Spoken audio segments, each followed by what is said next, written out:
Chapter 201, A Combined Attack. Vincent, following Togen's orders to purchase alcohol and food for a party, stepped out of the hideout with one of his subordinates. What's that? He saw a floating space in the air. Vincent and his subordinate cautiously approached the space with an iron door. Stand by. Yes. Vincent left his subordinate on standby and went inside. Crops. Inside were boxes filled with various crops. There seemed to be at least thousands of boxes. And then, power potato, stamina corn. What the? These are Park Sejun's crops. Vincent was shocked upon recognizing the contents of the boxes. He didn't understand why they were here, but that wasn't important now. These were all money. Quickly, bring Master Togen here. Yes. At Vincent's command, his subordinate hurried back to the cave. Hesitantly, Vincent began to rummage through the void storage quickly. He planned to grab a few valuable crops before Togen arrived. What's this? Pop it. When he opened a glass bottle filled with liquid, a strong alcohol smell wafted out. Oh, there's alcohol too. Vincent, having discovered soju stored in the warehouse, cheerfully grabbed a few bottles. Just then, Krung. This is exciting. A strange noise came from inside. What's that? Vincent, hiding his presence as much as possible, cautiously approached the source of the sound. Krung. Next up, carrots. A small bear, roughly the height of one's knee, and seemingly having wandered and lured by the smell of food, was busily stuffing carrots into a pouch it was carrying. What the? A bear cub, hey scram. Relieved, Vincent revealed himself and kicked towards Kyungi, venting his frustration for being made tense for no reason. However, Krung, it's a thief. With surprising agility, Kyungi simply caught Vincent's foot. Krung, Kyungi will chase the thief away. Screech.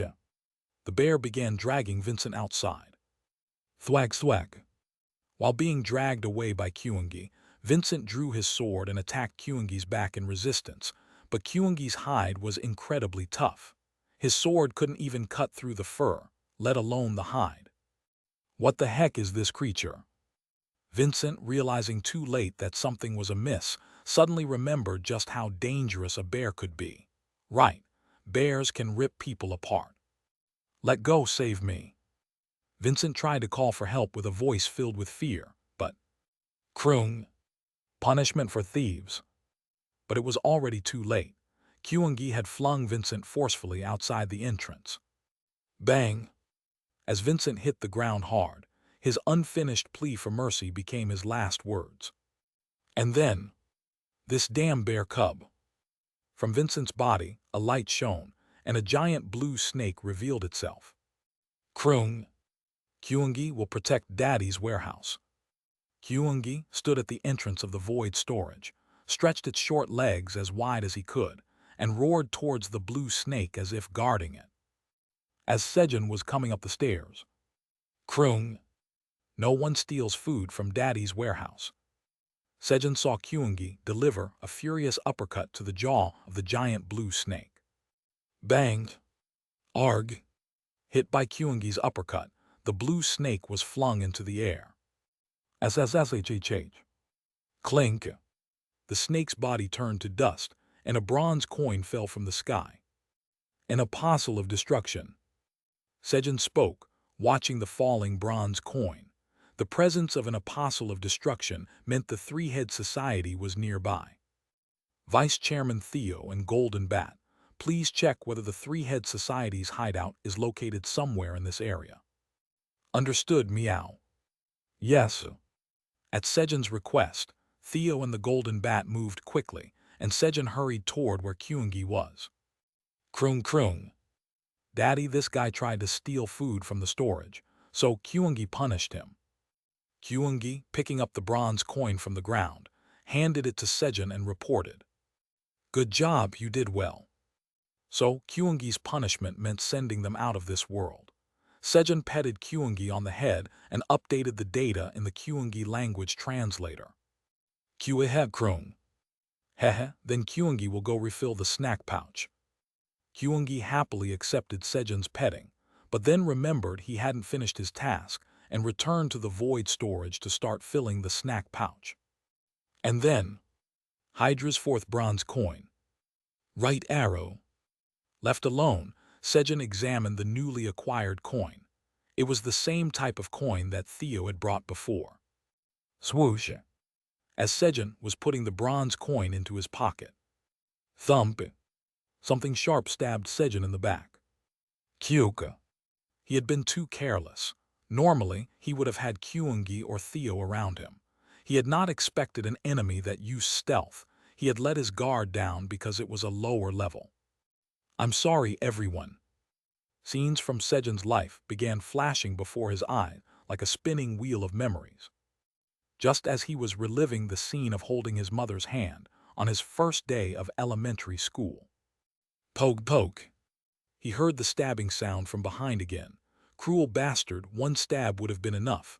Why stab so many times? I'm already dying. Poke poke poke. The enemy, not knowing Sejun's thoughts, mercilessly stabbed his back. This guy is definitely a psychopath, someone who takes pleasure in stabbing others. To think I'll die a painful death at the hands of such a person. As Sejun lamented, and turned his head with the intention to at least see the face of his murderer. Poke poke poke.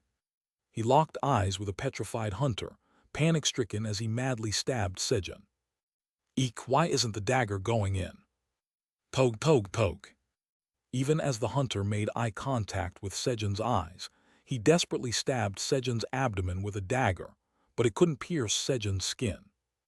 What's happening? Sejun was puzzled by the hunter's reaction. Talent, sturdiness ignores weak attacks. Only then did Sejun see the message. He realized he hadn't felt any pain at all. And he realized he had been overreacting all this time. Luckily, nobody was around to see. Except for this guy. Sejun threw a punch at the hunter. Whack. Q-hug. He intended only to knock him out lightly, but... Boom. The hunter, hit by Sejun's punch, flew 10 meters into the air. What? That shouldn't have happened. Sejun, who had always been treated as the weakest by the animals around him, was baffled by the outcome he had created when. Dare to provoke me, die. The hunter's body, hit by Sejun's punch, shone brightly, and a giant silver snake appeared, opening its mouth towards Sejun. Swoosh. Sejun instinctively flung his body away, with the sound of a cool breeze. Thud. And when his body landed about 5 meters away from where he originally was. Boom! A powerful gale passed where Sejun had been, shredding and pulverizing everything in its path. You've overcome a near-death experience. Due to the talent, sturdy vitality, your maximum stamina increases to 17. The message informed Sejun that he had almost died. Phew! Sejun turned around and breathed a sigh of relief. At that moment, thump! A small stone carried by the wind struck Sejun's knee, leaving a minor scratch. Whether because of the strong magic power carried by the wind, it managed to bypass the talent, sturdiness, and caused damage to Sejun. How dare you injure Chairman Park's knee, meow. Realizing Sejun's knee was in danger, Theo hurriedly ran over in anger and launched himself at the silver snake. Snap! In midair, Theo pulled out his dragon claw, infused them with magic power. Meow meow meow meow meow meow. And swung his paws like he was cutting through the air toward the silver snake. It was Theo's meow meow storm fist. How could I perish like this? Thud. The silver snake couldn't finish speaking before its body broke into pieces and fell apart. SSSSK. Clang. The silver snake turned into dust, dropping 2 bronze coins. Chairman Park, are you okay, meow? Theo rushed over quickly, checking Sejun's knee. I'm fine, it's just a scratch. Since it wasn't a serious wound, Sejun treated it lightly and was about to pick up the fallen coins. But, stay still, meow, I will heal it, meow. Press.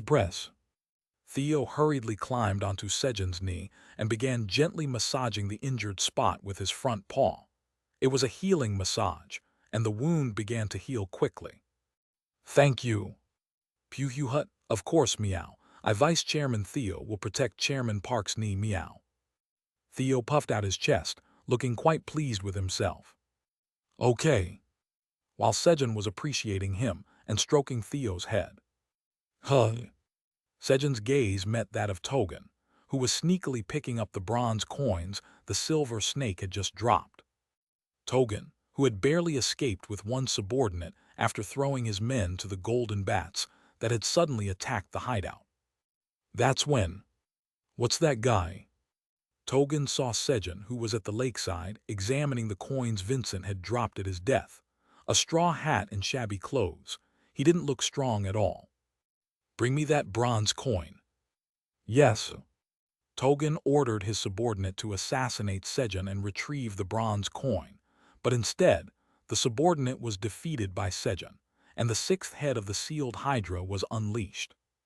It's actually a good thing. It will sweep them all away.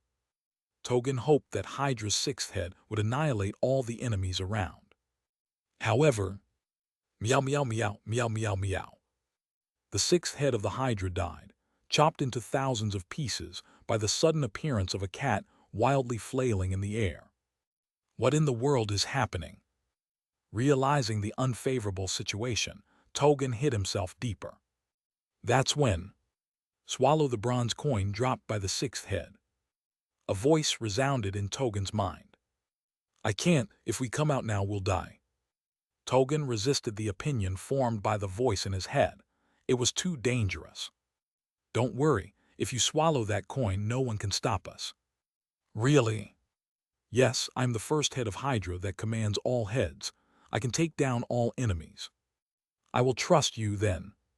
Quietly moving, Togen picked up the bronze coin. I've done it. As Togen celebrated internally. That's when. His eyes met with Sejun's, who was petting Theo. Swallow the bronze coin quickly. Gulp. Togen, having locked eyes with Sejun, quickly swallowed the bronze coins, as the first head of the Hydra had commanded. Kekek, well done. Togen's body began to glow after swallowing the coins.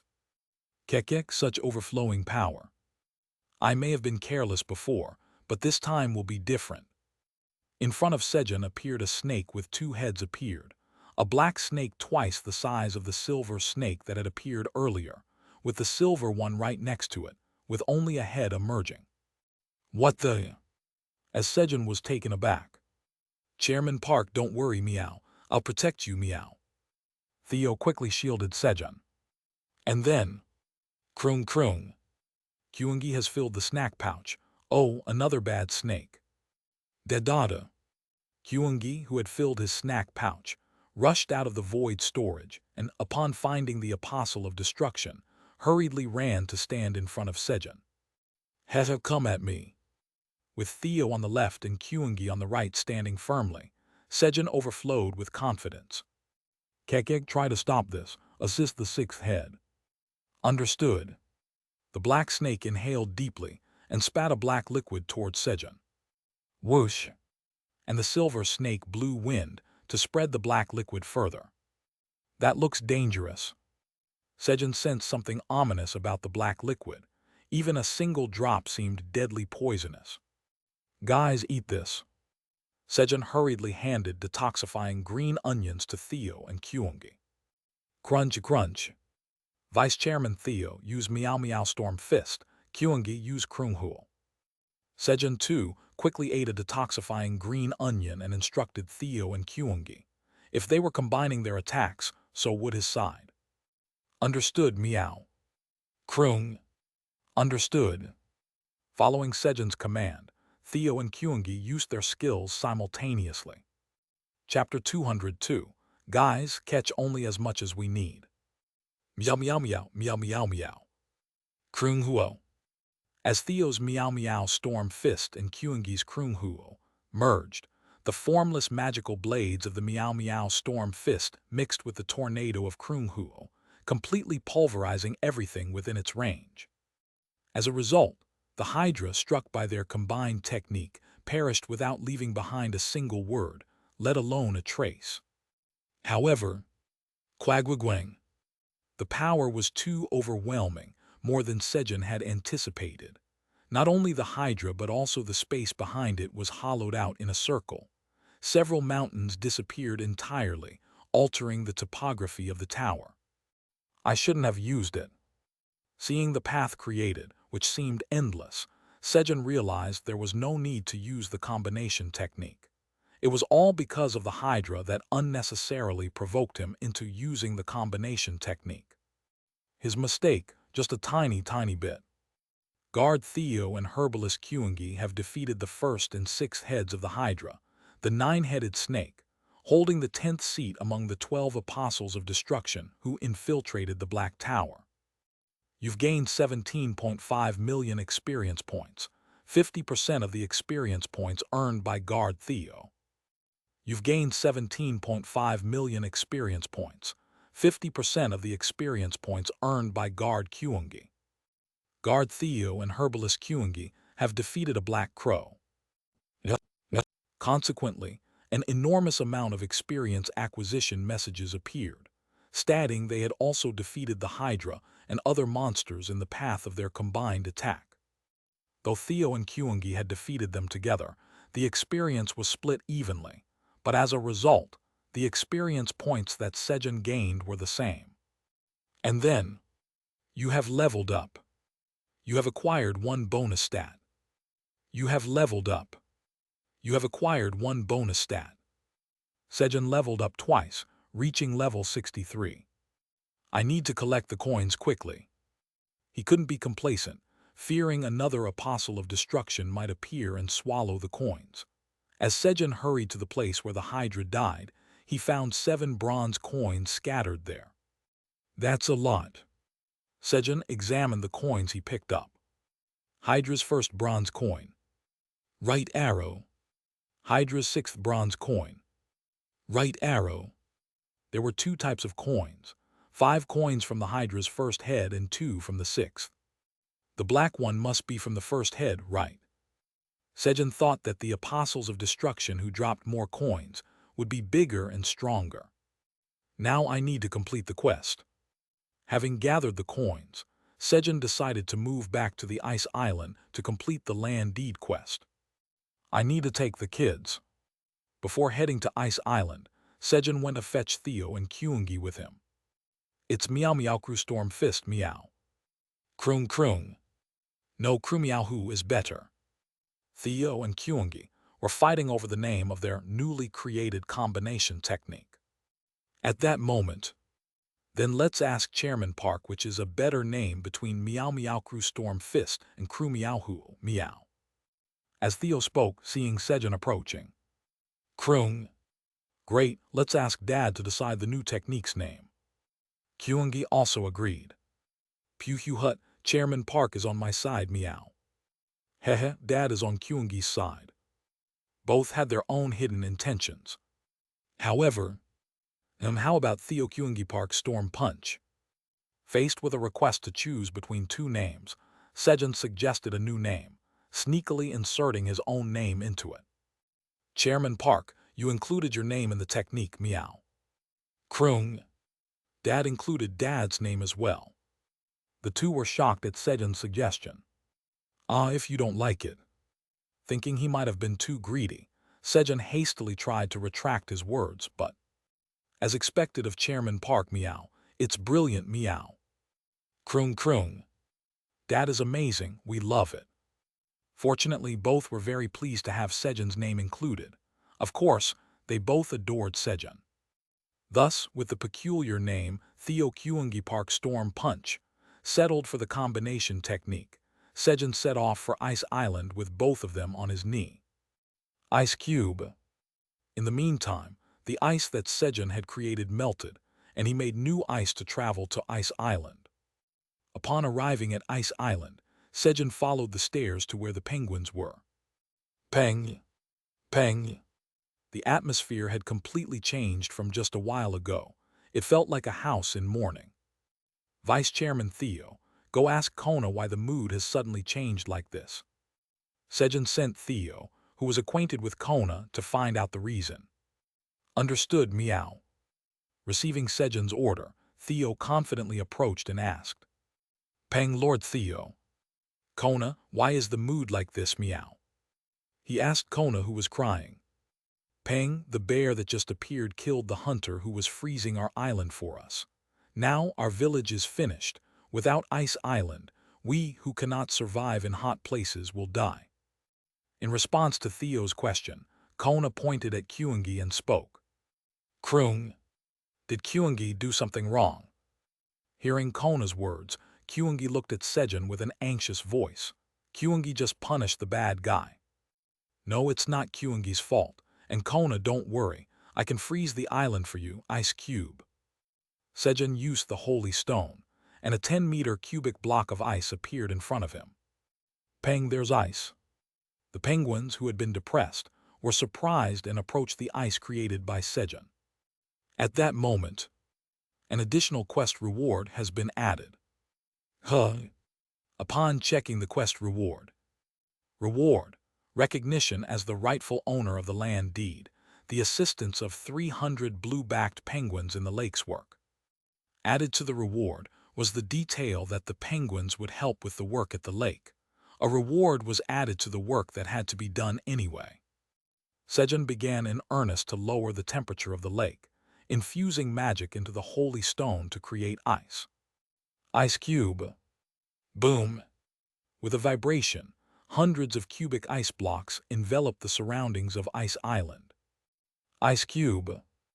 As Sejun created thousands of ice blocks using the holy stone several times, the temperature of the lake dropped, and the size of Ice Island increased. When the island had grown by almost 1.5 times. Wobble. Sejun's legs gave out. His magic power was nearly depleted. That's it for today. Let's continue tomorrow. Thank you for freezing our island. Thank you. The penguins expressed their gratitude towards Sejun for saving them. And then, click. Where shall we escort you? The penguins asked, lifting Sejun onto their heads. We will carry you. It's fine. No, please let us repay you. Please let us. Sejun felt awkward and tried to refuse, but the penguins wanted to show their gratitude to him in any way they could. Okay, then take me to the lakeside. This place was too cold for Sejun, not suitable for a rest.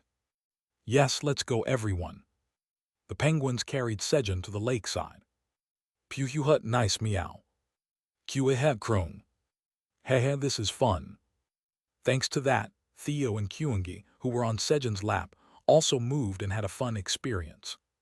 Upon arriving at the lakeside with the help of the penguins, Sejun, flap flap, the golden bat, which had raided the Three-Head Society's hideout, returned with several items clutched in its feet.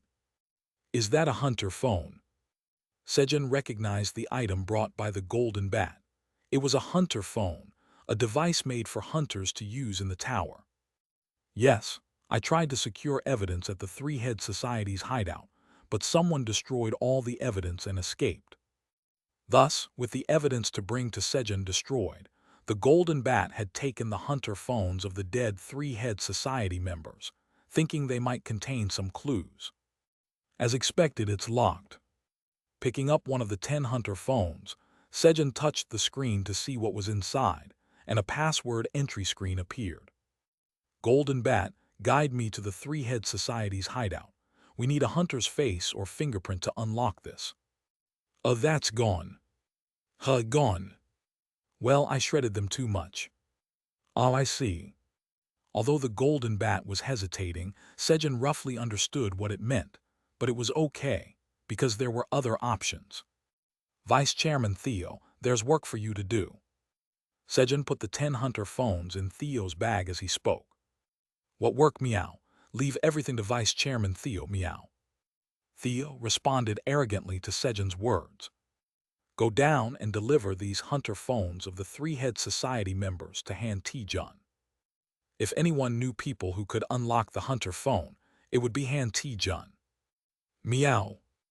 Theo was shocked by Sejun's order to go down. Can't you send someone else down, meow? Theo, not wanting to leave Sejun's lap, rubbed his cheek against Sejun's knee, throwing a tantrum. However, I'm asking Vice Chairman Theo because you're capable. Neither Kyungi nor the Golden Bat can be relied upon. Sejun knew Theo's weakness all too well. Puhu Hut, is that so, meow?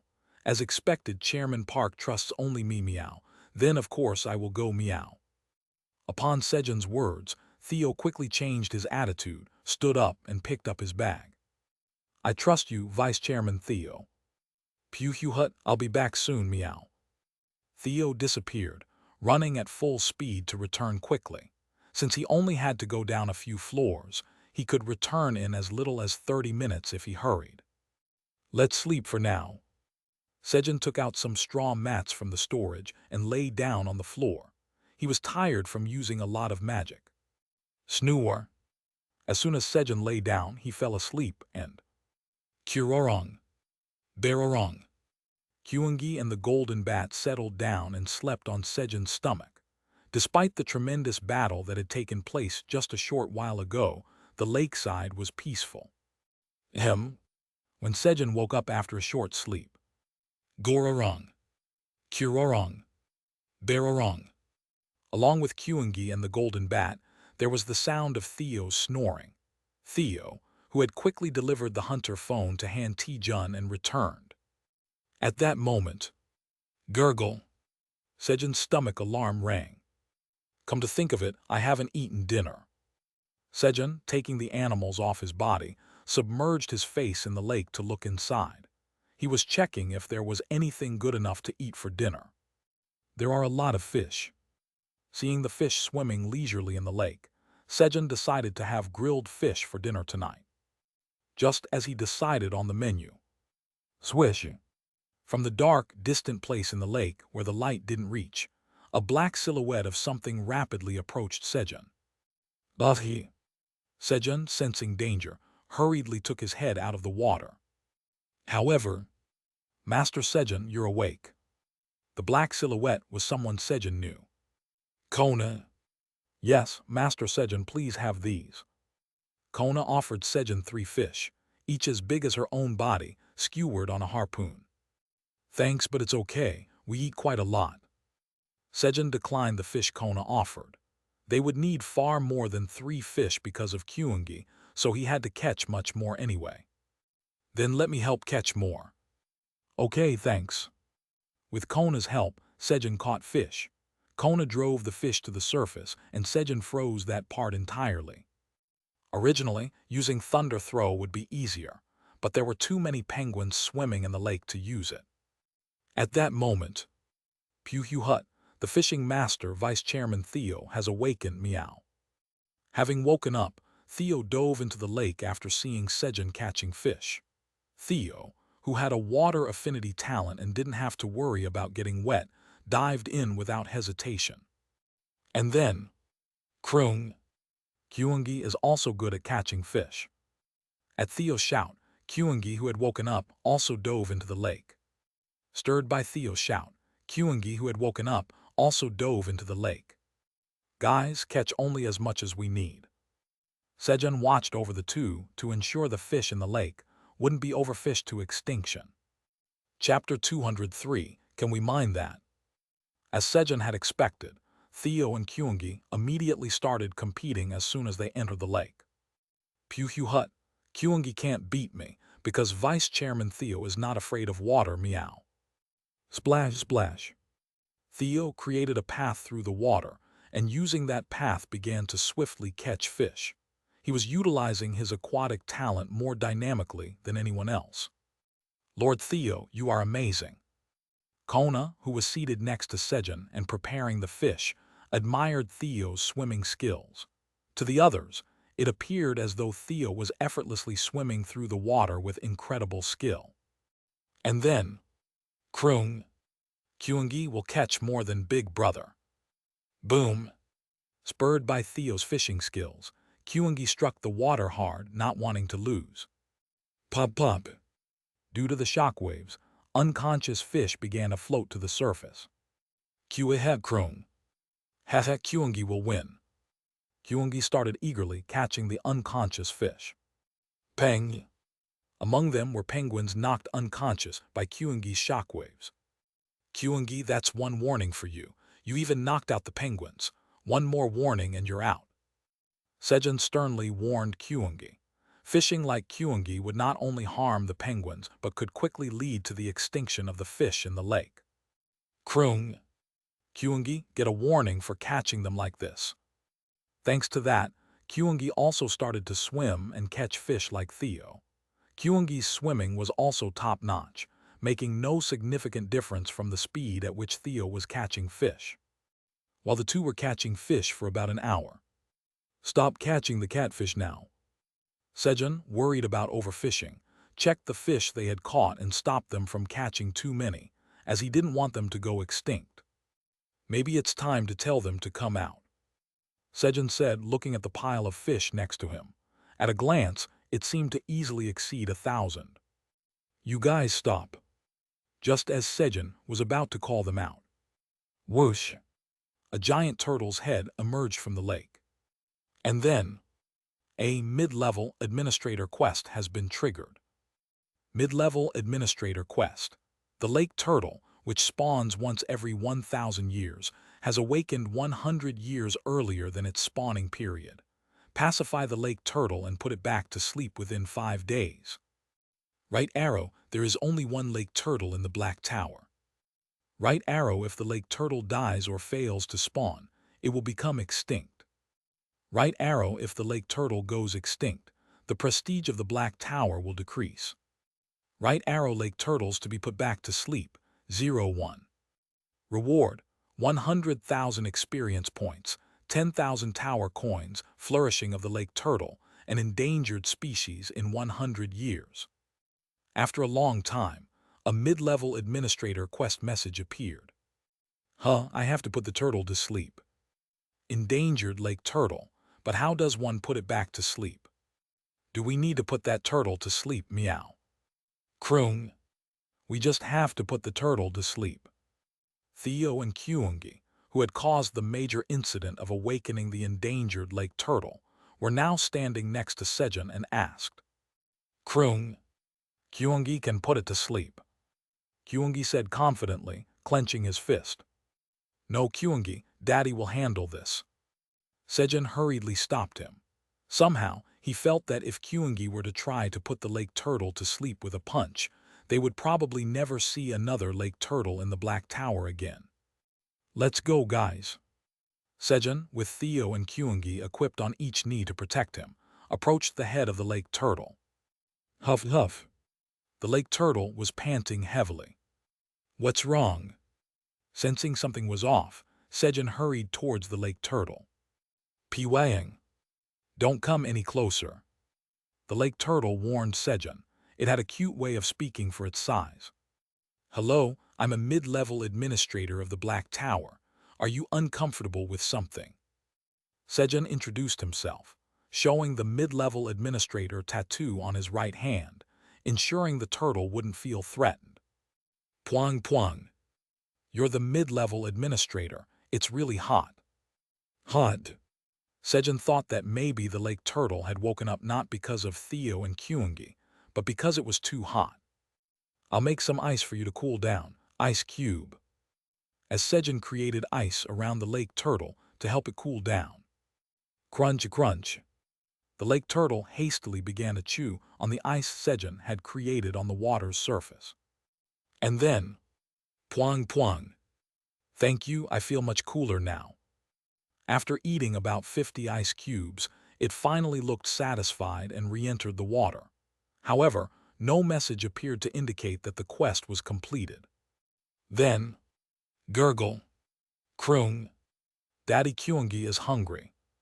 He heard the voice of Kyungi, about to transform into a fierce, hungry beast. Okay, just wait a moment. Sejun quickly grilled the fish that Kona had prepared. A little while later. Kyuehe Krung. Hehe, it's all Kyungi's. Kyungi was delighted to see hundreds of grilled fishes laid out in front of him. Thanks to the penguins helping to grill the fish, they could finish quickly. Pew hut. Grilled fish cooked just 10 minutes on each side at 183 degrees is my favorite, Kona. You're fantastic, meow. Thank you. Kona, who had personally grilled the fish, was happy with Theo's praise. Let's eat now. I'll enjoy the meal, meow. Kroong. I'll enjoy the meal too. At Sejun's words, Theo and Kyungi began to eat, and thus the intense day passed. Korean Awakened Association, Cyber Security Team. Tap tap tap. While the employees were nervously typing codes and watching the monitors. KHM, are we still far off? From behind the employees, Han Tae-jun, with his massive build, asked with his arms crossed. He had given the hunter phone that Theo had provided to the security team members, instructing them to extract the data. Almost done, sir. Is that so? Take your time, no pressure. Please go back to your office. Just having Han Tae-jun here was a huge pressure in itself. But, yes, there was no brave soul who would dare to honestly express their inner thoughts to Han Tae-jun, the chairman of the Korean Awakened Association and an S-rank hunter. Tap tap tap. The employees were typing the codes frantically, almost as if they were about to break the keyboards, desperately trying to get out of this situation. About an hour passed when it's done, we've extracted the data. They had finally extracted the data from the hunter phone. Is that so? Good work. Now send the data to my email, and since you haven't had dinner because of me, I'll buy dinner tonight. Who's the youngest here? Me. The employees perked up. One of the security team members raised his hand in response to Han Tae-jun's question. Yoo-hoo-hoo-hoo, so you're the youngest. Tell me what you want to eat. The employees strongly signaled with their eyes to choose the fastest meal they could eat. Chairman, I would like to have ramen. Fortunately, the youngest was perceptive. However, oh, you've got quite a taste. Ramen with beef is excellent. Han Tae-jun had already decided on the menu. It is said that the cybersecurity team ended up having dinner and all suffered indigestion. After the meal, Han Tae-jun, who had entered his office, began to examine the data on the hunter phone in earnest. And then, he discovered a photo of a business card with GPS coordinates. Although the designs were different, there were pictures of business cards with the same GPS coordinates on other hunter phones. Tap tap. When Han Tae-jun opened a web browser and entered the GPS coordinates, a location was marked. Where is this? A small island called Niue in the middle of the Pacific Ocean was marked on the map. The next morning, Ice Cube. As soon as Sejun finished his breakfast, he went to the ice island and started freezing the island again. While Sejun was diligently freezing the island, Master Sejun, this. One penguin approached cautiously and handed over something it had been hiding on its back. Oh, it's a sickle. Are you giving it to me? Yes. Sejun was momentarily surprised at the sight of the penguin pulling out a sickle, then carefully took it and examined it. The handle was made of smooth wood, providing a good grip, and it was a sickle with a sharp curved blade. Sickle of freshness. Right arrow, this sickle is made using the blue-backed penguin tribe's unique ice refining technique. Right arrow, the sharp blade increases cutting power. Right arrow, cold energy embedded in the sickle extends the expiration date of harvested crops by 5 days. Right arrow usage restriction, LV, 10 or higher, magic power 10 or above. Right arrow creator, blacksmith Kobai of the blue-backed penguin tribe. Right arrow grade, C+. Nice. Sejun was satisfied with the sickle's option of extending the expiration date by 5 days. Thank you, Kobai. Yes, Tilda. Kobai replied shyly, running away as Sejun thanked him. Then, Ice Cube. Thump thump. Equipment began to pile up behind Sejun, who was freezing the island. Kobai, who had handed him the equipment earlier, was relatively less shy. The other penguins, hiding their bodies, were throwing equipment they had made, like swords and shields, near Sejun. But they also had to see Sejun pick up the equipment, so they couldn't leave and were just stretching their heads out while hiding. How cute, I'll use them well. As Sejun expressed his gratitude while picking up the equipment thrown by the penguins. Whoosh! The penguins, feeling shy, quickly disappeared. But why are they giving me equipment? We have a custom of gifting equipment that we made ourselves to those who have done us a favor. Kona, who hadn't left like the others, answered Sejun's curiosity. But why are the equipment grades like this, meow? I don't see any grade A, meow.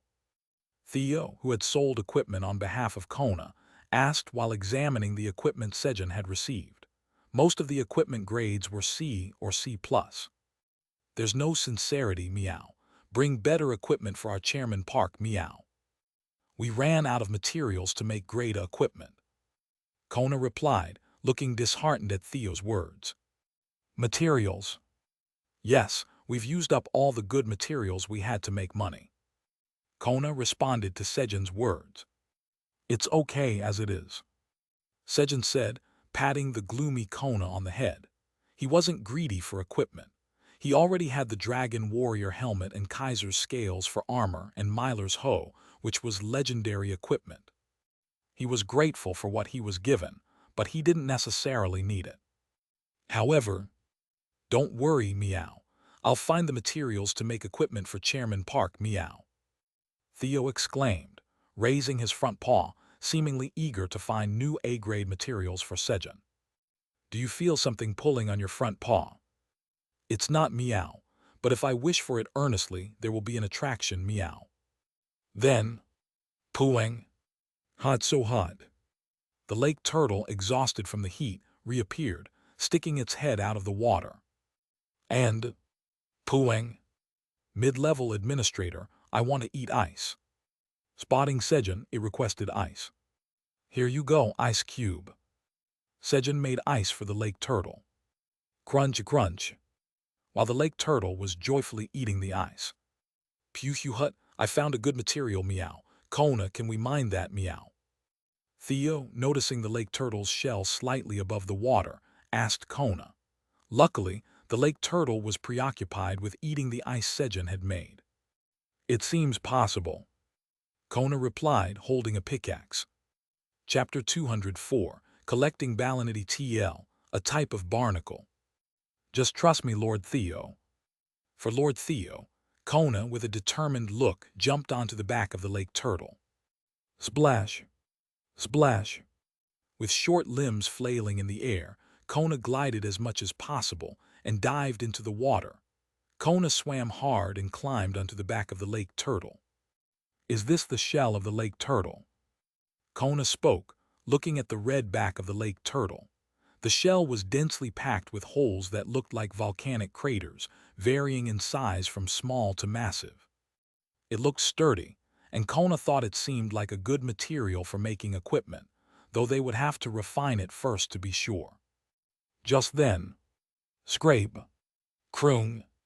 Did Kona come to take this too? Kyungi, who had already settled on the back of the lake turtle, spoke up. Kyungi had been busy prying off pieces of the turtle's shell and stuffing them into its snack pouch. Yes. Kona, thinking Kyungi also came to mine the shell, responded and began to dig into the turtle's shell with a pickaxe. Clang, clang. After about 10 minutes of pickaxing by Kona, a piece of the lake turtle's shell came off. Peng! Beneath it, the real shiny shell appeared. Then what's this? Kona was confused, looking at the stone she had mined when. Puang! My back feels cool. The lake turtle let out a pleased cry. Back, huh? What are you guys doing there? Sejun, who had been creating ice for the lake turtle, asked Kyungi and Kona, who were on the turtle's back. Kroong! Daddy, Kyungi dug up oysters. Kyungi proudly showed Sejun what he had dug up from the turtle's back, waving them in its hands in response to Sejun's question. Oysters. At a glance, it was obviously wasn't oysters, but to Kyungi, the closest thing in his knowledge was oysters. Wait a minute, ice cube. Sejun made an ice bridge to move over to the turtle's back to properly examine and explain what was attached to the shell. These are balinidi, so this is why you felt hot. Sejun touched the red balinidi and spoke. They were slightly hot to the touch, and the parts touching the turtle's back would be even hotter. At that moment, you have discovered the reason why the lake turtle cannot sleep. The quest has been updated. Quest: remove all the balinidi parasitizing the body of the lake turtle. Reward: 130,000 experience points, 13,000 tower coins, flourishing of the lake turtle, an endangered species in 100 years. With the quest update, the rewards increase slightly. Good. The quest, motivating Sejun, who was already eagerly picking off balinidi and thinking about the tastiest way to eat them. Kyungi, these are called balinidi. Sejun told Kyungi the name of the creatures attached to the turtle's back. Krung krung. They're not oysters, then we can't eat them. Kyungi was shocked at Sejun's words, becoming gloomy at the thought of not being able to eat something tasty. No, you can eat these too, and they're very delicious. Krung. Really? Yes, so let's work hard to pick them. Krung krung. Got it, Kyungi will pick the most. Pew hut, not while Vice Chairman Theo with Dragon Claw is here, meow. Thus began the competition to collect balinidi began. This time, Sejun did not stop them since there was no reason to intervene as they weren't causing harm to their surroundings. Kona, call the other penguins too. Yes. Sejun involved the penguins, making them collect balinidi off the turtle's back. Just you wait. Aileen, searching everywhere with the crystal orb for the three-head society. A being with the aura of destruction has infiltrated the Black Tower. Aura of destruction. Upon receiving the alert, Aileen immediately checked the location where the alarm had sounded and was able to locate Mr. One, the boss of the three-head society with a 1 on his mask, on the first floor of the tower. So this guy is the one who messed with my Sejun's family. Yona, go to the foggy area on the 59th floor of the tower. The three-head society's hideout is there. While keeping an eye on Mr. One, whom she found by chance, Aileen sent Iona to take care of the hideout that Mr. One had passed. True to her title of the Great Destructive Wizard, Iona erased the existence of the three-head society's hideout and its members from the tower. As Aileen was monitoring Mr. One, he entered a cave on the 47th floor of the tower and stopped moving. Iona, the northern cave on the 47th floor. I've marked it, so go and take care of it. Believing this to be the last hideout of the three-head society, they decided to deal with Mr. One. It's over. Aileen, whose body had become stiff from looking at the crystal orb for a long time, stretched herself. Just then, what's that? She spotted the leather vest that Sejun had asked her to appraise. She had been so focused on searching for the three-head society that she'd forgotten all about it. I need to appraise this quickly and give it to Sejun. Aileen used her appraisal magic on the leather vest. 2 hours later. It's much cleaner now. Sejun, who had been freezing the island, commented upon seeing that about a quarter of the balinidi that had filled the lake turtle's back were gone. Time to make lunch. Sejun moved to the lakeside, gathered some branches from around, and piled them up on the ground. The lunch menu was grilled balinidi. He took out some balinidi he had stored in the void storage and laid them on top of the branches. Snap. Fwoosh. Sejun created fire with a snap of his fingers and began grilling the balinidi whole on the branches. Since balinidi naturally possess a high tolerance to heat due to their inherent high temperature, so Sejun produced a high heat with his talent. Enhanced fire mastery. Krung. It smells delicious. As the balinidi cooked to a certain degree, Kyungi, drawn by the aroma, began to waddle around, and other penguins also subtly gathered. Pew hut, victory is mine, meow. Theo, uninterested in the balinidi, stayed on the lake turtle's back, diligently removing more balinidi. They're cooked well, let's eat. After trying one of the grilled balinidi, Sejun spoke to the animals. Krung. Thank you for the meal. Thank you for the meal. Kyungi and the penguins began to eat the balinity they held. However, Peng, unlike Kyungi, who was enjoying his meal, the penguins who had grabbed the balinity hurriedly dropped them and rushed into the lake to cool their hands. The balinity were too hot. Unlike Kyungi, who could easily ignore most things with his tough skin, the penguins were quite sensitive. Cool them down here before eating, guys. Feeling sympathetic towards the penguins in the same plight, Sejun made ice cubes and placed the balinity on them to cool, just as everyone was enjoying their meal. Thump! A fist-sized red bead rolled out from the flesh of the giant balinity Kyungi was eating and rolled, and stopped in front of Sejun. What's this? It was clearly an inner core from the balinity. Is it another bitter one? As Sejun was about to pick up the bead with a tense expression. Krung. That's definitely for Dad. Kyungi confirmed Sejun's thoughts. It was a bitter core. Sejun picked up the bead and checked its options. Fiery balinity's inner core. Right arrow, this is a core from a balinity that has parasitized on the lake turtle and grown by absorbing the turtle's energy for 1,000 years. Right arrow upon consumption, it increases strength by 20 or increases potential strength by 10. Right arrow, it enhances flame-related talents slightly upon consumption. Right arrow, it has a strong bitter taste. Right arrow usage restriction, LV, 30 and above, strength 20 or more. Right arrow grade, B. Munch. Without hesitation, Sejun put the balinity core into his mouth. It was easier to eat it quickly than to waste energy pondering whether to eat it or not. Pain is temporary, stats are forever. Gritting his teeth, he endured the rising bitterness and consoled himself. Gulp. After bearing with the bitterness, Sejun swallowed the core. You have consumed the fiery balinity's inner core. Your potential strength increases by 10. Your existing flame-related talents have been enhanced. Good. His mouth was bitter, but his heart was firm. Just then, click.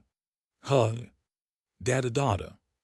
A penguin placed a single red core in front of Sejun and ran away. It had given Sejun the core that came from the balinity it was eating. Stare.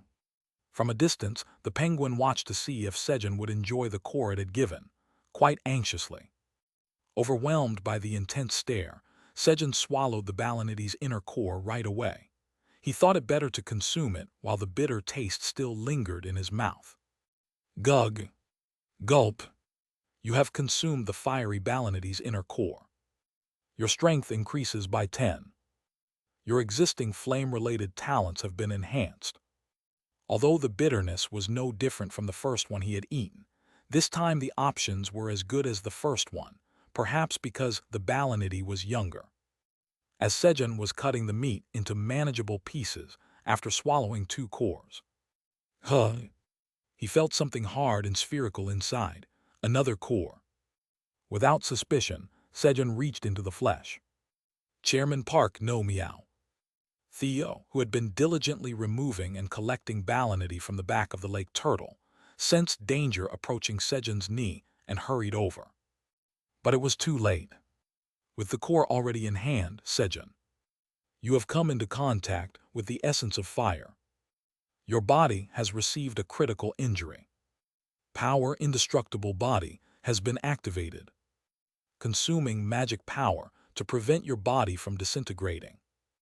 You are critically low on magic power. Dragon Tribe skill, Dragon Skin, is activated.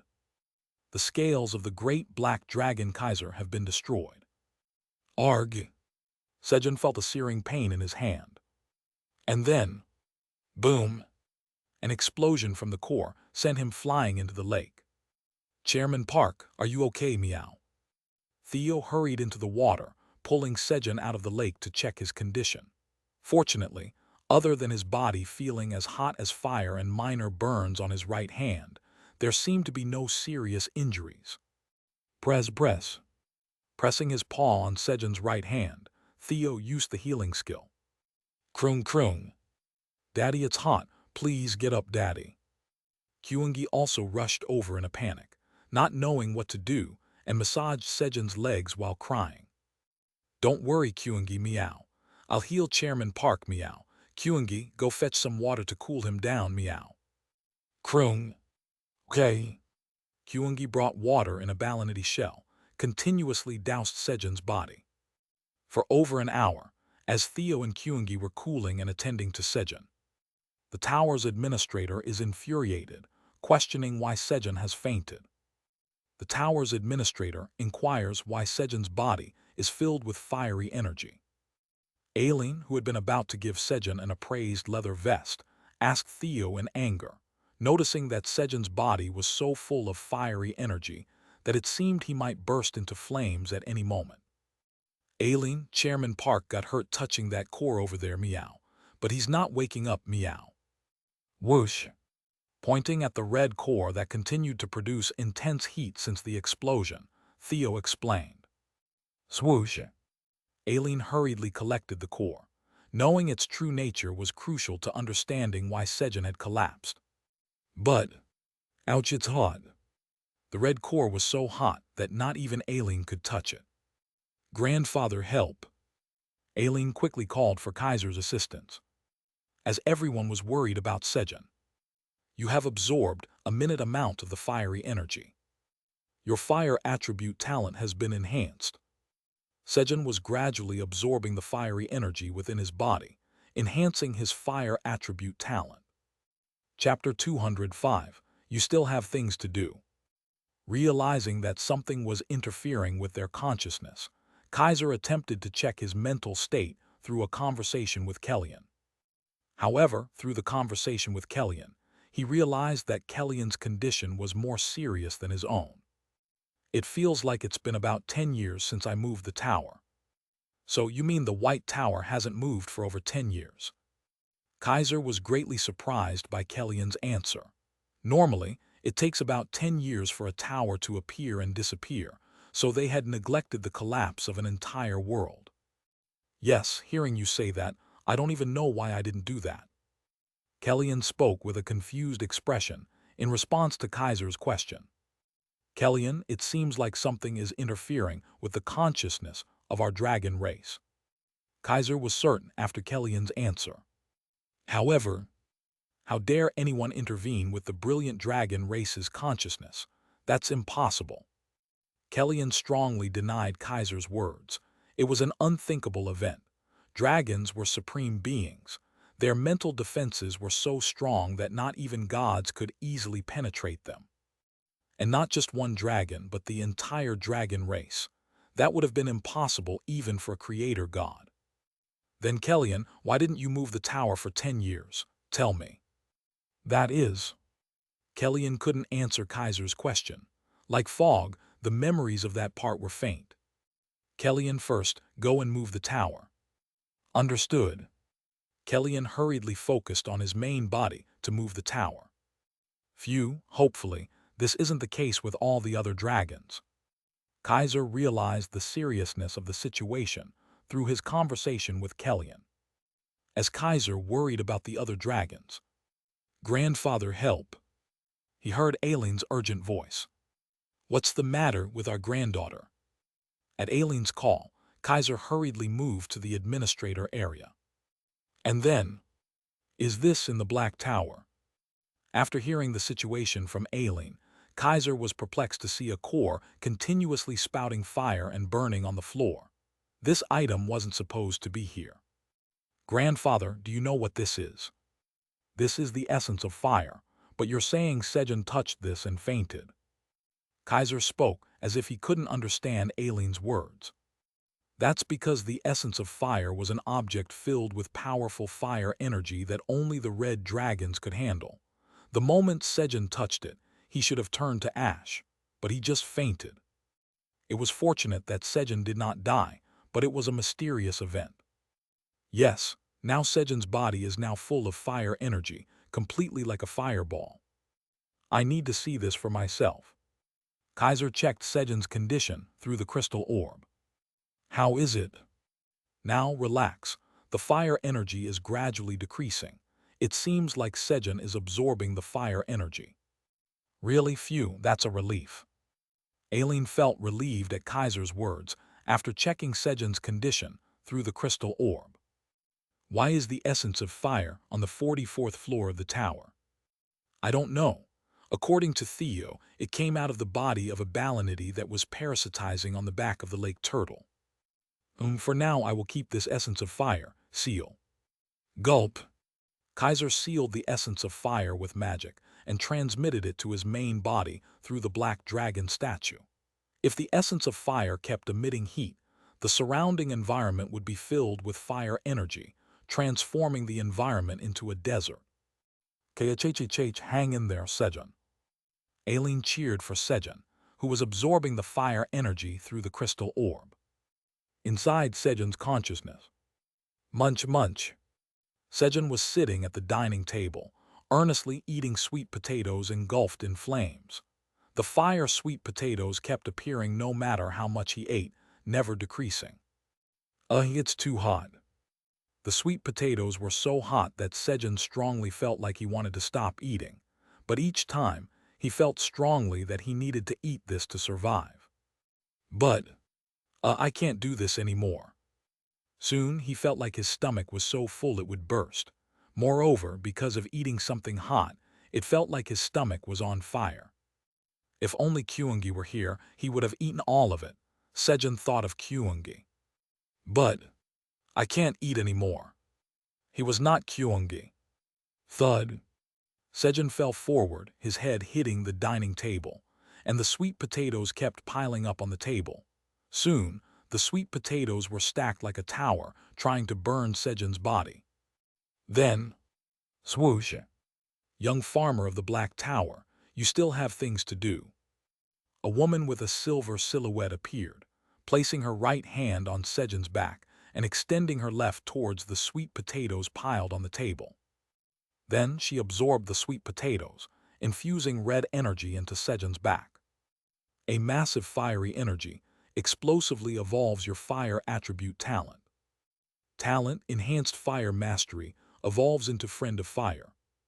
Simultaneously, the woman drew out the fiery energy that Sejun couldn't absorb, evolving his fire attribute talent several stages at once, to the highest level he could handle.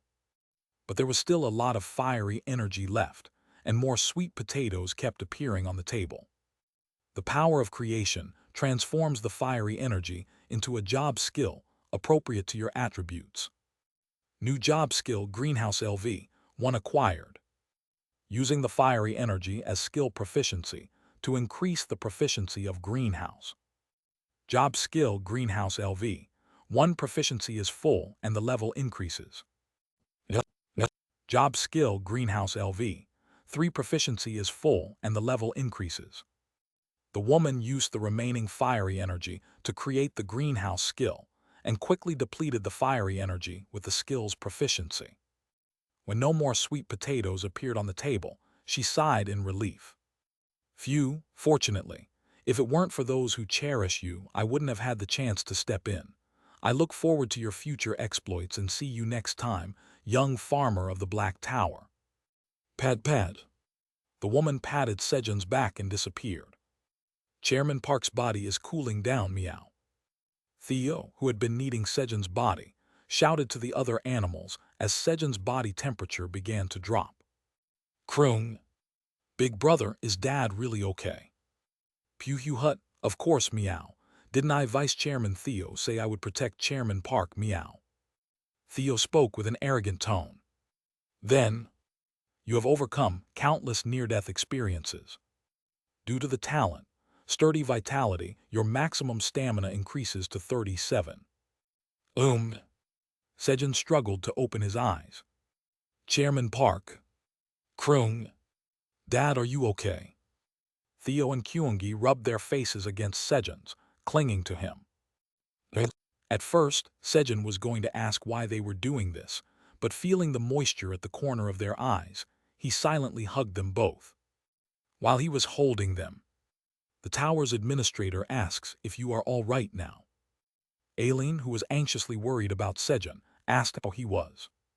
Yeah, I'm fine now, but why am I like this? Chairman Park passed out after touching the core, meow. Core, At Theo's words, Sejun remembered the moment he touched the core in the Balanides shell. A burning energy entered his body, accompanied by pain and unconsciousness. But how am I okay? He thought he had died the moment he touched the core. It was confirmed, considering that his talent, sturdy vitality, had increased by 20. He had nearly died more than 20 times. While he was marveling at how he was still alive. Pew hut. Naturally, it's because I, Vice Chairman Theo, your right-hand man, saved you, meow. Theo declared as if it were obvious. So, Chairman Park should cherish me more from now on, meow. That's right, as expected of our Vice Chairman Theo. As Sejun stroked the head of Theo, who must have been worried about him. Kroong. Kyungi also brought water to help treat Daddy. Kyungi claimed his share of the credit. Yes, thank you, my Kyungi. While Sejun was stroking both of them. The tower's administrator says she feels a strong fiery energy from your body. From my body. Upon hearing Aileen's words, Sejun opened the status window to check his condition. Park Sejun LV, 63. Talents, mediocre, friend of nature, myriad landlord, enhanced magic circuit, friend of fire, solidity, sturdy vitality. Stats potential, strength 112-128, stamina 191-220, agility 80-113, magic 167-173. Job tower farmer B. Skills magic seed sowing LV, 6 harvesting LV, 7 seed shop LV, 3 seed harvesting LV, 7 farmers touch LV, 4 crop gigantification LV, 3 fire field LV, 4 you are a field LV, 1 greenhouse LV, 3 beekeeping LV, 8 rain thunder LV, 3 cooking LV, 6. The status window had changed. In the talent window, where enhanced fire mastery had used to be, there was a new talent called Friend of Fire, and in the skill window he saw a never-before-seen skill called Greenhouse. Moreover, it was at a whopping level 3. What's this? Sejun decided to check his talents and skills first. Talent Friend of Fire. Right arrow, you have a talent for high affinity with fire. Right arrow, you can absorb fire attribute energies. Right arrow, when using skills involving fire, you can achieve high efficiency even with a small amount of magic power. Job skill Greenhouse LV, 3. Right arrow, you can create a warm, enclosed greenhouse within a 1 km radius. Right arrow crops inside the greenhouse are not affected by the external cold. Is this good? The description was somewhat vague. He felt like he would have to use it to know for sure. And then, now is not the time for this.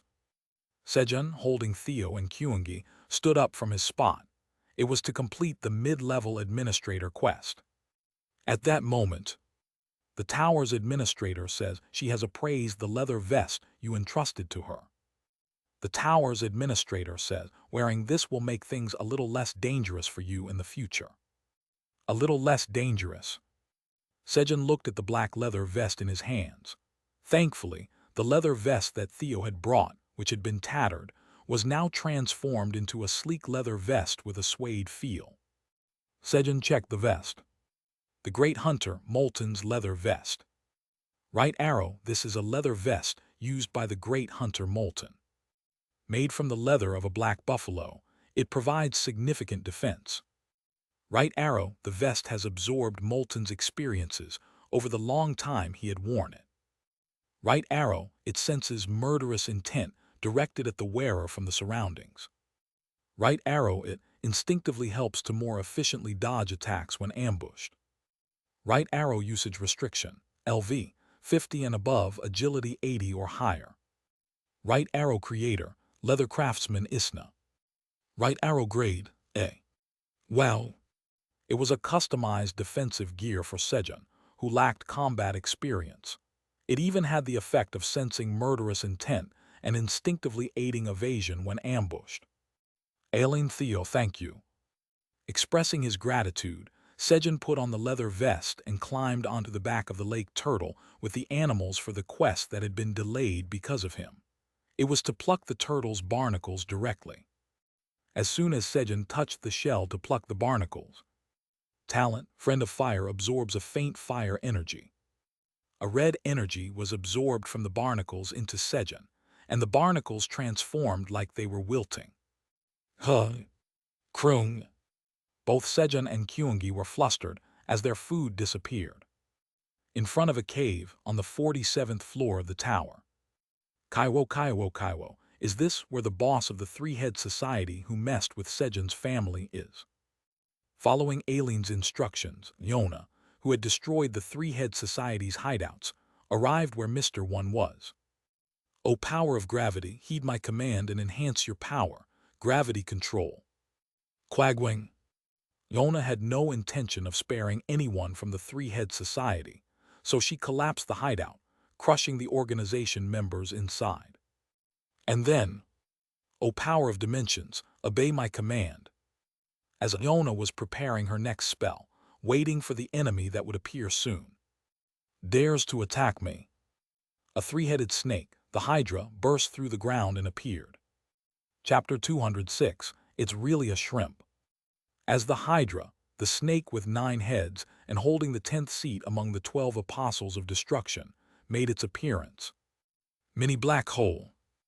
Yona immediately cast the magic spell she had prepared in sync with the appearance of the Hydra. Kayaboom! A roaring sound filled the air as a black hole opened in front of the heads of the Hydra, the mini black hole beginning to suck in everything around it. And then, Ayug! The golden head in the center of the Hydra's 3 heads was swallowed by the mini black hole. However, 7th head pull out the 9th head. Got it. The green head, following the instruction of the black head, which was the first on the far left, joined it in pulling the golden head from the black hole. Although it was just a fragment with only a fraction of the power possessed by the Apostle of Destruction, the 3-headed Hydra was not weak. And, Kaiwo, you managed to withstand my magic. Yona was not weak either. She was infuriated that the Hydra had escaped her spell, and her anger reached the 4th stage of Kaiwo. Power of dimensions, follow my command and shred the enemy to pieces. Triple mini black hole. Kayaboom! This time, 3 mini black holes appeared in front of each of the Hydra's heads with Yona's magic spell. The Hydra's heads struggled to avoid being sucked in, but Ayeg! Help! Ultimately, they couldn't resist the pull of the mini black holes and were gradually sucked into the black abyss. Kayaboomp! The heads continued to be sucked in, however they all shared one body. Rip! The body was torn into 3 parts following its heads and began to be sucked into the hole. A moment later, clink!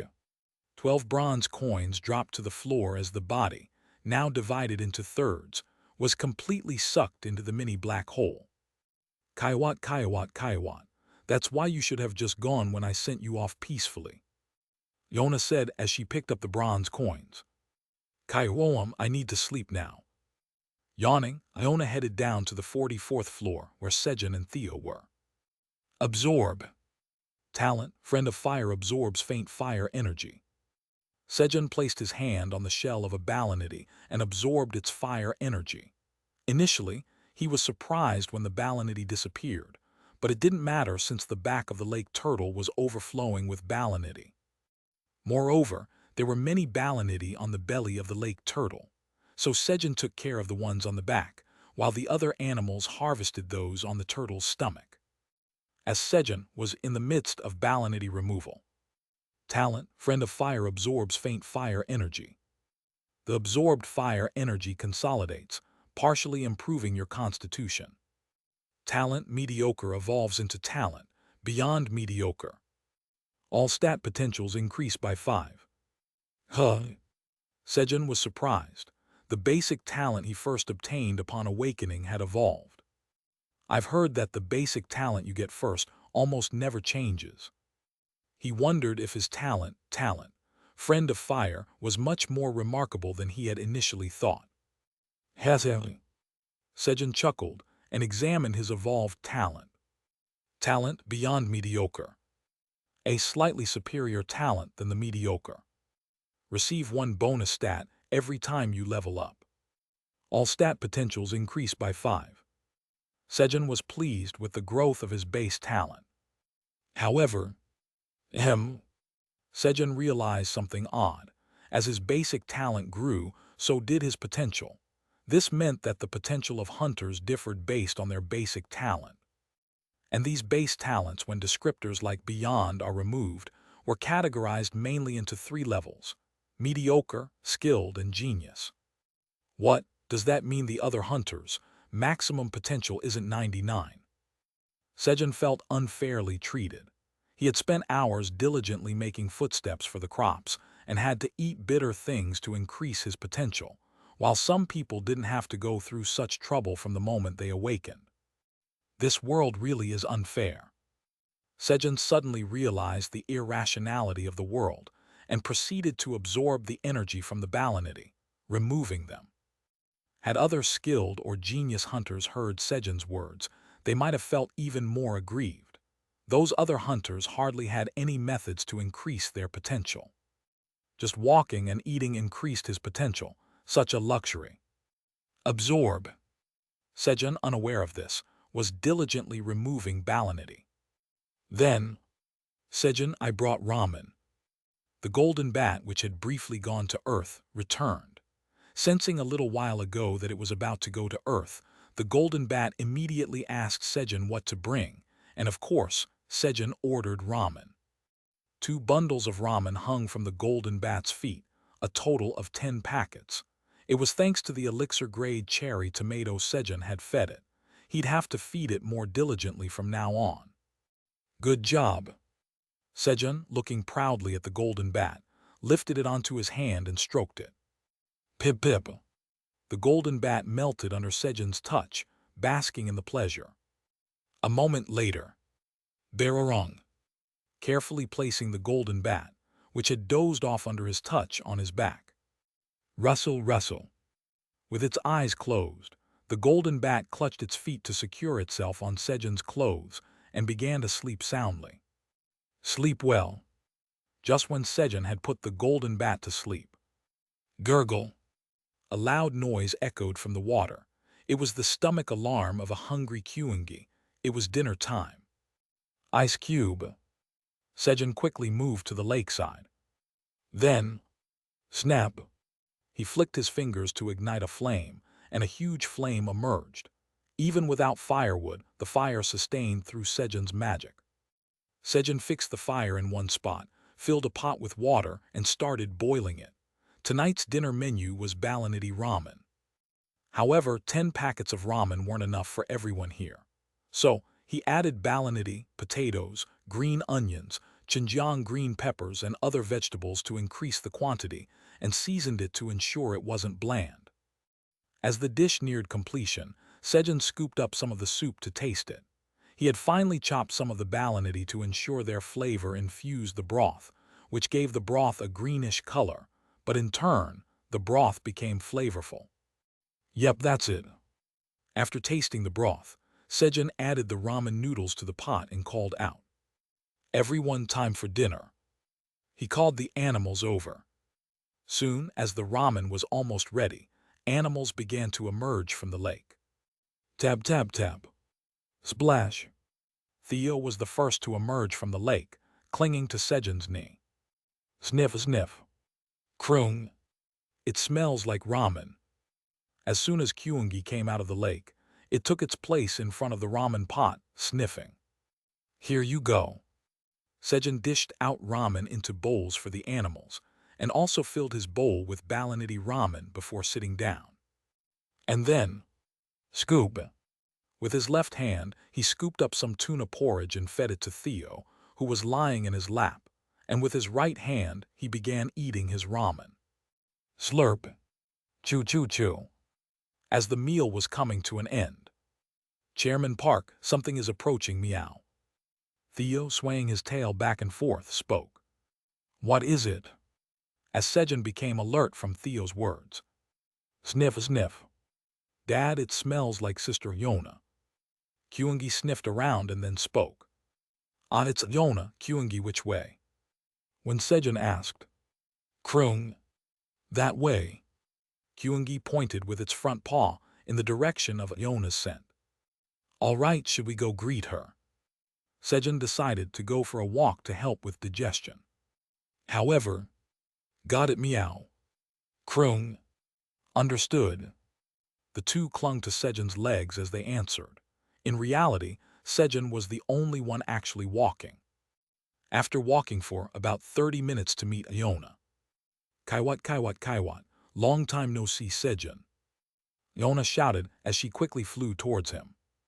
And then, swoosh. Iona, who tightly wrapped around Theo's tail, closed her eyes. These is a. Iona fell asleep quickly. Should we also sleep? Seeing Iona sleeping soundly with a joyful expression made him feel sleepy too. And so, day 333 of being stranded passed. The next morning, Ice Cube. Sejun, who had woken up earlier than usual, was freezing the ice island with Theo and Kyungi hanging on his legs. Just then, Kaiwat, Sejun, let me help you. Yona, who had woken up feeling refreshed, stretched and began to chant a spell. Power of ice, freeze the enemy with severe cold, snow, and wind upon my command, blizzard. As Yona used her magic spell, the ice island was engulfed in a blizzard and changed to a much larger size than before. Then, the temperature of the lake has decreased. You have completed the quest. As a reward for completing the quest, you are recognized as the rightful owner of the lake's land deed. Land deed skill, Lake Information LV, Max is activated. As a reward for completing the quest, 300 backed penguins have agreed to help with the lake work. The land deed quest was completed. Let's see. Sejun checked the land deed. Lake land deed of the 44th floor of the tower. Right arrow a deed proving your ownership of the lake on the 44th floor of the tower. Right arrow owner, Tower Farmer Park Sejun. Right arrow grade, C+. Right arrow skill, Lake Information LV, Max. Lake Information LV, Max. Right arrow size, 165,300 square meters.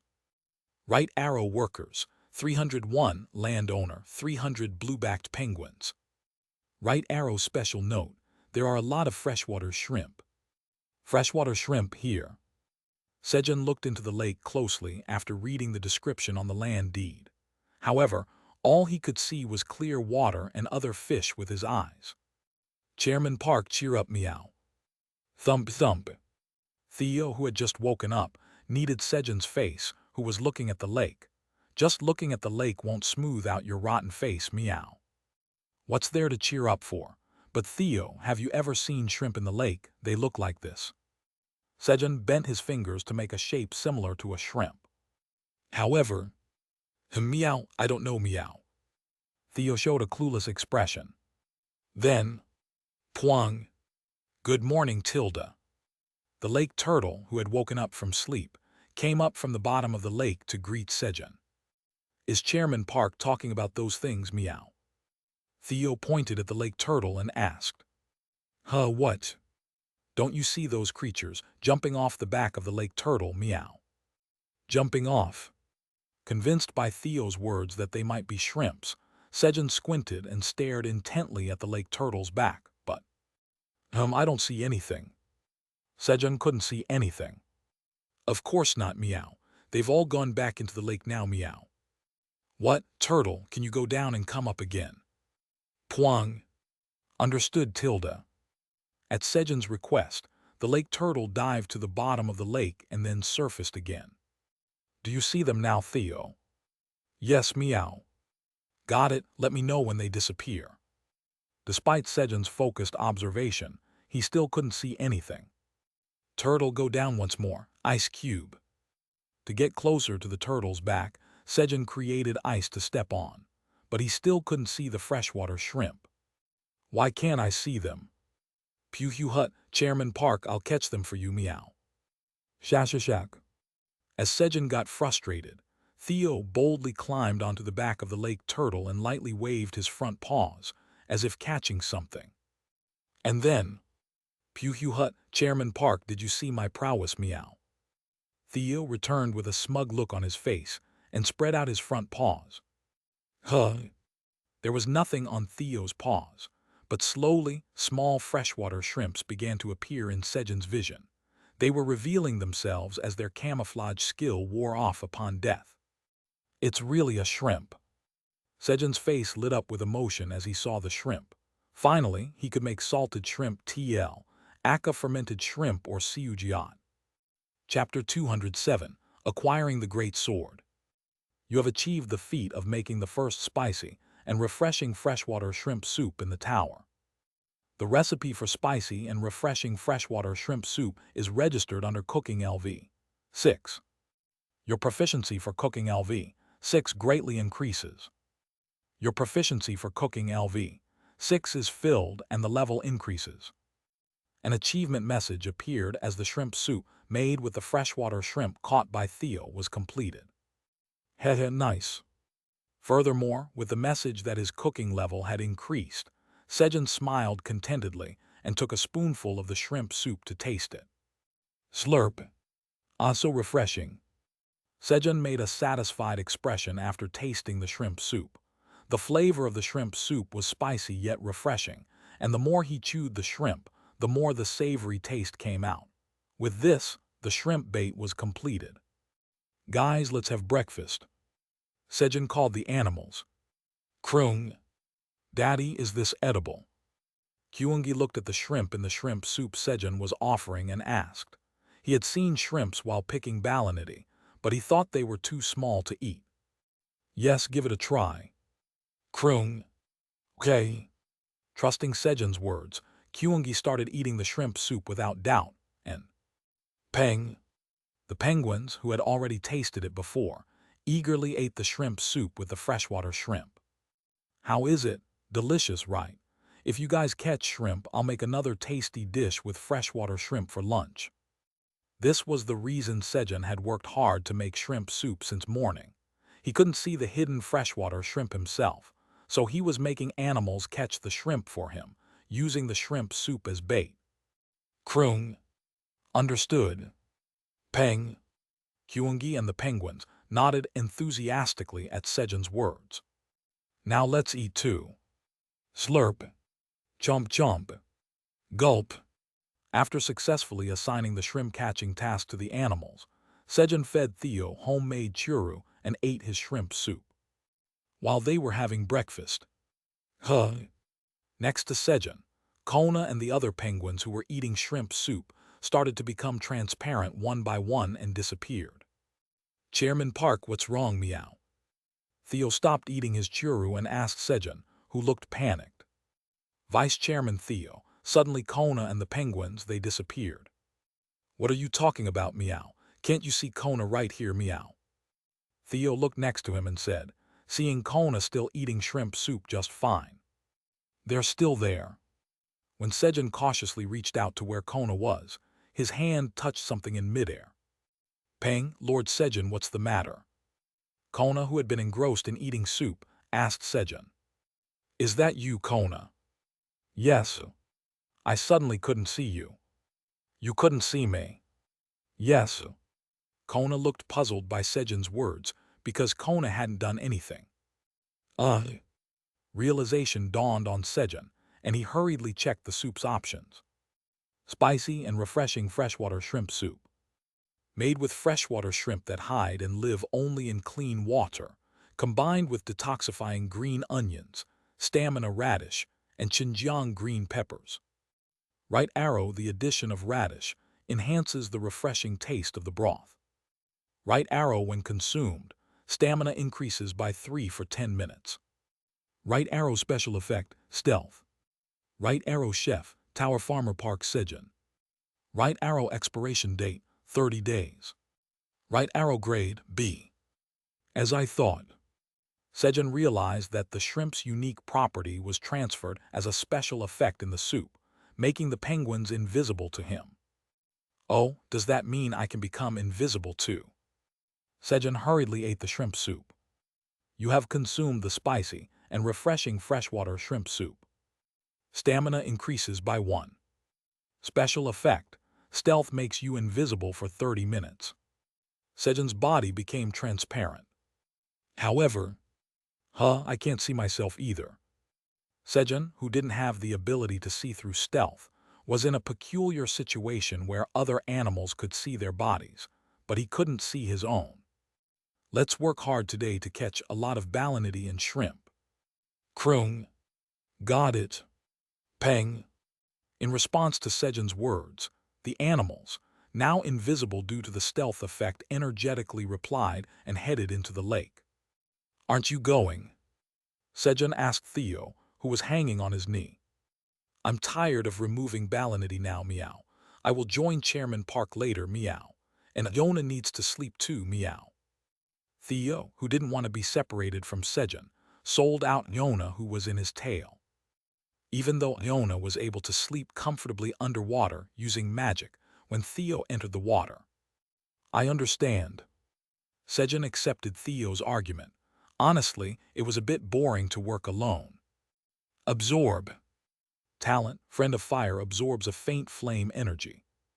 Sejun began the barnacle removal work, while Theo was attached to his leg. A little later. Krung.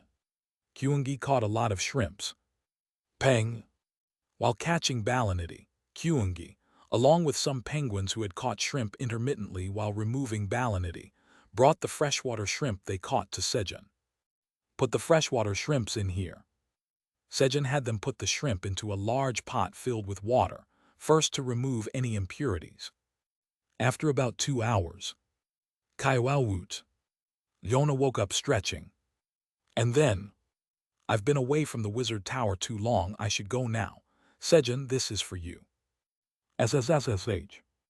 Yona handed Sejun the bronze coins he had collected from defeating the Apostles of Destruction during her raid on the Three-Head Society's hideouts. Bronze coins. Yona, you fought the Apostles of Destruction. There were a whopping 35 bronze coins. Sejun could tell that Yona had battled many Apostles of Destruction. Kaiwat, yes, with Aileen. Yona briefly mentioned how she and Aileen had smashed the Three-Head Society's hideout. I see, thank you. Kaiwat. No problem, I'm glad I could help you, Sejun. I'll be going now. Vice Chairman Theo, take care. Yona, take care, meow. Goodbye. Kaiwat, yes. Woo-wung. Waving goodbye to Sejun and Theo, Iona disappeared swiftly using flying magic. Gangnam, Korea. What's this? A hunter who was about to enter the tower noticed something on the ground. It was grass growing through the asphalt. Normally, this would have seemed strange, but it's because of the sturdy blade green onions, isn't it?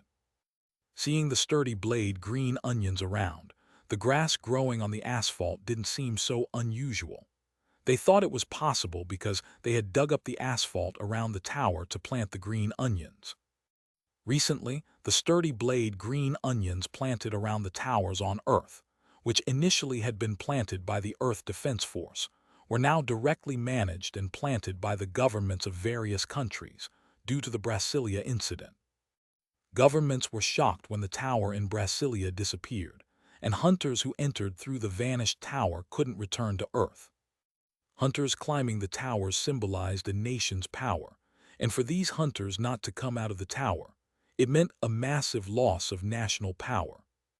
As a result, governments around the world strove not to lose their towers, and the Earth Defense Force's role was greatly reduced.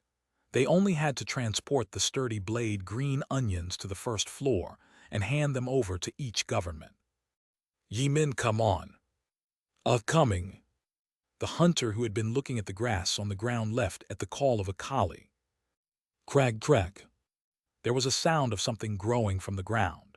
It was the root of Flamey, which had been moving steadily ever since hearing about the threats to Sejun's family. The root of Flamey, that started to take root in Korea, was moving to find Sejun's family, to protect them. However, the roots that had appeared in other countries had a completely different purpose: vengeance. Flamey's revenge was slow, but persistent and destructive. Chaik. as Sejun was preparing a new dish using the freshwater shrimps, which he had promised to the animals. Krung, Daddy Kyungi is hungry. Kyungi, who had been removing Balinity, came up from the lake. Yeah, just wait a moment. Sejun spoke as he took out the freshwater shrimps fried in tuna oil. This time, since no other crops were used, no cooking achievement was unlocked. But that's not what's important. What mattered was that he had fried them. Guys, let's have lunch. Sejun called the animals and filled their bowls with a generous serving of fried freshwater shrimp. Dip this in the sauce, it'll taste even better. Sejun took out all the small packets of soy sauce and thought, once all of this is used up, I won't be able to have soy sauce for a while, but I can't just eat the fried food haphazardly. It's been so long since I've had it. Crunch. Krung krung. It's delicious, I'm so excited. Kyungi, unable to contain his excitement, grabbed a handful of fried freshwater shrimp with its front paws and put them into his mouth, and began to shake its hips slightly. Peng! On the other hand, the penguins, who were trying fried food for the first time in their lives, cautiously put the fried freshwater shrimp in their mouths. Crunch! Peng! The eyes of the penguins who tasted the fried food widened. The texture was unfamiliar, but it was too good. Dum-dum. PFFFT. Sejun burst into laughter, watching Kyungi and the penguins eating the fried freshwater shrimp and shaking their hips without realizing it. I should try some too. Sejun tasted the fried shrimp. Crunch. As soon as he ate it, the rice batter and the shrimp shell crunched pleasantly. Following that, the richness of the fat and the savory taste of the shrimp delighted Sejun's mouth. Crunch. Crunch. Throughout lunch, everyone was so engrossed in their food that only the sound of crunching could be heard. A while later, Kurung. Ferorong. After having a full lunch, the animals started to take a nap. Shusha. Sejun began salting the freshwater shrimp in a pot. He was making salted shrimp paste. Hehe, by the time this is ready, the cabbages and other vegetables I've planted should have grown. Sejun smiled contentedly at the thought of being able to eat kimchi that he had personally prepared. All right, let's get back to work. After finishing salting the shrimp, Sejun woke the napping animals to resume removing the balinity. As everyone worked hard, evening came. You have removed all the balinity from the lake turtle. You have completed the mid-level administrator quest. You've gained 100,000 experience points as a reward for completing the mid-level administrator quest. You've obtained 10,000 tower coins as a reward for completing the mid-level administrator quest. As a reward for completing the intermediate manager quest, the lake turtle, a species at risk of extinction in 100 years, will be able to lay eggs safely and thrive. The mid-level administrator quest was completed. Puang puang. Mid-level administrator, I'm so sleepy, please check on me when I wake up. All right, see you when you wake up. Sejun said goodbye to the lake turtle, thinking he might not be there when it woke up. Splash! As the lake turtle disappeared into the depths of the lake for a nap. Let's rest for today. Sejun decided to let the animals rest as he planned to register at the waypoint on the 44th floor tomorrow, and then ascend to the 99th floor. The next morning. Guys, I'm leaving now, see you next time. As Sejun was saying farewell to the penguins. Lord Sejun, this is for you. To bid him farewell, the penguins collectively presented Sejun with a massive 2-meter-long sword, made from balinity shells, which about 50 penguins brought over, holding it above their heads. A greatsword. Sejun examined the greatsword he received. Amplifying greatsword. Right arrow, a greatsword made with balinity shells containing the essence of fire, made using the blue-backed penguin tribe's unique ice forging technique. Right arrow, the powers of ice and fire harmonize to amplify the attack power when wielding the greatsword. Right arrow usage restriction, LV, 50 or higher, strength 100 or higher, magic 100 or higher. Right arrow maker, Blue-backed penguin tribe. Right arrow grade S+. An impressive S+ grade item. Thanks, guys. Sejun was moved as he equipped the weapon. Finally, he had a suitable weapon of his own. Just equip this, and you can carry the great sword. Kona sensibly passed him the gear to hold the sword as well. Yeah, thank you. Click. Sejun equipped the gear and slung the greatsword on his back with a good feeling. However, the sword hung clumsily down his back, dragging along. It wasn't the cool look he had imagined. Sejun now had one more tool useful for cutting grass. Chapter 208. What's the point of luck anyway? Kroong kroong. We're home, Mom. Kyungi is here. As soon as they arrived at the farm, Kyungi ran to find Pink Fur. And then, let's see how well this greatsword performs. Sejun went to the green onion field to test the performance of his newly acquired greatsword. Currently, there were 3 types of green onions planted in the field. The regular green onions Sejun had initially brought during the vanishing, the detoxifying green onions which Sejun had planted from seeds obtained in the tower, and the sturdy blade green onions. Swoosh!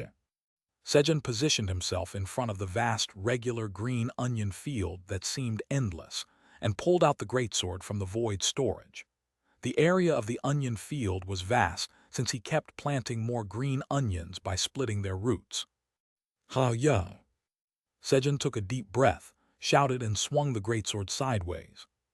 Whoosh! Creak! The greatsword made a slicing noise through the air, cutting the green onion leaves from about 1 m away, just with the wind from the sword swing. Wow, Vice Chairman Theo, did you see? I cut one too. Sejun started counting the number of green onions he had cut. Thud. Wow, I cut 24 green onions at once. Sejun, pushing down on the half-cut onions with his hands, making a fuss to Theo. You did well, Meow. Chairman Park, impressive, Meow. Theo praised soullessly. Normally, Theo would have snuffed out Sejun's spirits by showing off his own skills, starting with his dragon claws to suppress Sejun. But right now, Theo was incredibly sleepy. Thanks to that, Sejun, whose spirits were not dampened, diligently cut the green onion leaves with his greatsword. 2 hours later. Phew, that was satisfying. Wiping off his sweat, Sejun looked back with a pleased expression.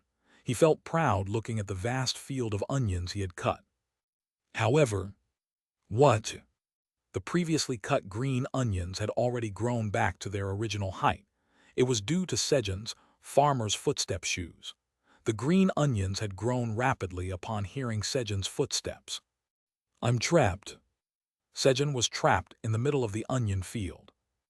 Vice Chairman Theo, lend me your claws for a moment. All right, Meow. Half-asleep Theo took out his dragon claws and infused them with magic. Swoosh! Sejun grabbed Theo's front claw and swung it. Slish! In an instant, all the green onions within 30 m fell down simultaneously. Swoosh, swoosh. Sejun swung Theo's front claw a few times, quickly covering the distance he had taken 2 hours to traverse with the greatsword. Soon, he got out of the onion field. Thanks to this, they had a tremendous amount of green onion leaves. These would be used for various purposes, like food for the black minotaurs and rabbits, and materials for ropes and baskets. Arg! Thunk! Sejun carelessly stuck the amplifying great sword in the ground in front of the house and went inside. It seemed he would need to find a different use for it other than cutting green onion leaves. The next morning, Sejun, waking up early, put Theo on his leg and went outside stretching. I should start with the brewery first today. Since Sejun possessed the relic, wealth-devouring rice dough, he decided to first visit the brewery to replenish rice flour before heading to the kitchen. However, as Sejun stepped into the front yard of his house to go to the brewery, he discovered that the great sword he'd left stuck in the ground outside was missing. Where did it go? He thoroughly searched the yard, but the great sword was nowhere to be found. It was an S+ grade sword, and moreover, a precious equipment gifted by the penguins. Who took it? Angry, Sejun went straight to the brewery first. He planned to search the area thoroughly with the rabbits and the mushroom ants once they woke up. As Sejun entered the brewery grumbling, "Oh, it's here." He found the greatsword inside the brewery. Ook ook.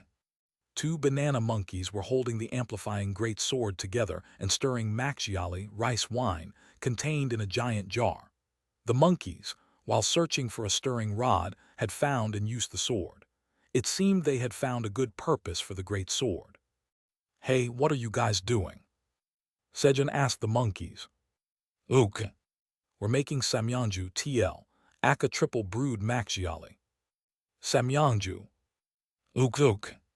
It tastes better this way, samyangju is. The monkeys answered Sejun's question.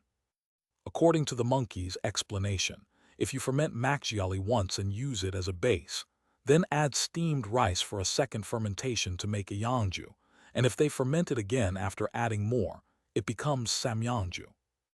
As it goes from iyangju to samyangju, the alcohol content increases, the taste becomes clearer, and the aroma deepens. Moreover, the color of the liquor becomes clearer, making it not only pleasant to look at but also a high-quality, delicious drink. "All right, keep up the good work." Sejun smiled happily, thinking about selling it at a high price to Kaiser and Kellyan later on. Just then, "Krung, Daddy Kyungi is hungry." Kyungi, who had traveled to the front of the brewery tracking Sejun's scent, called out to Sejun with a fierce cry. He seemed very hungry. Just a moment, crop gigantification. Sejun quickly stepped outside, handed a giant sweet potato to Kyungi, and headed for the kitchen. Tadadada. Sejun swiftly chopped ingredients with his dagger, placed them in a pot, and increased the fire using his magic power. "Next time, should I ask the penguins to make a kitchen knife?" Sejun commented as he looked at Kainz's training dagger.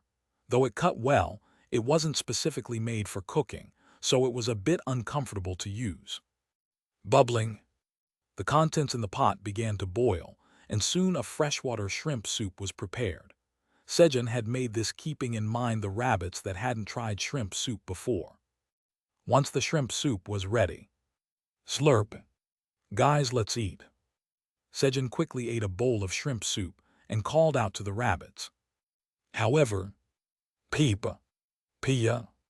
Rabbits greeted Sejun face to face as he attempted to surprise them by using the special effect of shrimp soup. As expected, even the rabbits had the ability to detect stealth.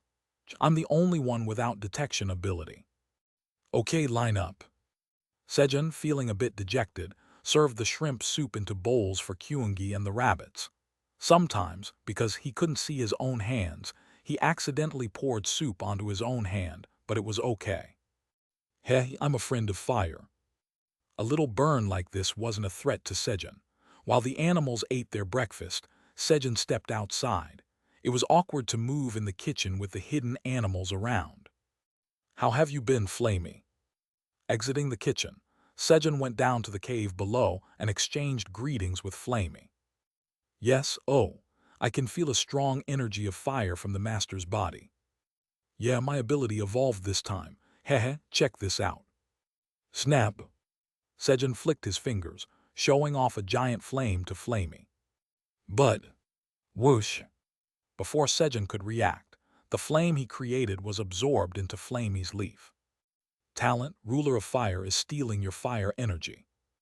If more fire energy is stolen, it will be hard to maintain the talent, friend of fire. What? Sejun was confused as he read the message. "Oops, master, I'm sorry."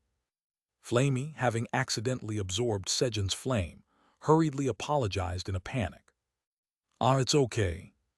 Sejun had trusted Flamey, but unlike Sejun, who had only recently become a friend of fire, Flamey was already a ruler of fire. Suddenly, Flamey seemed very unfamiliar. Sejun realized once again how pointless it was to worry about others on the 99th floor of the tower. "I'll be going now." "Are you leaving already?" "Yeah." Sejun, clearly upset, got up from his spot. He knew he was acting a bit childish, but he needed some time to accept the truth.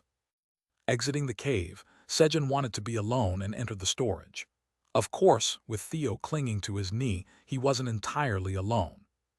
Inside the storage, Sejun browsed the crops harvested in his absence. And then, oh, they've harvested peanuts, huh, onions too. Seeing the crops, Sejun's face gradually lit up. It was an inevitable habit as a farmer. Haha, this is reassuring. Sejun completely recovered from his gloomy mood as he packed the crops into his void storage. Then, they've harvested strawberries too. He spotted red strawberries piled up at the end of the storage. Slurp. The sight of the strawberries made him drool involuntarily. With no one around should he eat a few. It was just him and Theo there, and Theo was asleep. All right. Just as Sejun cautiously reached for a strawberry. Drip, drip. He heard the sound of water droplets falling. Looking towards the sound. Drip, drip. Water was falling from thin air. Go, ghost. Just as Sejun thought he saw a ghost. Kyungi. The stealth effect timed out and Kyungi and the rabbits appeared. They were the rabbits that intended to surprise Sejun, who had tried to surprise them a while ago, and Kyungi had just followed them. The rabbits that followed Sejun into the storage room noticed that Sejun's expression was not good and worriedly followed him quietly. However, as Sejun's expression lightened, they were looking for another opportunity to surprise him. But they were exposed when Kyungi drooled as Sejun grabbed a strawberry. Krung. Dad, were you about to eat the strawberries alone? As soon as he was revealed, Kyungi immediately questioned Sejun. No, of course I was going to eat them together. Sejun hastily explained, withdrawing his hand that was trying to pick the strawberries in response to Kyungi's interrogation. Come on, let's quickly wash these and have them as dessert. Sejun took the strawberries, washed them at the tap, and ate them with the animals. Chomp! Wow, these are really delicious. Sejun exclaimed after taking a bite of the strawberry. The taste and fragrance of the strawberries had improved, perhaps due to his upgraded rank as a tower farmer. Krung! It's even tastier now. Beep! The animals seemed to agree with Sejun, continuously exclaiming as they ate the strawberries. And then, you have consumed a lucky strawberry. Your luck will increase for 1 hour. A message appeared each time he ate a strawberry. However, what's the use of luck anyway? I'm still the weakest after all. Sejun, still affected by the damage he took from Flamey earlier, wasn't very optimistic. Then, the seed shop is now open. Park Sejun's grade is extraordinary. A message stating that the seed shop was open appeared. It's the 335th day. He had forgotten about the opening of the seed shop today, because he had been to the 44th floor of the tower. As Sejun was reading the message, Park Sejun, you are the 1 millionth visitor to the seed shop. The 1 millionth visitor. An unusual message appeared. And then, especially for Park Sejun, our 1 millionth customer, 3 valuable seeds will be sold at a 50% discount today. This purchase won't accumulate seed shop loyalty points. You can only purchase 1 seed. Rice seeds x 10,000, 35 pieces of the world's energy. Wheat seeds x 10,000, 25 pieces of the world's energy. Barley seeds x 10,000, 15 pieces of the world's energy. The rice seeds Sejun had longed for finally appeared. But world's energy. Sejun, who always used tower coins, found it strange that he could buy seeds with world's energy. Thank goodness. Thanks to the bronze coin from Iona, Sejun had 43 pieces of world's energy. I'll buy the rice seeds. Without hesitation, Sejun chose rice. The thought of eating white rice brought a smile to his face. Poof! With Sejun's choice, the bronze coin he was holding turned to dust and disappeared. And then, using 35 pieces of world's energy, you have purchased 10,000 rice seeds from the seed shop. Plub. A leather pouch containing 10,000 grains of rice landed onto in Sejun's hand. The pouch was quite heavy. Chapter 209. I'm a lucky. Black Dragon's Territory. Flap flap. A massive black dragon descended to the ground. And then, Father, I have delivered the essence of fire. The black dragon spoke to Kaiser as it polymorphed into human form. It was Anton, who had visited the red dragon's territory on Kaiser's errand. How was it? Just as you said, Father, the red dragons were not creating the essence of fire. As expected. Kaiser's expression grew grave at Anton's words. The essences were typically created by the four main dragons that represented the elements: red for fire, blue for water, white for ice, and brown for earth. If not, essences would form elsewhere, causing damage. According to them, it has been over 100 years since the essence of fire was last made. I spoke to the leader of the Red Dragon, Sir Ramter, but I am not sure how effective it will be. What should we do? Kaiser couldn't think of a solution. If the Red Dragons didn't create the essence, even if the other elemental dragons did their part, an imbalance would occur, leading to greater problems. For now, the only solution was to regularly remind the red dragons to create the essence. You planted rice seeds in the magic-infused ground. Your job experience has increased slightly. The rice seeds listening to the farmer's footsteps, enhancing the effect of magic seed sowing LV. 6. Due to magic seed sowing LV. 6, the growth speed of the rice seeds will be doubled for 24 hours. Your proficiency in magic seed sowing LV. 6 has increased slightly. Hehe, grow quickly, my little ones. As soon as Sejun received the seeds, he carefully planted them one by one in the field from the leather pouch. Along the way, the level of his magic seed sowing skill increased, bringing him great satisfaction. Once he finished planting the rice, I need to make a rice paddy. Sejun decided to create a rice paddy to transplant the rice once it had grown to a certain extent. Toryang. Sejun called out to the black earth dragon, Toryang, on a piece of unused land. Master, did you call for me? Yes, Toryang, make a paddy here. Yes, understood. Being the helper of the tower farmer, Toryang, who possessed knowledge about farming, immediately understood Sejun's request. Kugyugung. Toryang went underground and quickly created a 33,000 square meters paddy field that could hold water. Done. Good job, Pinkfur, fill this place with water. Once Toryang had created the paddy field, Sejun asked Pinkfur to fill it with water. It would have been great if the black minotaurs were around, but they were currently busy searching each floor for any remnants of the three-head society, and had just reached the 92nd floor. Kuang.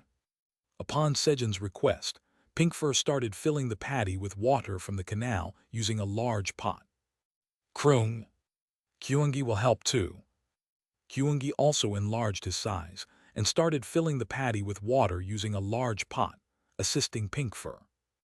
Our Kyungi has grown a lot. Looking at Kyungi, who was now 1 head taller than Pinkfur, Sejun beamed with pride. It was rewarding to see him grow. About an hour later. Krung. Dad, we're done. With a proud stride, Kyungi approached Sejun, who was roasting balaniti. It seemed as if he was saying, I worked, so I deserve a snack. Our Kyungi worked hard, so let's have a snack. Pinkfur, you worked hard too. Here, eat this. Sejun treated Kyungi and Pinkfur, who had helped with the work, to roasted balaniti as a snack. Of course, he also called over the rabbits, monkeys, and mushroom ants that were working to join them. Then, snap, pop. As the animals ate roasted balaniti, they started placing red beads, one by one, near Sejun, who was roasting the balaniti. Krung. This one's for you, Dad. Of course, Kyungi joined in. It was the balaniti's inner core. Thank you. Unlike before, Sejun's expression was bright with gratitude. That's because now he could absorb the energy of fire without eating the inner core, using his talent, Friend of Fire. He could finally say goodbye to the bitter taste. Chug. Sejun casually tried to absorb the fire energy by placing his hand on a single piece of the Balanity's core. However, the ability of the talent, Friend of Fire, is unable to absorb the intensely compressed energy of fire. A message indicating that Sejun's talent couldn't absorb the energy of the core. Sejun's fate, which couldn't escape from the bitter taste, made him taste bitterness once again. You consumed fiery Balanity's inner core. Your strength potential increases by 10. Your fire attribute talent slightly strengthens. After eating 5 inner cores, Sejun quickly took out honey jelly to wash away the remaining bitter taste in his mouth. Then, you consume the honeybee's honey jelly. The residual energy in your body enhances the effect of the honey jelly. Your magic-related talent greatly strengthens. Talent, Enhanced Magic Circuit, evolves into an overflowing magic circuit. After digesting the Balanity's inner core, the remaining energy somehow enhanced the effect of the honey jelly, causing his talent to evolve.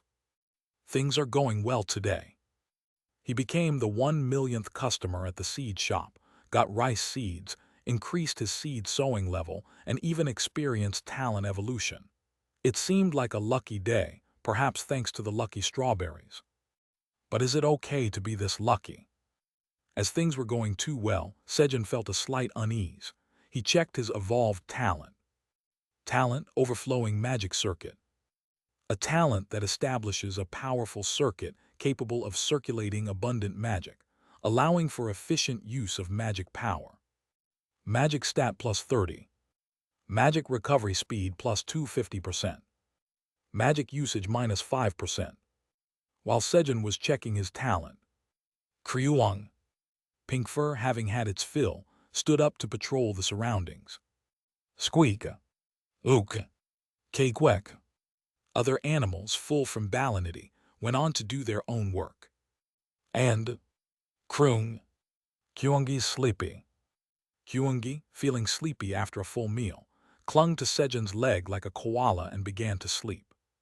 Clank. Thanks to that, Sejun, with Theo and Kyungi attached to his legs, put the Balanity shells left by the animals into the void storage. He was planning to give them to the penguins later to make equipment. It's all done, now to the carrot field. Having stored all the Balanity shells, Sejun headed towards the carrot field. Earlier, while snacking, the rabbits had told him there were many carrots to harvest today and asked for his help. Squeak. Upon Sejun's arrival at the carrot field, the father rabbit stopped the other rabbits from harvesting and gathered them outside the field. Guys, leave this to me, land moving. Thud. Sejun shouted at the rabbits, lifting the miler's hoe and striking the ground. Since no one was in the field, Sejun could focus solely on enhancing the effects of his skill without worrying about someone getting hurt. Boom! The ground shook and the buried carrots popped out. You have harvested 1,000 agility carrots. Your job experience has increased slightly. Your proficiency in harvesting LV7 has increases slightly. You have gained 50,000 experience points. Thanks to this, 1,000 carrots were harvested in an instant. Land moving. When Sejun moved to another spot to harvest more carrots, Squeak, the father rabbit, then sent the other rabbits to collect the carrots Sejun had just harvested. While Sejun was harvesting carrots in collaboration with the rabbits, you have harvested 999 agility carrots. You have harvested a sturdy carrot. Your job experience has increased slightly. Your proficiency in harvesting LV7 has increases slightly. You gained 50,000 experience points. A sturdy carrot. Seeing this unfamiliar carrot name, Sejun inspected the freshly harvested carrots and noticed one that looked slightly different from the rest. A long, firm, and slightly bulky carrot. Then, you have achieved the achievement of creating a new variety in the tower. The tower acknowledges your exclusive cultivation, right to cultivate this new variety. Without your permission, no one can cultivate the sturdy carrot. Your job experience has increased greatly. Due to the job characteristic, all stats increase by 10. An achievement message for creating a new variety appeared. Hehe, I'm a lucky. Sejun decided not to worry about his continuing luck. Today is one of those rare days that come once in a lifetime. Then, you have achieved the achievement of creating 7 new varieties. As a reward for the achievement of the great farmer, the prestige of the Black Tower rises. The stature exceeds a certain level, increasing the number of entrances to the Black Tower by 1. The number of the Black Tower increases from 99 to 100, and the previously disappeared 57th entrance is recreated in the safest place. With the message of achievement of creating of 7 new varieties, a message appeared that the vanished 57th entrance was being recreated. Sejun had a feeling it was referring to the tower that have disappeared in Brasilia. Hehe, but have I really obtained 7 new varieties? Sejun felt proud while reading the message, then checked the sturdy carrot options. Sturdy carrot.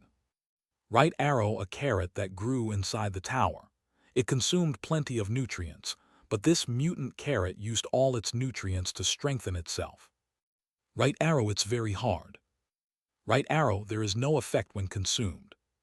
Right arrow cultivator, Tower Farmer Park Sejun. Right arrow expiration date, 120 days. Right arrow grade, B. But can this be eaten? Sejun tried to bite the carrot with all his might, but it was as hard as a rock. Thunk. For now, Sejun decided to replant the sturdy carrot to obtain its seeds and think about how to utilize it. He then went on to harvest the remaining carrots. A little later, Krung, Peepa, Peya, Kyungi, and the rabbits energetically moved the 100,000 harvested carrots. Slurp. Ah, nice. Watching the animals, Sejun decided to have his coffee time.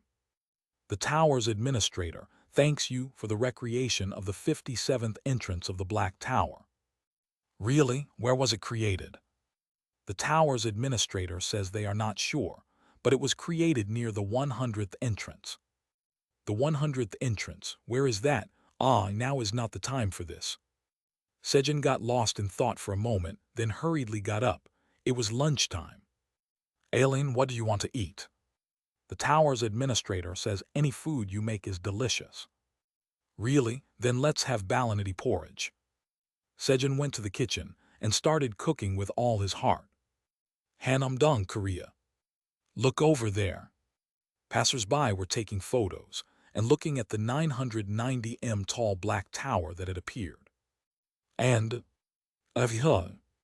Sejun's younger brother, Sidal, who had overslept, yawned while looking out the window, then was startled, because he saw the towering black tower almost only 10 meters away from his window. Why is the black tower here? Sidal was puzzled. In fact, everyone on Earth was puzzled. However, crackle, the cause of all this, Flamey, was busily taking root and dominating its surroundings. The safest place on Earth was near Sejun's family's house, where Flamey was diligently rooting deep underground to protect Sejun's family. Only Flamey knew why the Black Tower appeared here. It was the first time 2 towers appeared in one country. Chapter 210, Not My Sejun.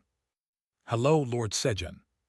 Cat intern Bill greets Sejun, who is taking a break sipping coffee after eating balanity porridge. Moments later, Lord Sejun, how are you? Hello. Other cat interns also began to gather one by one on the 99th floor of the tower.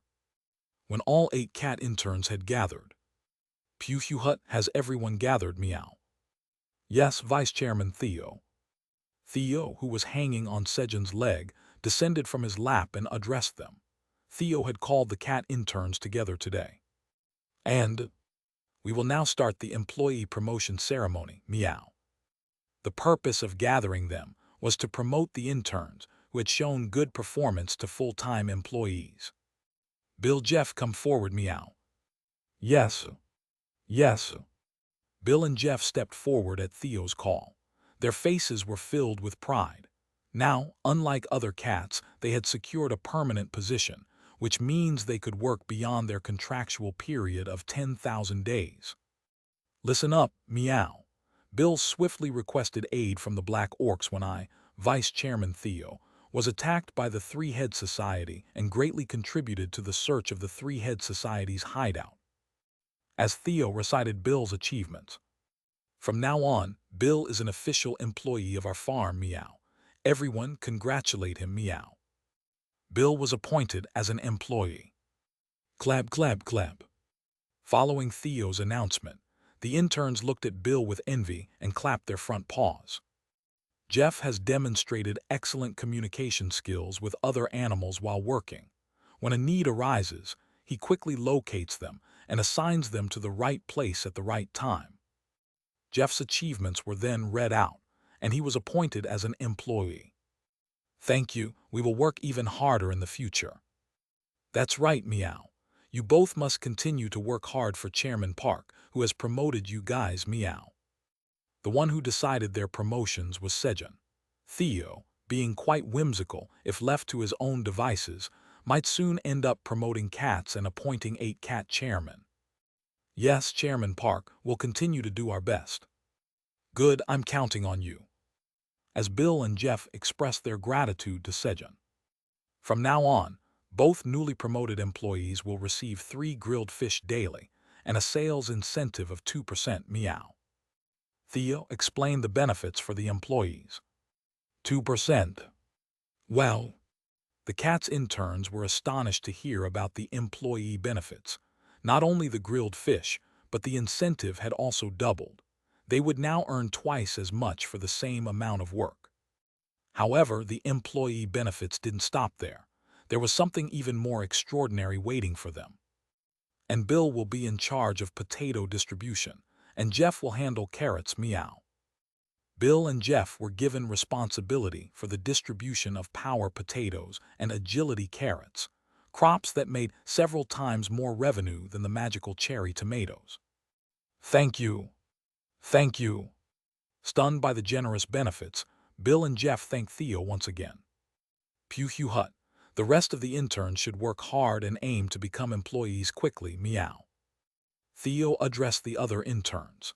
This way I won't have to leave Chairman Park's lap, meow. Theo, eager to delegate his duties, wanted to promote everyone quickly. As the promotion ceremony ended, everyone follow Vice Chairman Theo, meow. I'll be back, Chairman Park, meow. All right, take care on your way. Okay, meow. Eager to delegate his work, Theo, leading the cats as an example, descended to the 41st floor of the tower. I hope it works today. Gonzalez, who had been persistently trying to exit the tower, pushed himself against the exit door every day with hope. Despite his shouting, he expected the exit to remain closed as usual, but swish! Huh! He passed through the exit and fell to the ground. Then, where is this? Gonzalez quickly got up and looked around, completely unfamiliar with his surroundings. Suddenly, a person has come out of the tower. The staff of the Korean Awakened Association, who were controlling access to the tower, discovered Gonzalez and quickly approached him. By any chance, are you from the Brasilia Tower? The assumption was made that the tower that appeared in Hanamdong might be the tower from Brasilia, so an interpreter who spoke Portuguese was on standby, ensuring no issues in conversation. Yes, but where am I? This is Korea. Korea. It's definitely the tower from Brasilia. Thanks to this, both parties were able to obtain the necessary information. We will issue you a visa so you can stay in Korea for now. The staff requested personal information about Gonzalez from the Brazilian Awakened Association, confirmed his identity, and issued him a long-term visa to stay in Korea for 10 years. The goal was to have the hunters stay in Korea as long as possible. The number of hunters who entered through the Brasilia Tower was roughly 100,000, while Korea had 10,000 hunters. This was an opportunity to double the number of hunters in Korea, even if only 10% of the 100,000 hunters were to naturalize.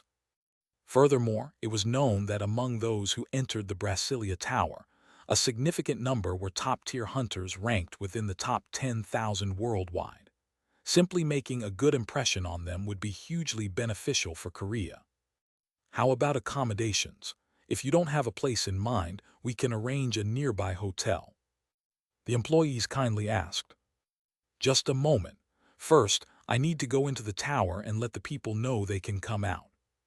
Of course, we'll also send in our hunters to assist. Thank you. Shortly after, over 10,000 hunters emerged from the Hanamdong Tower, greatly boosting the revenues of nearby hotels and lodgings. Swish, swish. Him. After lunch, Sejun was humming as he harvested cherry tomatoes. Then, you've harvested a magical cherry tomato. Due to the effect of harvesting LV7, you've harvested a crop of 1 grade higher. Your job experience increases slightly. Your proficiency in harvesting LV7 increases slightly. You've gained 100 experience points. Thanks to his harvesting skill, he harvested an A-grade cherry tomato. Wow, I'm such a lucky guy. Sejun boasted. Today was his day. Eating loads of lucky strawberries had an amazing effect. It was questionable why the luck that should have only lasted for an hour continued, but has my time finally come? Just when Sejun wondered if his life's luck had turned around. Krung. Daddy, Kyungi wants a snack. Kyungi, which had been playing alone digging the ground, came asking for a snack. Just a moment, crop gigantification. Using crop enlargement LV4 on the power sweet potato. Using the power contained within the power sweet potato to enlarge the crop. Sejun used crop gigantification on the sweet potato. You're lucky. The power sweet potato has enlarged successfully while retaining its effects. The power sweet potato grew larger while retaining its effects. I really am lucky. Here you go. Sejun, reaffirming his luck, gave the enlarged sweet potato with its effects intact to Kyungi and resumed harvesting cherry tomatoes. Then, Queek. The fire ant that followed Sejun to the farm approached with confidence. On the fire ant's back, a single king oyster mushroom was growing fully. Could it be, is that an elixir mushroom? Queek. The fire ant nodded in response to Sejun's question by moving its antennae up and down. Another good thing had happened. Really? Sejun was surprised that the fire ant could also grow elixir mushroom. Queek. The fire ant worker proudly displayed the mushroom on its back. Plug. Sejun harvested the mushroom from the fire ant's back and checked its options. Enhanced elixir, fiery king oyster mushroom. Grown by the fire ant under the care of Tower Farmer Park Sejun, this mushroom absorbed the fire ant's fire energy and all nearby nutrients to transform into an elixir mushroom. Right arrow, it boasts excellent taste and aroma. Right arrow upon consumption, all stats +3. Right arrow upon consumption, flame-related talents are slightly enhanced. Right arrow cultivator, Park Sejun's tenant fire ant worker. Right arrow expiration date, 120 days. Right arrow grade, B. The elixir's effects were better, likely due to the fire ant's larger size compared to mushroom ants. I should bring more fire ants. Sejun thought he should go north later to catch more fire ants and continued harvesting cherry tomatoes. A short while later. Oh, another A-grade cherry tomato. Sejun's streak of luck continued, unaware of what consequences it would bring. Black Tower Administrator's Zone. So tired, numb. Aileen, exhausted from engraving magic on the fragment of Kaira's dragon heart, put an elixir, cherry tomato imbued with powerful magic power into her mouth, which Sejun had given her. She was halfway through the engraving process. Kahihiti, delicious, nom nom. As Aileen was restoring her magic by eating the elixir-grade cherry tomato. The tower farmer of the Black Tower, Park Sejun, has utilized luck exceeding his share. The scale of causality of the Black Tower has slightly tipped.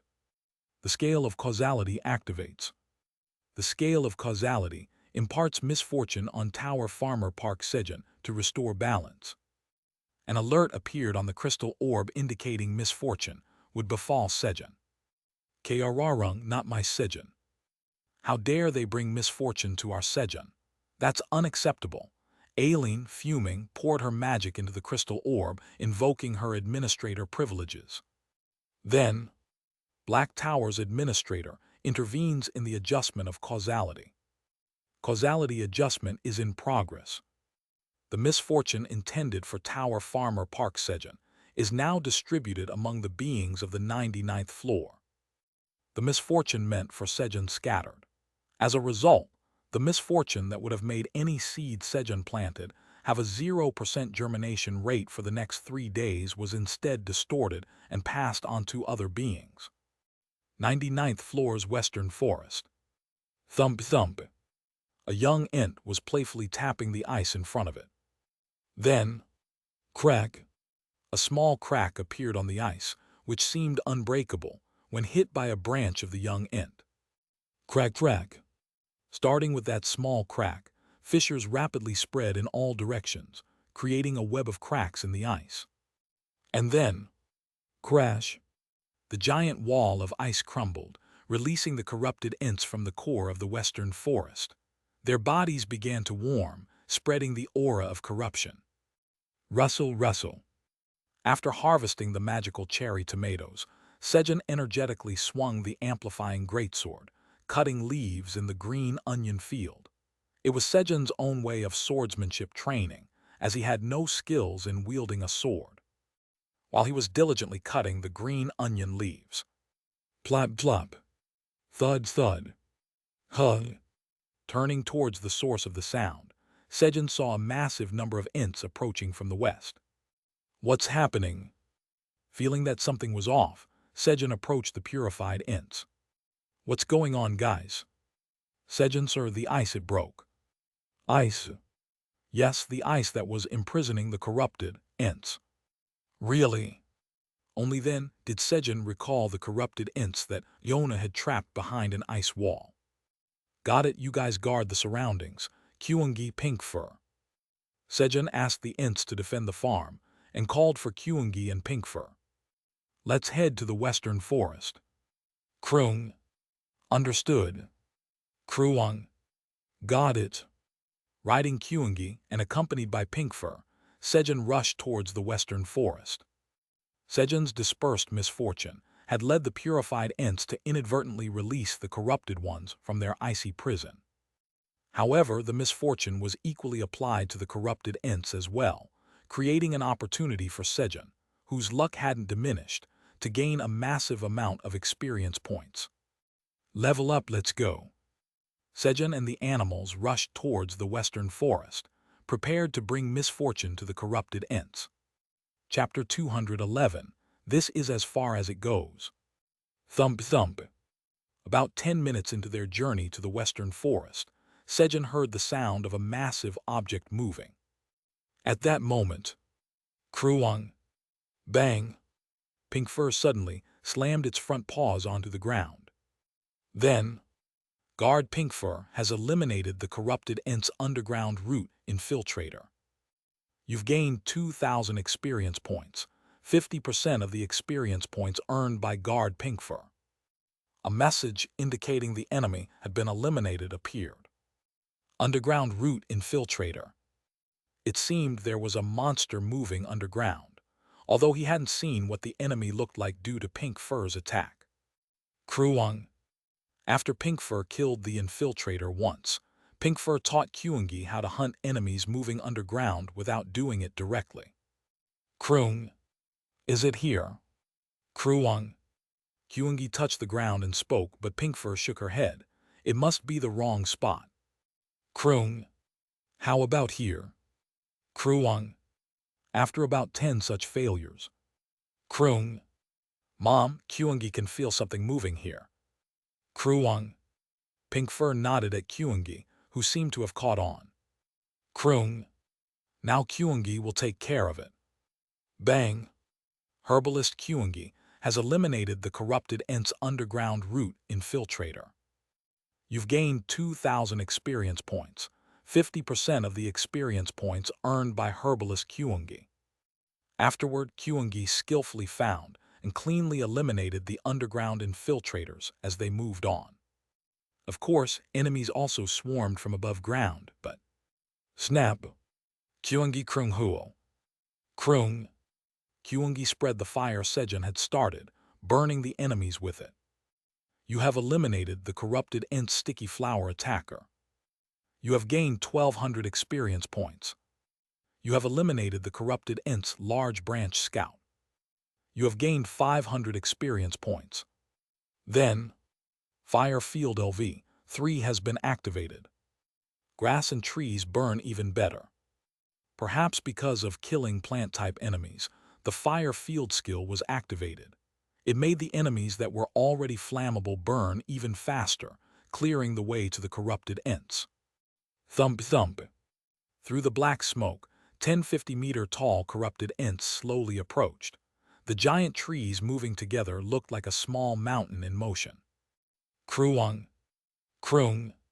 Pink Fur and Kyungi, who had instantly enlarged himself, roared as they blocked the path in front of Sejun. And then, thump thump! Pink Fur and Kyungi charged swiftly towards the corrupted Ents. Guys, wait for me too. Sejun shouted to the two as they ran off, but bang bang! They didn't hear him, attacking the corrupted Ent. Bang bang! The one-sided attack continued. Perhaps because they had found enemies that allowed them to use their strength, the two were spiritedly hitting the corrupted Ents. This will be over quickly. While Pink Fur and Kyungi fought, Sejun decided to explore the center of the western forest. Upon reaching the center of the western forest, there was a huge tree base. The circumference was over 20 meters, and the height was as tall as Sejun. Is it dead? Unlike the other corrupted Ents, this one was still, which meant it could be a dead tree. As Sejun cautiously approached the tree base, the name that came into Sejun's view. Tree Titan, the bringer of corruption. The tree base was a named monster. The bringer of corruption. It seemed that this monster was the main culprit behind corrupting the Ents. What should I do? Sejun pondered for a moment, and decided to wait for Pink Fur and Kyungi to finish off the corrupted Ents. I could defeat it myself, but I'll give them the honor of a team kill.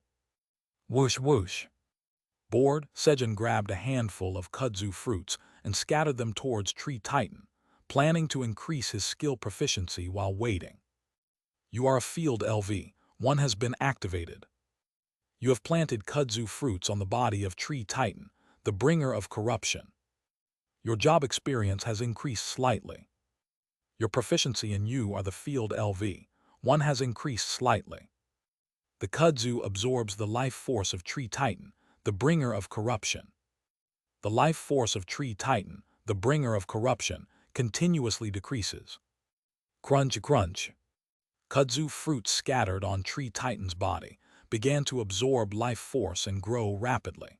Perhaps because the roots were taking root in another tree, the kudzu had no difficulty taking root.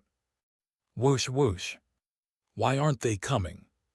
While waiting for over 30 minutes for Pink Fur and Kyungi who hadn't arrived, Sejun kept tossing kudzu fruits at Tree Titan. Then, your proficiency in you are a field LV. One has slightly increased. Your proficiency in you are a field LV. One has been filled and the level has increased. The level of the skill, you are a field, increased. Checking its details, there were no significant changes apart from the description that it could now absorb more life force and grow a bit faster. Another 30 minutes passed. But still, there was no sign of Pink Fur and Kyungi. Golden Bat, go see what's happening. Yes.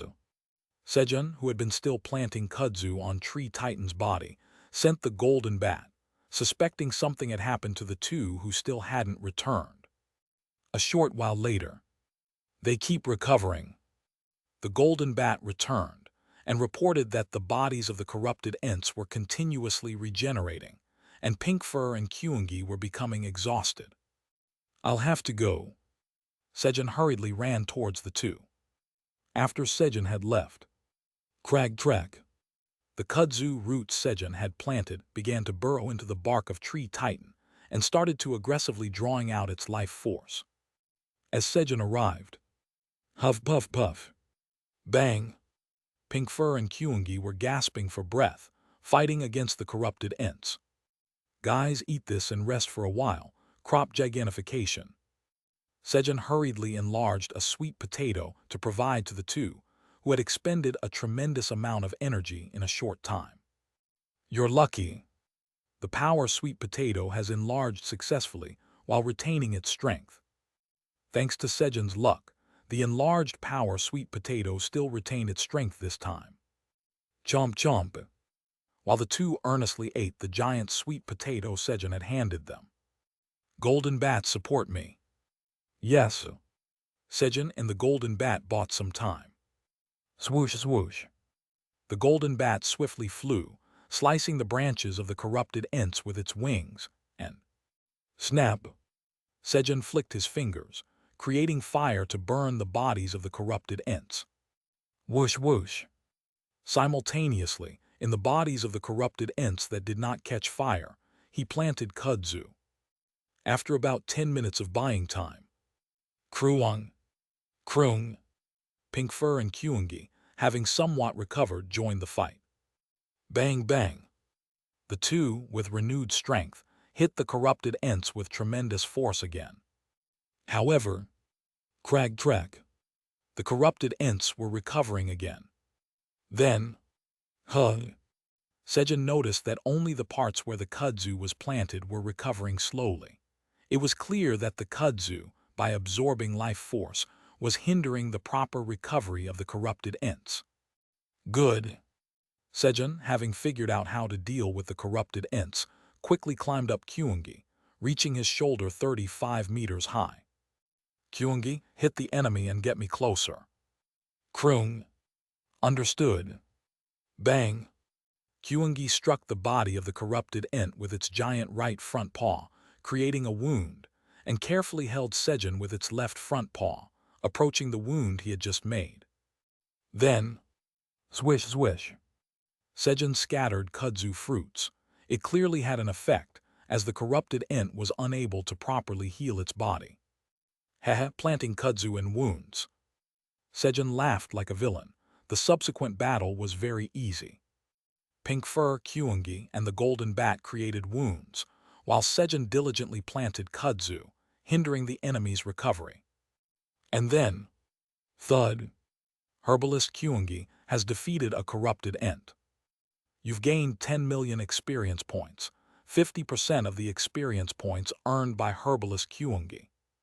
Finally, one of the corrupted Ents fell. Thud. Following that, the remaining 9 corrupted Ents also fell, and Sejun leveled up twice, reaching level 65. Guys, there's one more over there. Sejun informed the animals about the presence of Tree Titan in the heart of the western forest. But, Kruung, there's another one. Kruung, Pinkfur and Kyungi were already significantly exhausted. I've already scattered kudzu to weaken it a lot, so it should be fine. It also wasn't moving. Let's eat this on the way. Sejun, who wanted to go defeat the enemy right away, persuaded the two with some food. He gave locust meat to Pinkfur and honey to Kyungi. Thus, after a successful persuasion, Sejun and the animals moved toward the center. Boom boom. A massive vibration was felt. The direction was straight ahead. It was the center of the western forest. They saw a tree stump floating in the sky. More precisely, giant roots were supporting the stump. It was Tree Titan, who had come out himself after all the Ents he had corrupted had fallen. It definitely wasn't moving before. When Sejun was startled, thud, suddenly Tree Titan collapsed. And then, you have defeated Tree Titan, the bringer of corruption. You have gained 50 million experience points. You have leveled up. You have acquired 1 bonus stat point. The message that Tree Titan had been defeated appeared. The hundreds of thousands of kudzu roots Sejun had planted over an hour had absorbed all of Tree Titan's life force. Originally, the tree titan wasn't a monster that could be killed so easily, but its life force was weakened because of Iona's magic, and it had kept infusing life force into the corrupted Ents so they wouldn't freeze to death. Moreover, where the roots were spread to recover the life force, the kudzu roots had spread and blocked the absorption of the life force, preventing Tree Titan from recovering properly. If there had been even one day to recover life force, Tree Titan would not have been killed by mere kudzu roots. It was extremely fortunate. Haha, see, I'm the one who defeated it. Thanks to this, Sejun boasted loudly to the animals and approached the corpse of the fallen Tree Titan to show off his kill. As Sejun got close to Tree Titan's corpse, what's that? Tree stump pod. Sejun found a huge hollowed-out tree stump. Beside it was something that looked like letters or symbols carved in. As Sejun reached out and examined it, tree stump pod. It wasn't appraised, so no detailed description was available. Aileen appraised this for me. The tower's administrator says you can leave this to her. With Aileen's words, the huge tree stump pot disappeared. Today, things are really going smoothly, Sejun said, looking at the fallen Tree Titan. Pinkfur and Kyungi had a hard time, but for Sejun, who had only scattered kudzu fruits, it hadn't been that difficult. Then, sniff sniff. Kroong. It smells strongly of herbs. Kyungi started to dig at Tree Titan's roots, sensing the scent of herbs from the corpse. And then, Kroong. Found it, this is definitely for Dad. Kyungi pulled out an ominous black kudzu root, exclaiming. At a glance, the root had the aura of I'm really bitter. Kyungi, save it for later. Sejun naturally said he would eat it later. Kroong kroong. No, if you don't eat it right now, its effect will be lost. Kyungi firmly shook its head and spoke. Its effect will be lost. After hearing Kyungi's words, Sejun examined the black kudzu root. Black kudzu root that has overabsorbed life force. Right arrow, a kudzu root that has absorbed more life force than it can handle temporarily due to its obsession with survival. Right arrow, over time, the efficacy of the kudzu root will fade. Right arrow, when consumed, your stamina will increase by 200 or your potential stamina by 100. Right arrow, when consumed, you may awaken a talent related to stamina. Right arrow, you will experience a terrible bitter taste. Right arrow usage restriction, LV, 60 and above, stamina 150 and above. Right arrow expiration, 1 minute. Right arrow grade, SS. Oof, terrible bitter taste. As Sejun hesitated. Kroong. Become strong by eating it. Kyungi cheered Sejun on. There was only 1 minute left. He had to swallow it right away. All right, I got it. Encouraged by Kyungi, Sejun clenched his eyes shut and chewed the black kudzu root. Pain is temporary, but stats are. As Sejun was chewing the root with firm determination. Arg. The bitterness was beyond any of this world. Overwhelmed by the horrible bitterness in his mouth, Sejun fainted. This is as far as it goes. Just before losing his consciousness, Sejun realized that his luck had finally run out. Chapter 212. Is a medicine that's bitter is good for stamina. Meow. Vice Chairman Theo, what's the matter? While descending the tower, Theo suddenly stopped, prompting Jeff to ask. It seems Chairman Park has collapsed, meow. What, Chairman Park? Should we go back then? The cats were about to turn back at the news that Sejun had collapsed. However, meow, it's okay, meow. He fainted, but Chairman Park's condition has actually improved, meow. He must have fainted again after eating something bitter, meow.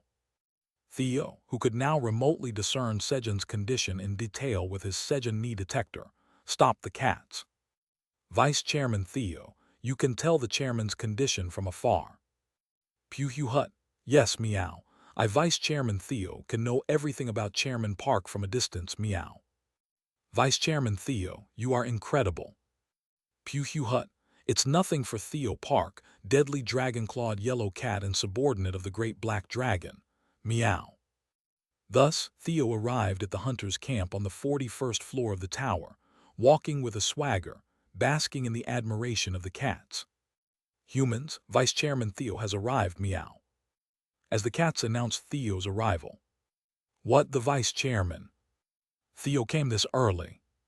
The hunters became busy at the unexpectedly early visit from Theo. It had been only 4 days since Theo's last visit. The hunters who had bought items from Theo were outside selling their crops. And, Vice Chairman Theo, will quickly contact the hunters who went out, so please wait until the hunters return. The hunters asked Theo to wait for them. They didn't have much money at the moment. They had invested all their money in buying crops, so they needed the hunters who had gone out to bring back the money from selling the crops. Understood, meow. You guys keep selling the cherry tomatoes here, meow. Yes. Theo had no intention of selling Sejun's crops for a small amount of money, so he had the cats sell the cherry tomatoes and headed to the Black Orc's base. Love you. Sejun, who had fainted from the terrible bitterness, woke up. Sejun, have you woken up? The golden bat, who had been hanging from the bedroom ceiling and watching Sejun, flew down to Sejun's chest and spoke. Yeah, how long did I sleep? It's 3 hours before breakfast time now. You've slept through the night. Is that so? No wonder I feel refreshed. Sejun got up while conversing with the golden bat. And, swoosh. He walked to the bedroom wall, which marked the date, and added one more mark, beginning day 336 of being stranded. Huh, what's that? As soon as he stepped outside, Sejun noticed a massive golden tree stump in the front yard. It was placed there by Aileen after Sejun fainted from eating the bitter kudzu root yesterday. Sejun examined the tree stump's options. Golden tree, stump pot of abundance. Right arrow, this is a divine relic created by the goddess of abundance, Li, who was responsible for abundance in ancient times. When her beloved tree died, she imbued it with her divine powers. Right arrow on the side, the goddess of abundance, Li, has inscribed her name. Right arrow, crops planted in the golden tree stump pot of abundance grow 10 times faster with the power of abundance. Right arrow, when the power of abundance is depleted, the golden glow fades. It can be reused once the golden glow is restored. Right arrow usage restrictions.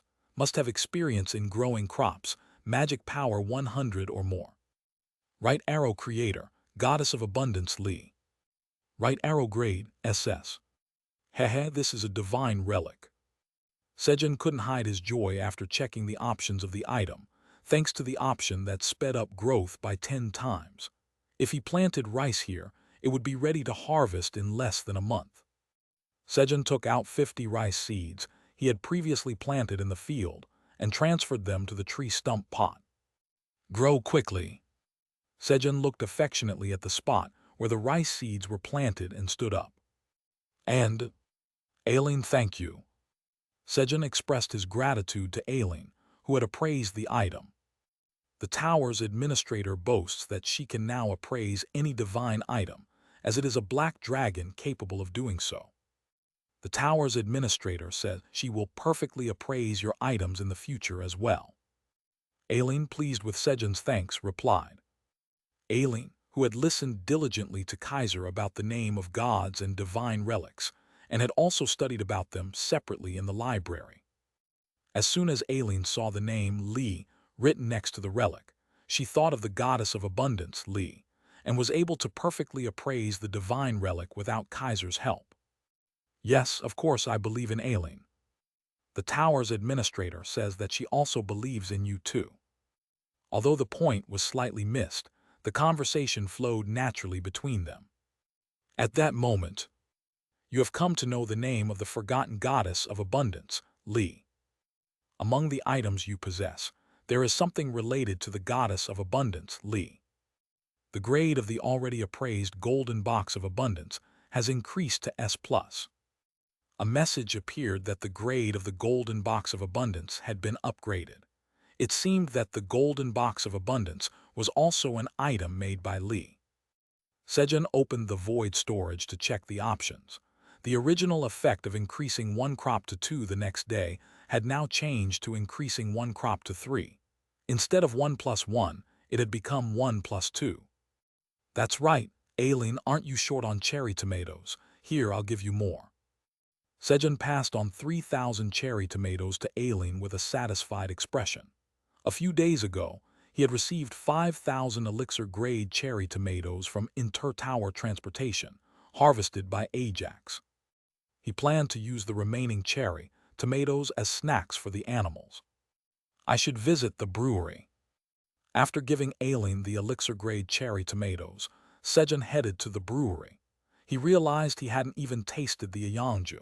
He was curious about how the taste would change from Maxiali to Ayanju. As he was on his way to the brewery, Sejun remembered that he had not checked the talent he had acquired yesterday. When consumed, it was supposed to increase stamina potential by 100 and also awaken a stamina-related talent. Let's see, what kind of talent did I get? Sejun opened his status window to check his talent. And, a medicine that's bitter is good for stamina. He saw a talent with a strange name. Talent, a medicine that's bitter is good for stamina. When consuming herbs that taste bitter, stamina increases by 1 till 10 depending on the bitterness. Poisons grade D and below, if they taste bitter, they will act not as poison but have a healing effect. Is this a good thing? From now on, eating something bitter would increase his stamina and bitter-tasting poisons below grade D would have a healing effect. It was certainly a good thing, but somehow, he felt uneasy. He felt a great malice intent on pushing bitter-tasting food on him in the future. With this uneasy feeling, Sejun continued towards the brewery. The territory of the Red Dragon. The great Red Dragon and leader of the Zahir family, Ramter, let out a sigh. As expected, there is no one to create the essence of fire. Ramter was greatly surprised to hear from Anton that the essence of fire was found in the Black Tower. Moreover, he was shocked again when he realized that they had forgotten the fact that they were supposed to create the essence of fire themselves. And he hurriedly ordered the Red Dragons to make the essence of fire, but the ones under 10,000 years old quit without completing even a few hours, having forgotten that they needed to make the essence of fire in such a short time. Ramter realized the seriousness of the situation and personally went to each of the Red Dragons to instruct them to make the essence of fire, since he didn't know when he might forget again himself. Anton came in between and said he would check if the Red Dragons forgot to make the essence of fire. To seek help from other dragons. That was something Ramter's pride would not allow.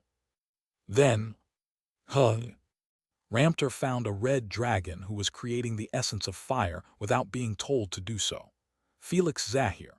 He was a dragon who had just turned 5,000 years old and had been the tower's administrator until a few days ago before he was rotated out.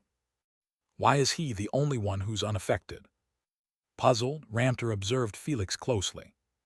And then, gulp gulp. Phew, this is good. He discovered Felix creating the essence of fire and intermittently drinking alcohol. Does alcohol have an effect? With no better idea, Ramter made 5 red dragons under 10,000 years old drink alcohol while creating the essence of fire. And it works. The effect was remarkable. The red dragons who made the essence of fire while drinking alcohol did not forget to continue their task even after a day had passed. Is this Ayanju? Wow, the aroma is really deep. As Sejun exclaimed after smelling the fragrance of the Ayanju poured into his glass. Ook! Ook! The monkeys were delighted. They had received the approval of the god they served. Zip! Though it was still morning, Sejun drank the alcohol, and in one shot no less. He couldn't help himself after smelling it. Gulp! The alcohol smoothly glided down his throat. It's sweet. He wanted to drink a few more glasses, but Ayanju was an intermediate stage alcohol. After adding more alcohol to Ayanju, it needed to be fermented for about 5 days more to complete it into Samyanju. Get off. Shake shake. when Sejun was shaking off the remaining drops of alcohol from his glass, feeling regretful. Krung, Daddy Kyungi is hungry. Kyungi called for Sejun in front of the brewery. Now was not the time for this. He didn't know when Kyungi might turn into a ferocious hungry beast. Just a moment. Sejun quickly came to his senses and rushed outside. And then, crop gigantification. Kyungi, eat this while you wait. Sejun enlarged a sweet potato and gave it to Kyungi, then went to the kitchen to prepare breakfast. Guys, let's eat breakfast. Sejun made cabbage soup for the first time in a while and called the animals. He had not yet given up on his talent for the wind attribute. However, it was a failure this time too. I should have made this yesterday. Sejun regretted belatedly, but luck had already passed by. Is it corn harvesting day today? After eating breakfast, Sejun went to the cornfield. The farm was so vast and there were so many crops planted that almost every day was harvest day. Shall we harvest some? Sejun began to cut the base of the corn with the sickle of freshness given to him by the penguins. And then, swish! You have harvested 7 ears of stamina corn. Your job experience has increased slightly. Your proficiency in harvesting LV7 has increased slightly. Due to the cold energy imbued in the sickle of freshness, the expiration date of the harvested crops has increased by 5 days. You have gained 350 experience points. The increased expiration date due to the sickle of freshness effect. Honestly, Sejun felt that this C+ grade sickle that extended expiration date by 5 days was better than the S+ grade amplifying greatsword. Truly, he thought like a true farmer. After about an hour of harvesting corn, the stamina corn is grateful for the footsteps of the farmer and offers its strength. The potential of your stamina stat increases by 1. Sejun's stamina potential had increased. That's it. Sejun wore a satisfied expression. The stamina potential of 1, gained from harvesting the corn and walking diligently, was more satisfying than the 100 stamina potential he had gained from eating kudzu root yesterday and passing out. This feels rewarding. When Sejun was happily about to harvest more corn. Krung, Daddy, Kyungi has brought something for Daddy to eat. Kyungi, having found some good herbs, was calling for Sejun with a loud cry. No, I'm fine. Sejun felt burdened by Kyungi's filial piety. Chapter 213. At this level, wouldn't I be the stamina king? Ulrich, what's over there, meow? Theo, having arrived at the Black Orcs camp, pointed to a tent and asked. He was drawn to the tent because of his front paws. Are you referring to that place? There's a rock we found a few days ago when we were planting. A rock, meow. Yes, the rock is sharply shaped, so it seemed like it would be good for the Black Orcs training, so we've been keeping it in the tent. Would you like to see it? I do, meow. Understood. Ulrich led Theo to the tent where the rock was. Here it is. Ulrich pointed to a 3-meter-sized gray rock inside the tent. Hut, this is it, meow. Theo, placing his front paws on the rock, was certain. This is something that Chairman Park would be delighted with. Ulrich, give it to me, meow. What? Yes, take it. Ulrich, slightly startled by Theo's request for the heavy rock, responded. Hut, thank you, meow. With that, Theo took the rock, put it in his bag, and then slept soundly in Ulrich's barracks while waiting for the hunters to arrive to sell them crops. Krung, you have to eat this now.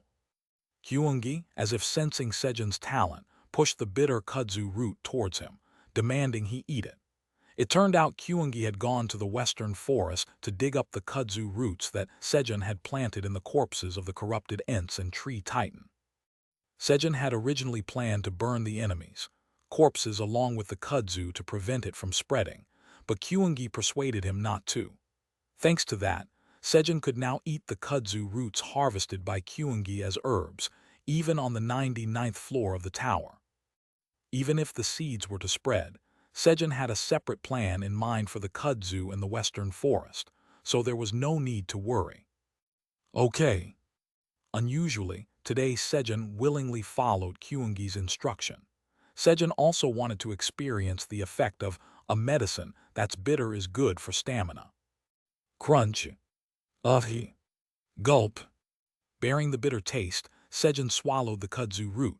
The bitterness was bearable after all. And then, you have consumed a sturdy kudzu root of life. Your stamina increases by 20. You have consumed a bitter medicine. Talent, a medicine that's bitter is good for stamina, is activated. Your stamina increases by 2. A message appeared indicating that an additional 2 points of stamina had been gained. Is this supposed to be 2? It felt more like a 5 to Sejun, who was surprised by the message indicating the level of bitterness he had just experienced. If this is 2, what would 10 taste like? Sejun hoped he would never have to experience such extreme bitterness just for a 10-point increase in stamina. Then, krung krung. There's one more here. Kyungi, having accurately detected Sejun's stamina increase, pulled out another kudzu root for a follow-up attack. Krung krung.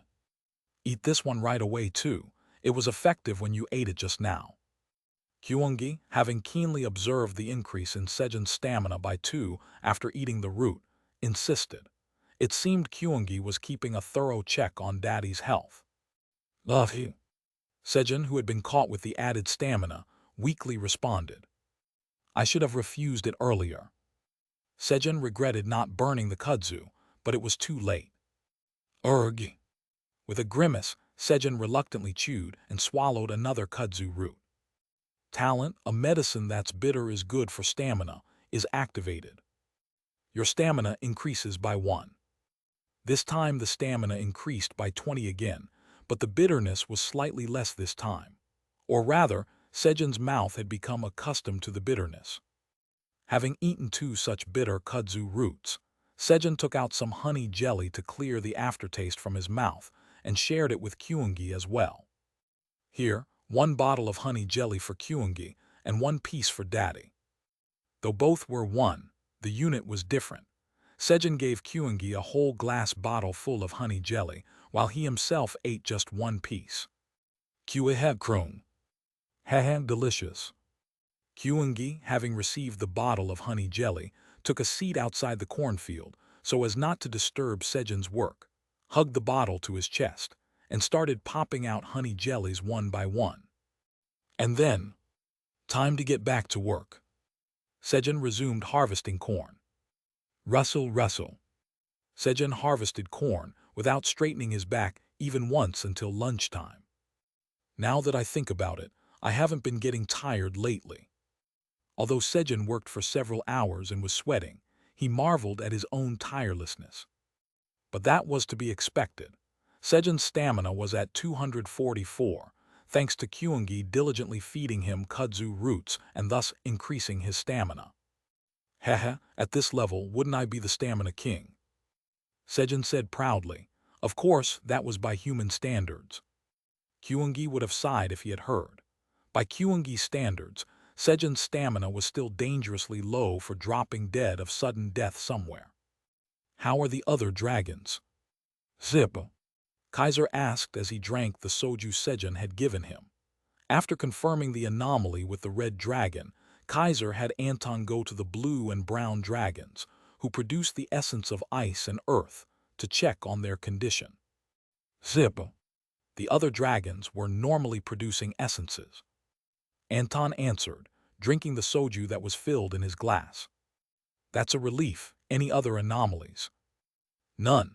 They were properly moving the tower and supporting the beings of that world to fight against destruction. So they don't have any anomalies. Kaiser was lost in thought. It would be fortunate if that were the case, but the likelihood was slim. Kaiser suspected that some force was preventing all the dragons from having a particular thought unconsciously. It was a force so powerful that it could erase the letters Kaiser had magically inscribed himself, fight against destruction, and protect the world. This force was interfering in reality too, preventing the black dragon from thinking, I must fight against destruction and protect the world. According to Kaiser's findings, The black dragons were prevented from thinking about fighting against destruction to protect the world, the white dragons from the thought of moving the tower, and the red dragons from thinking about creating the essence of fire. If each dragon race is being hindered from thinking different thoughts, it will be hard to find out. Kaiser was troubled. He needed to know what thoughts were being suppressed to inform the other dragons, but there was no way to know that. Gorarung. Theo was fast asleep in Ulrich's tent. Then, Vice Chairman Theo. Jeff woke Theo up. Meow, what is it, meow? The hunters have arrived. Got it, meow. At Jeff's words, Theo got up and moved to the camp where the hunters were waiting. Vice Chairman Theo is coming. As Theo neared the camp, the cat interns announced his arrival and, let's start the auction, meow. Thanks to that, the auction could start right away. Then, Vice Chairman Theo, I want to buy peanuts. Yes, the magical peanuts, that's exactly what I need. Right, without it, I'm not even allowed to go home. The Korean hunters demanded Theo sell them magical peanuts, all because of the magical peanuts Theo had given to Eom Jeongsik last time. Eom Jeongsik had given the magical peanuts to his daughter Eom Hyojeong the day before a mock exam to eat while studying, and her rank in the mock exams had skyrocketed after eating the peanuts and studying. Eom Hyojeong, who usually ranked around 30th in school, came in first.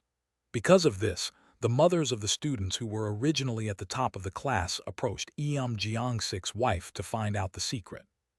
And this time my husband brought peanuts from the tower, and they are incredibly effective. Ho ho ho. As Eom Jeongsik's wife talked about the magical peanuts, the news quickly spread through mom cafes and the educational district, and the wives of hunters with children who were students taking exams pushed their husbands after hearing about it. That's why here, the hunters were desperately shouting for magical peanuts. Magical peanuts? What's that?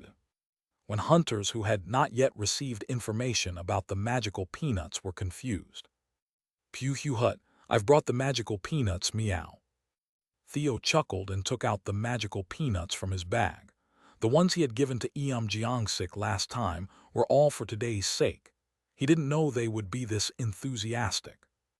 Show them to the other humans, meow. Theo, to further attract interest in the magical peanuts, showed them to other hunters as well. It's a sellout, meow. Thanks to that, today's auction was also very successful. From now on, Bill will auction the power potatoes, and Jeff will sell the agility carrots, meow. Theo introduced Bill and Jeff to the hunters, and then headed back up to the 99th floor of the tower. Pew Hugh Hut, wait for me, Chairman Park, meow. On his way back, Theo's steps were light as a feather. Let's get back to work, shall we? After having lunch and taking a short nap with Kyungi, Sejun headed to the green onion field. Today, he planned to cut the leaves of the sturdy blade green onions, not the ordinary ones. He was curious to see if the leaves of the sturdy blade green onions, when cut with the sickle of freshness, would last longer. Hey, now I can cut them too. Sejun confidently swung his sickle upon arriving at the sturdy blade green onion field. Swoosh! The sturdy blade green onions were easily sliced in one cut. In the past, Kyungi or Theo had to do the cutting, but Sejun was no longer the weakling of the past. Now, with a strength over 100, Sejun could easily cut the sturdy blade green onions himself. Moreover, as his stamina increased, his talent, sturdiness, allowed him to ignore weak damage, so he could grab the sturdy blade green onions with his bare hands without getting hurt. As Sejun was busily cutting the leaves of the sturdy blade green onions. Chairman Park, I have returned, meow. Theo, having finished the auction, launched himself at Sejun's face. Plub. Vice Chairman Theo, you're here, tooey, but could you move aside? Sejun, with Theo's fur in his mouth, spat out the fur as he spoke. Pew Hugh Hut, all right, meow. At Sejun's words, Theo climbed down from his face and hugged his knees tightly, rubbing his face against them. I missed you, meow. Pew Hugh Hut, Chairman Park, I have a gift for you, meow. A gift. That's right, meow. Thud. After exchanging enough greetings with Sejun's niece, Theo pulled out a giant rock out of his bag. What's this? As Sejun was about to examine the rock. Flash. The rock suddenly levitated on its own and then flew away. Huh. Meow, catch it, meow. Theo hurriedly chased after the rock, his gift that was trying to escape. Stop right there, meow. While Theo was chasing the rock. Thump. The rock fell downwards. It landed on the fragment of the divine stone in front of Sejun's house. Pew Hut caught it, meow. Now you can't escape, meow. Theo stood on top of the rock, his 4 legs firmly planted on it. Then, flash. A strong light exploded from the rock, and Theo was flung off into the air. Theo. Sejun, who was following behind, leaped forward and caught Theo's body in midair. Swoosh. They slid on the ground, but due to the effect of talent, sturdiness, they were not hurt. Vice Chairman Theo, are you all right? Sejun quickly got up and checked on Theo. Meow, I'm fine, meow. More importantly, what happened to my gift, meow? Fortunately, Theo was unharmed. Having regained his senses, he hurriedly looked for the rock. And, meow, they've merged, meow. On they have. Sejun and Theo discovered that the fragment of the divine stone and the rock Theo brought had fused together, appearing as if they were originally one stone tablet with no visible seam. Why would it combine? As Sejun reached out to touch the stone tablet. Flash. The stone tablet flashed again. This time, it wasn't the whole stone tablet that shone with light, but only the front. And, first commandment, only the tower farmer can prevent the destruction. As the light faded, there were letters engraved on the front of the stone tablet. Chapter 214, What's in the Sky? Vice Chairman Theo, what does this say? Since the characters inscribed on the stone tablet were unreadable to Sejun, he asked Theo for help. I don't know either, meow. Let's ask Sister Aileen, meow. Right, Aileen, please read this for us. The two who had suddenly become illiterate asked Aileen for help. And then, the tower's administrator asks you to wait a moment. Aileen translated the characters on the stone tablet and informed them. What? Only the tower farmer can prevent the destruction. Sejun was startled by Aileen's words. Me? Am I supposed to fight the apostle of destruction? No, they should at least give a proper combat skill before telling to fight. This isn't right. Right, it said, can prevent destruction, not will win. It doesn't necessarily mean I have to fight directly. Sejun, who was terrible at combat, naturally thought of ways to avoid fighting, believing that he could prevent destruction through means other than combat, fitting for his job as a tower farmer. Then, thump thump. Kroong kroong. What's happening? Are you okay, Dad? Kyungi, who noticed an explosion of light from afar and had rushed over, arrived. It's nothing serious. You came because you were worried about me. Kroong. Yes, that's right. Kyungi answered, hugging Sejun's leg tightly. Haha, cute. Sejun stroked Kyungi, who had rushed over out of concern for him. And then, but what is this rock, and why does it have something like this written on it? Sejun, curious, placed his hand on the rock. Creator God's tablet. Right arrow, this is one of the 10 tablets left by the Creator God. Right arrow, the divine power of the Creator God, which benefits the surroundings, flows from it. Right arrow, the more tablets you collect, the stronger the divine power of the Creator God becomes. Right arrow grade, unmeasurable. The Creator God's tablet. Sejun was puzzled as he examined the stone. Its name had changed from Fragment of the Divine Stone to Creator God's tablet. But who is the Creator God? Aileen, do you know who the Creator God is? Sejun, who had become curious, asked Aileen, and she started to enthusiastically explain, showing off her knowledge. 3 hours later. The tower's administrator says your eyes look glazed over. The tower's administrator asks if you are listening properly. Oh, yes, I was listening. So the creator god made the tower 3,000 years ago and then disappeared, right? Sejun hastily replied. The tower's administrator is glad you are listening properly.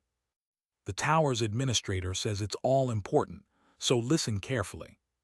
Yes. Phew, that was close. Sejun inwardly breathed a sigh of relief, having narrowly averted a crisis. It wasn't that Aileen's story was boring, but Sejun was getting exhausted as Aileen, full of enthusiasm, started from the very beginning of the creator god's myth. His concentration was reaching its limits. As Sejun was half listening, drifting in and out, the tower's administrator says that with this much knowledge, you won't be disregarded anywhere for not knowing about the creator god. Aileen's explanation had come to an end. Yes, thank you. Sejun's eyes regained their spark with the conclusion of Aileen's words. Then, Jiara rumble, rumble. The belly alarm of Kyungi, clinging to Sejun's leg, went off. Hungry after a brief rest, Kyungi was waiting for Sejun. Kyungi, eat this. He gave Kyungi 10 giant peanuts created with his skill and headed towards the cooking area. And then, guys, let's have dinner. Sejun called the animals to eat dinner and ended the day with dinner. In the administrator's area. Kehihe, grandfather. Aileen, who had explained about the creator god to Sejun, hurriedly called for Kaiser. She was eager to boast to him that Sejun was the one who could prevent destruction. Kekek, my granddaughter, did you miss your grandpa?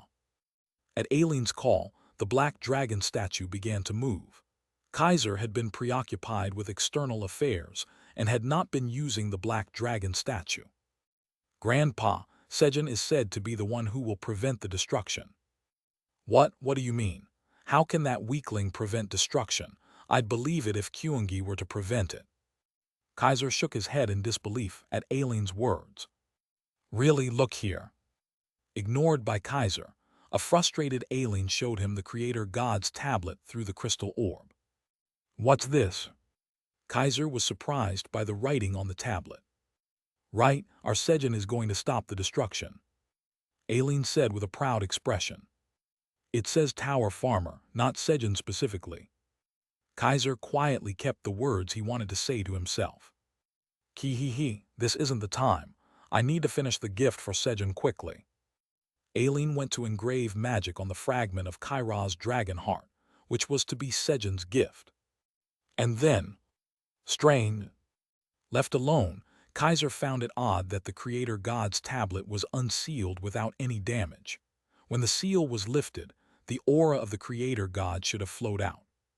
But the 99th floor of the tower was perfectly intact and peaceful. There was something he didn't know. The next morning, Sejun woke up from sleep, opening his eyes. Meow. First, he gently picked up Theo, who was sleeping on his knees, and get up, then placed Theo back on his knee. And then, swoosh.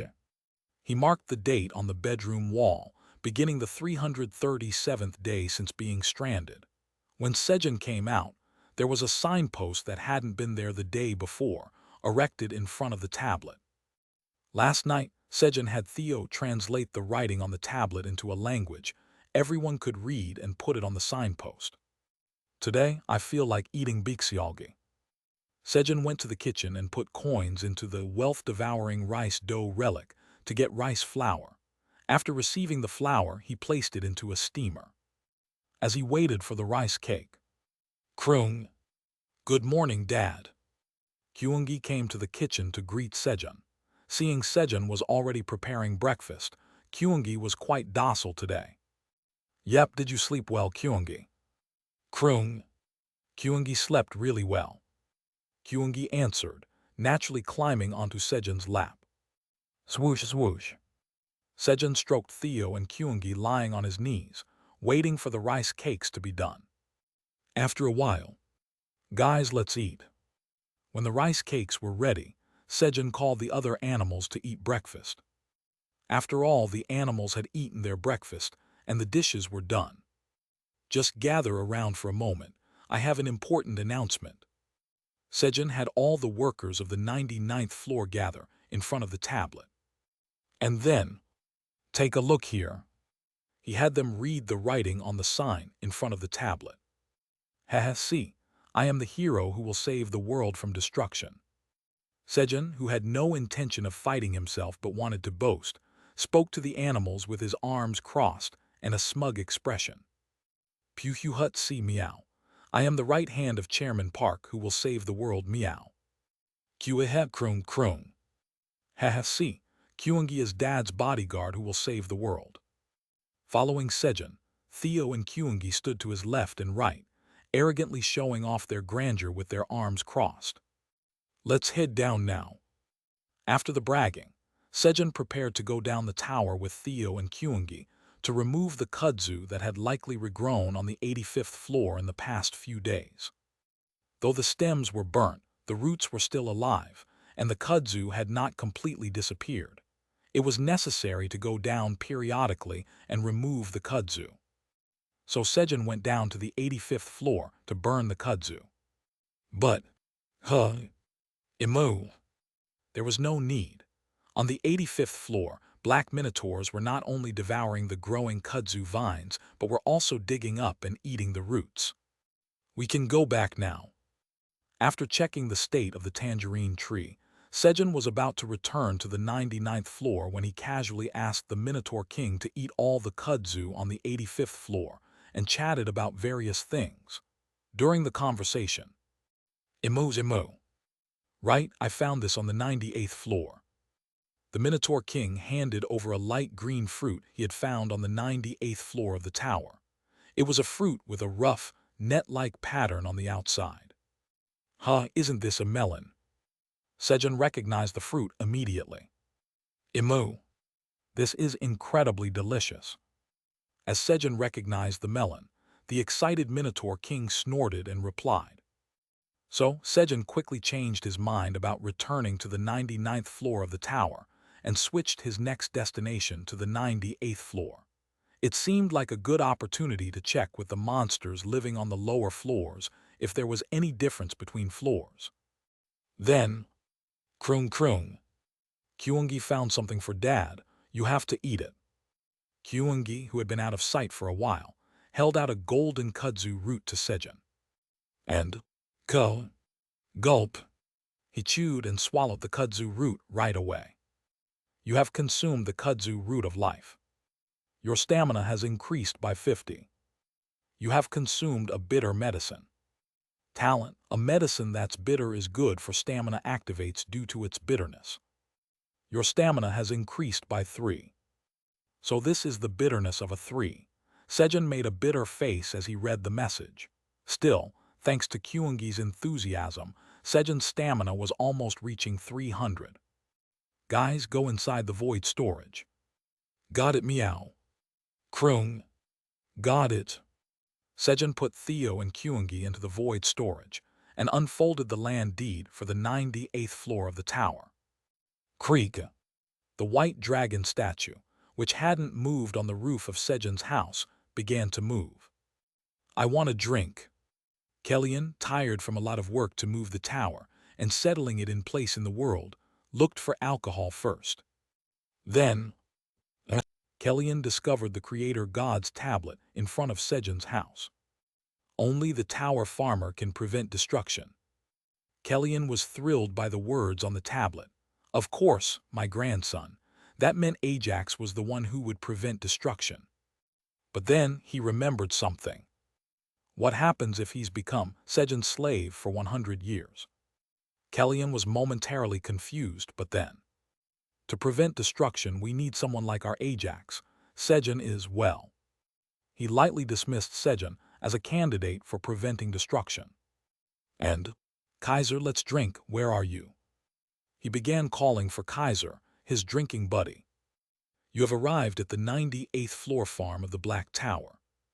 You have moved from the highest floor, the 99th floor, to the 98th floor. You have descended 1 floor. Due to the effect of title, retrogressor, all stats increase by 1. Wow! As he arrived at the 98th floor, there were delicious-looking melons hanging all around. The Minotaur King had cleaned up the area well, so there were no monsters lurking around as expected. "Come out, guys." Sejun called Theo and Kyungi from the void storage. "Got it, meow." Swoosh. As always, only Theo ran out to Sejun's call. Kyungi was busily filling up his snack pouch. Snap. Theo clung to Sejun's leg. Sejun left the void storage open for Kyungi, who was filling up his snack pouch, and began harvesting melons from the melon trees. Haha, delicious. Of course, he tasted the melons in between. Then, croon. It smells delicious. Kyungi, who had come out after filling up his snack pouch, rushed to Sejun after smelling the sweet scent of melons and opened his mouth wide to receive some. "Here you go, tasty, isn't it?" Sejun said as he fed the melon into Kyungi's mouth. It was definitely a flavor that would make one dance with joy. But Kyungi's mouth did not close. "Kuang." Kyungi looked up at the sky with a dazed expression. "Kyungi, what's wrong? What's in the sky?" Sensing something odd, Sejun followed Kyungi's gaze and looked up at the sky. And, what's that? Sejun discovered a gigantic tree root floating in the sky. Chapter 215, Becoming an A-Class Tower Farmer. As usual, Flamey spread its roots in all directions in the Sea of Dimensions to find the deep-sea monsters and apostles of destruction. He found you. Flamey, having found its prey, happily strangled the enemy with its roots. Yay, it's an apostle of destruction. I got 5 coins. Flamey was overjoyed as it collected the coins dropped by the defeated apostle of destruction. But there was one problem. How do I give these coins to Master? Flamey began to ponder how to deliver the coins to Sejun without revealing its size, which was much harder than capturing the apostle of destruction. Just then, Master. Flamey felt Sejun's gaze upon its roots. I'm embarrassed to show my roots to the Master. Flamey, wanting to only show its cute side to Sejun, hurriedly moved the roots on the 98th floor. However, since it had already rooted itself, it took time to retract them. That's it, I should throw the coins towards where Master is now. Thinking it was an opportunity to deliver the coins to Sejun, Flamey threw the coins towards where Sejun was while moving its roots. Coins fell from the sky. It was very odd, but perfect. That was very natural. Flamey was very satisfied. Why is Flamey here? Kyungi, who was waiting to be fed a melon by Sejun, was startled to see Flamey's roots piercing through the sky. Though each floor was dimensionally separate, if roots were in the sky of the 98th floor, they must have come from the 99th floor. Clearly, they were Flamey's roots. Thinking that way, it was clearly Flamey's roots. Does Flamey have a plan or not? How do I hide this from Dad? While Kyungi was panicking. What's that? Sejun also discovered Flamey's roots. The giant roots with small offshoots seemed to be grasping the sky. Why are there tree roots up there? Vice Chairman Theo, do you know what this is? Fortunately, Sejun didn't associate the roots in the sky with Flamey. Meow. Reacting to Sejun's words, Theo looked up at the sky belatedly. Why is the second here, meow? Theo was greatly startled upon seeing Flamey as well. However, as the eldest, Theo wanted to protect the second's secret. Chairman Park, that is something floating in the sky. So Theo tried to come up with an excuse to get out of the situation when crunch, crunch, clang. Flamey's roots moved and coins fell near Sejun. Second, what are you trying to do, meow? Theo internally screamed at Flamey. The root throwing coins from the sky looked too suspicious, meow. These are coins. Sejun picked up the coins thrown by Flamey. But why would it spit these out? Just as Theo, Sejun found it strange, but his focus was slightly off. Flamey threw them, but Sejun thought it had spat them out. And then, is this like a plant that eats bugs? Sejun mistook Flamey's roots for a carnivorous plant. Flamey inadvertently transformed from an apple tree to a carnivorous plant. It ate the apostle of destruction and couldn't digest these coins, so it spat them out. That's it, meow. That's what I was about to say, meow. When Sejun misconstrued on his own, Theo hurriedly agreed, implying that Sejun's thought was correct and Krung, Daddy Kyungi wants more of this. Kyungi kept asking for more melon with his mouth open, keeping Sejun from paying any more attention to Flamey's roots. Thanks to this, Sejun focused solely on harvesting melons. While Sejun was busy harvesting melons for a few hours, you have been recognized as the rightful owner of the land deed for the melon tree farm on the 98th floor. Land deed skill, farm information LV, Max is now activated. Recognized as the owner of the land deed. Farm information. He checked the activated farm information. Farm information LV, Max. Right arrow size, 16,529 square meters. Right arrow crops, 130 melon trees. Right arrow workers, 1 landowner. Right arrow special notes, none. The farm was very ordinary. While Sejun was checking the farm information. Pew Hut, as expected, Chairman Park is easy to deceive, meow. Krung. It's because Kyungi distracted Dad. Theo and Kyungi both thought that they were responsible for preventing Flamey's size from being discovered. Let's go back now.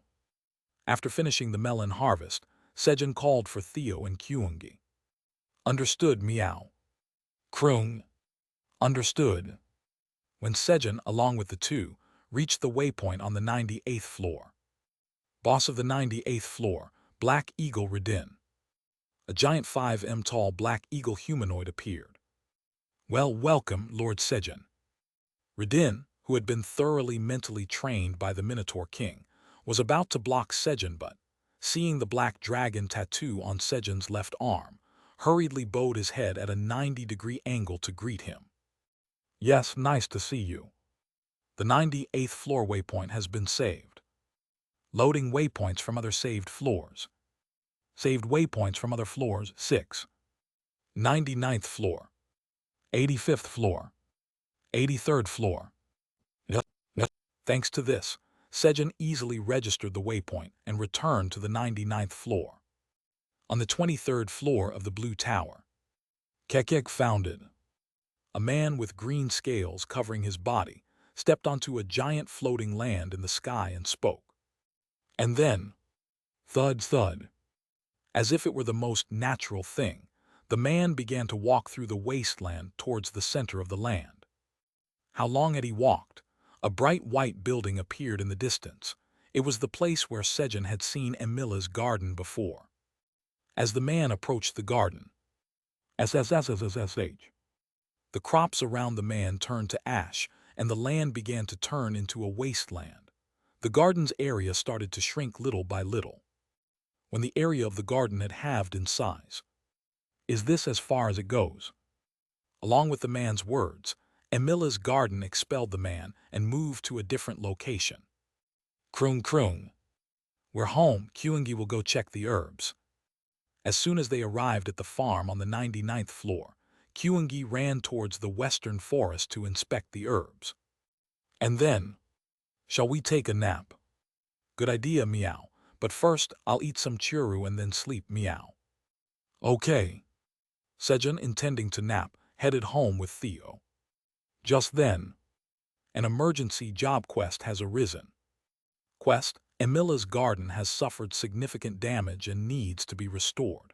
Create a new variety today and restore the garden with the power of creation. Reward, a large amount of job experience points. Suddenly, a quest appeared. Create a new variety within today. Although it was sudden, the lure of a large amount of job experience points was tempting. Sejun, whose tower farmer rank had been stagnating a B, found it an irresistible offer. Chairman Park, what's wrong, meow? Don't tell me, meow. Are we out of churu, meow? Feeling something was off as Sejun stopped, Theo asked. No, it's not that. A quest just came up, so I don't think I can sleep. That's fine, meow, because Chairman Park has 2 hands, meow. In other words, Theo didn't care about Sejun's situation and just wanted to eat churu and then sleep, fed by Sejun. Swoosh. You have harvested 6 magical cherry tomatoes. Your job experience have slightly increased. Your proficiency in harvesting LV7 has slightly increased. Due to the cold effect imbued in the sickle of freshness, the expiration date of the harvested crops has increased by 5 days. You have gained 300 experience points. Here, chomp chomp chomp. Having no choice, Sejun fed Theo Churu with his left hand, while harvesting the magical cherry tomatoes with the sickle of freshness in his right. After a while, Gorarung. After enjoying the churu, Theo comfortably snuggled up on Sejun's lap and fell asleep, while Sejun continued to harvest, hopping for a new variety to appear.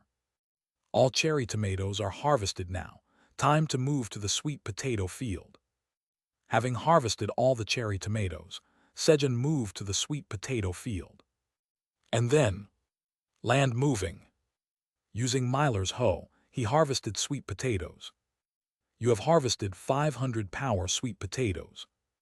Your job experience points have slightly increased. Your proficiency in harvesting LV7 has slightly increased. You have gained 25,000 experience points.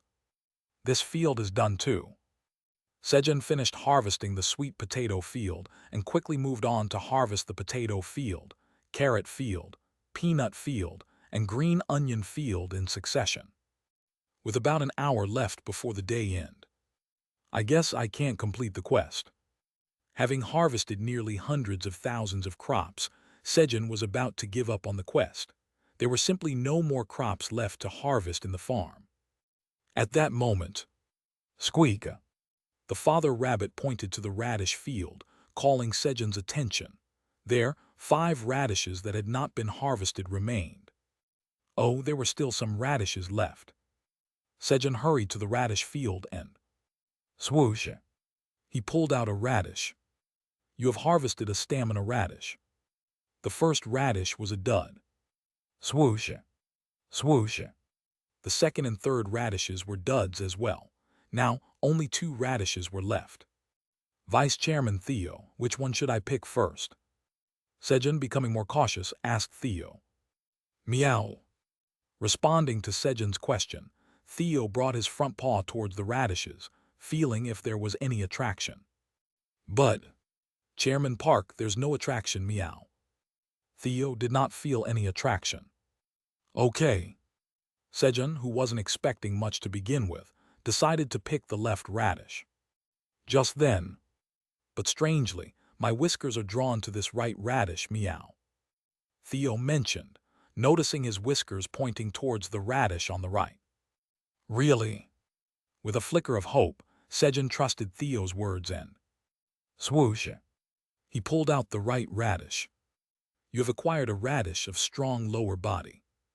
Your job experience points have slightly increased. Your proficiency in harvesting LV7 has slightly increased. You have gained 50 experience points. Radish of strong lower body. You have achieved the feat of creating a new variety in the tower. Your exclusive cultivation rights for the new variety are recognized in the tower. Without your permission, the radish of strong lower body cannot be cultivated. Your job experience points have greatly increased. All stats increase by 10 due to your job trait. A message appeared that the new variety Sejun had been waiting for had been born. Vice Chairman Theo, well done. Pew Pew Hut, I knew it would all work out, meow. Chairman Park, you can always count on me, meow. Theo, inflated with pride, earnestly showed off in response to Sejun's praise. Pew Pew Hut, I helped Chairman Park today too, meow. Theo, feeling proud of having helped Sejun, contentedly rubbed his face on Sejun's knee. While Sejun was entertaining Theo's smugness. You have created a new variety within the time limit. You have earned a large amount of job experience points as a quest completion reward. Your job experience points have greatly increased. Your job experience points have been filled. Your rank as Tower Farmer B has increased. You have become a Tower Farmer A. Your job rank has increased and your job traits have been enhanced. Finally, Sejun became an A-class Tower Farmer. Great! Sejun read the message about his rank increase with a proud expression again and again when, suddenly, flash, a golden light exploded from Sejun's straw hat. And, relic, St. Patrick's straw hat recognizes the wearer's job rank increase. Tower Farmer A recognized.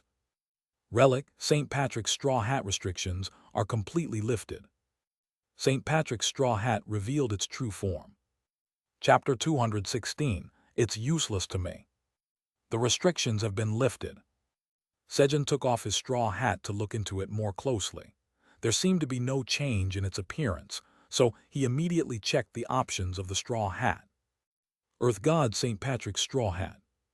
Right arrow, this is a divine item brought to the earth by Patrick, the earth god who pitied the starving ones on the earth and descended to the earth to act as a saint. Right arrow while wearing the straw hat, the talent, favored by the earth is awakened. Your power increases as you bestow earth's mercy. Right arrow usage restriction, must have a farming-related job, strength 300 or more. Right arrow creator, earth god St. Patrick. Right arrow grade. The name has. The item's name had changed. Moreover, the straw hat, which had been of relic grade, had been upgraded to a divine item. St. Patrick was actually the earth god himself. The talent only awakens while wearing it. Interesting. Sejun read the item description. This kind of item was new to him. Then, Sejun continued to read the next line. Earth's mercy. A few thoughts came to mind immediately after reading this. Let's test this later. As Sejun continued to read the item's description. Strength over 300. He was slightly startled by the usage restriction that required over 300 strength. However, having just created a new variety, all his stats had increased by 10 due to his job characteristics, and fortunately, Sejun's strength was now 307, so there was no problem in wearing the straw hat. But what is this grade? Sejun wondered about the next to the grade after reading the last line. It was a grade he had never seen before. He didn't think that the star would be lower than SSS grade. So it must be the grade after SSS. Chug. Having finished checking, Sejun put the straw hat back on. You have worn Earth God St. Patrick's straw hat.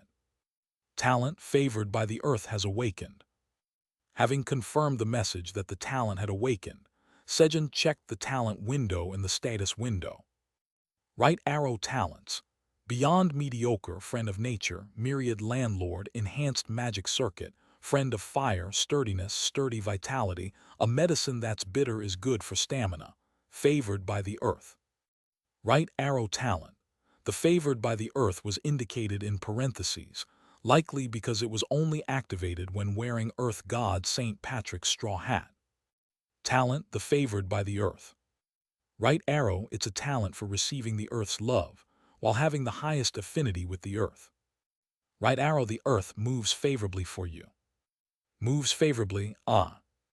Sejun yawned while reading the description. It wasn't that his body was tired, but he felt mentally fatigued. Moreover, he would usually be sleeping at this time, so his body, accustomed to the habit, was signaling that it was time to sleep. I should sleep. Meow, let's sleep quickly, meow. Theo, who had been dozing off clinging to Sejun's knee, urged him to sleep quickly. All right.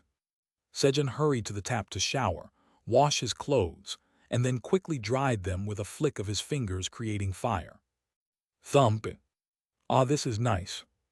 After a refreshing shower and putting on dry clothes, Sejun lay in bed and chuckled at the sensation of his bare skin brushing against the blanket.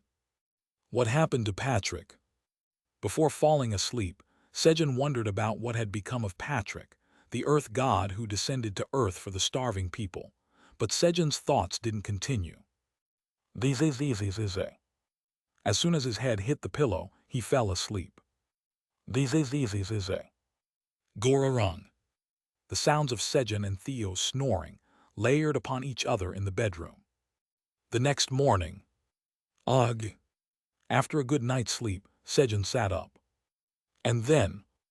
Gorarung. Kuararung. The sounds of two different snorings could be heard.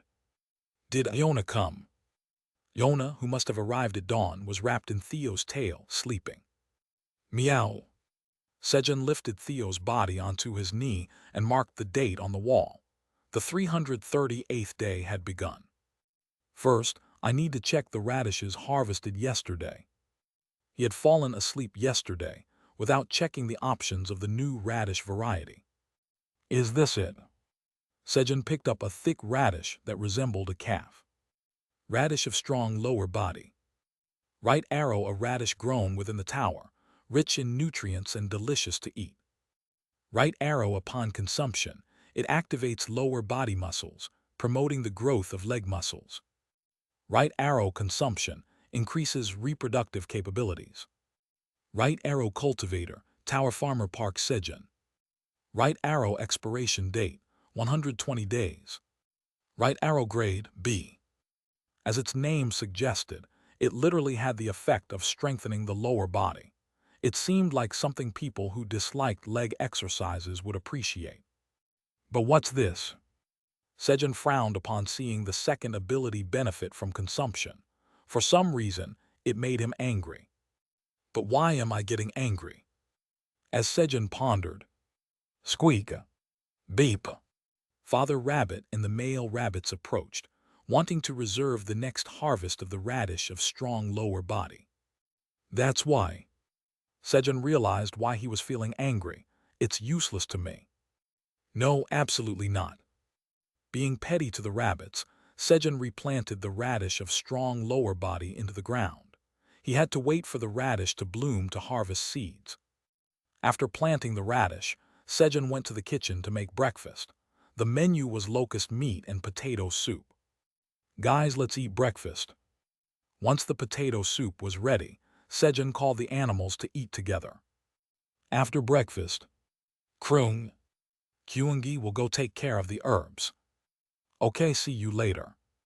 Recently engrossed in tending herbs, Kyungi strapped on a snack pouch filled by Sejun and ran towards the western forest. I should get to work too. After seeing Kyungi off, Sejun went to the empty field to figure out how to bestow the Earth's mercy. This must be Earth's mercy, right? Land moving. Thud. Thinking that planting seeds was an act of mercy bestowed by the Earth, Sejun used Myler's hoe to plant corn seeds.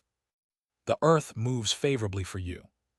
The magic power consumption for land moving is reduced by half.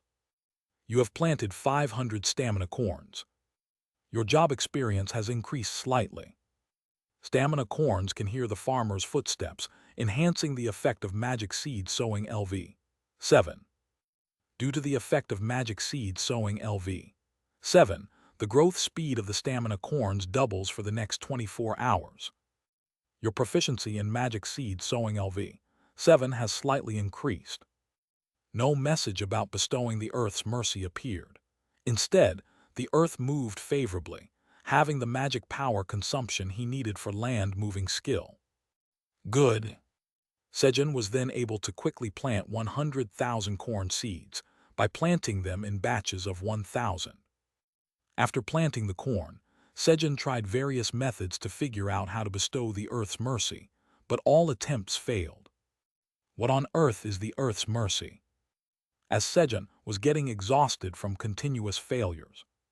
Kroong. Dad, Kyungi is back. Kyungi has brought something good. Kyungi came running, holding a kudzu root. Kroong. Eat it right away. Kyungi handed over the kudzu root, urging him to eat quickly. Okay, thanks. Crunch, crunch. As soon as he received the kudzu root, Sejun chewed it thoroughly. Ugh. Gulp. It was bitter, but Sejun swallowed it, enduring the taste, as Kyungi, who had grown the root for him, watched him with shiny eyes. You have consumed the kudzu root of life. Stamina potential has increased by 20. You have consumed a bitter medicine. Talent, a medicine that's bitter is good for stamina is activated. Stamina increases by 3. So that's why it was bitter. Seeing his stamina increase by 3, Sejun quickly opened the void storage to take out honey jelly. 2 for Dad, 2 handfuls for Kyungi. Sejun put 2 pieces of honey jelly in his mouth and then handed 2 handfuls to Kyungi. And then, shall I try giving fertilizer to the earth this time? Sejun fell into contemplation again, trying to figure out what the earth's mercy was. Kyuehe kroon kroon. Hehe, Kyungi knows. Give dad more bitter things to get more honey jelly. Unbeknownst to Sejun, Kyungi had started to form a strange misunderstanding. Ook ook. After lunch, the monkeys called Sejun. It was to inform him of the completion of the Samyeonju. Samyeonju is finished. Ook. In response to Sejun's question, the monkeys vigorously nodded their heads and led him to the brewery.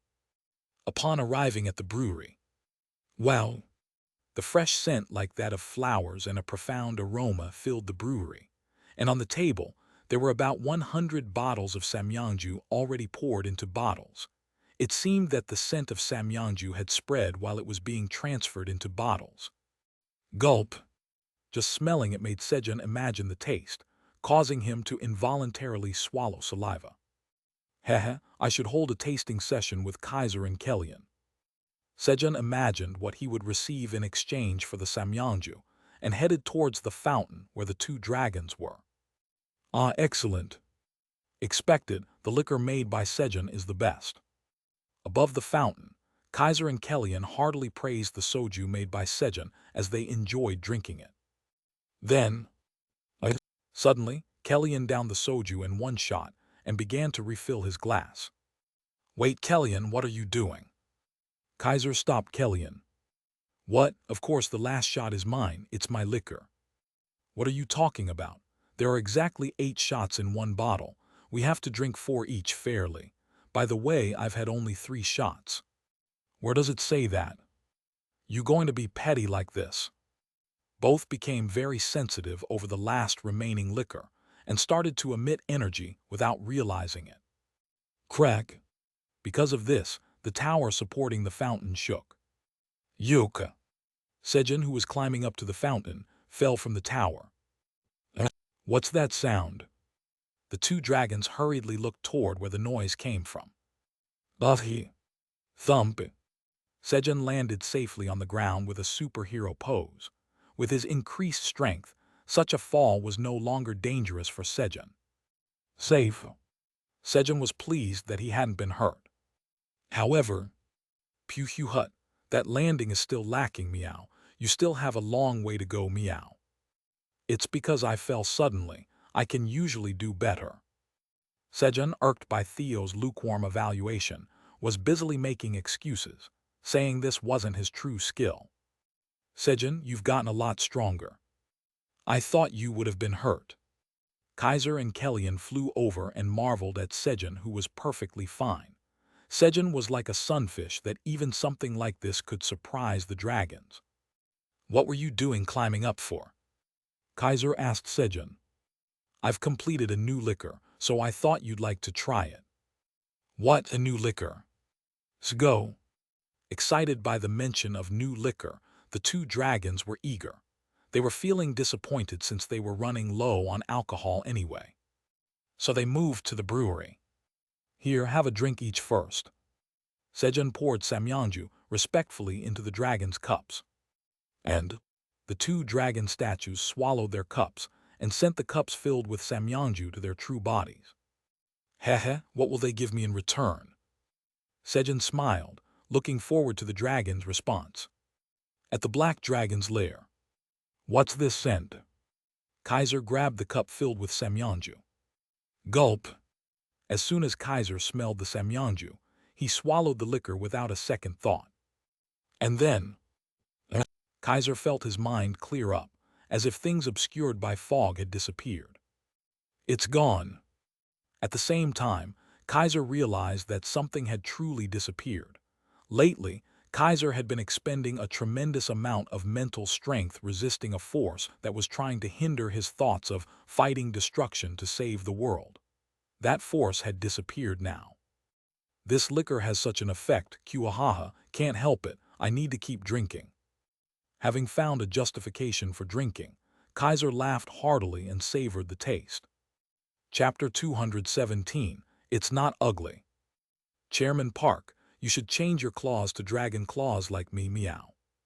Swoosh. As Sejun pondered what to get from the dragons in exchange for Samyeonju, Theo proudly showed off his dragon claws and spoke. No, I can't. I can't retract my claws like Vice Chairman Theo does. Sejun feared that he might accidentally scratch an itch while half asleep with dragon claws. He might bleed to death and never wake up. Meow, why can't Chairman Park retract his claws, meow? Theo, who had hoped Sejun would get dragon claws like his, was disappointed as he retracted and extended his own claws. Swoosh, swoosh. Sejun silently stroked Theo's head to comfort him. Then, Chairman Park, I prefer you to stroke here, not my head, meow. Stroke here, meow.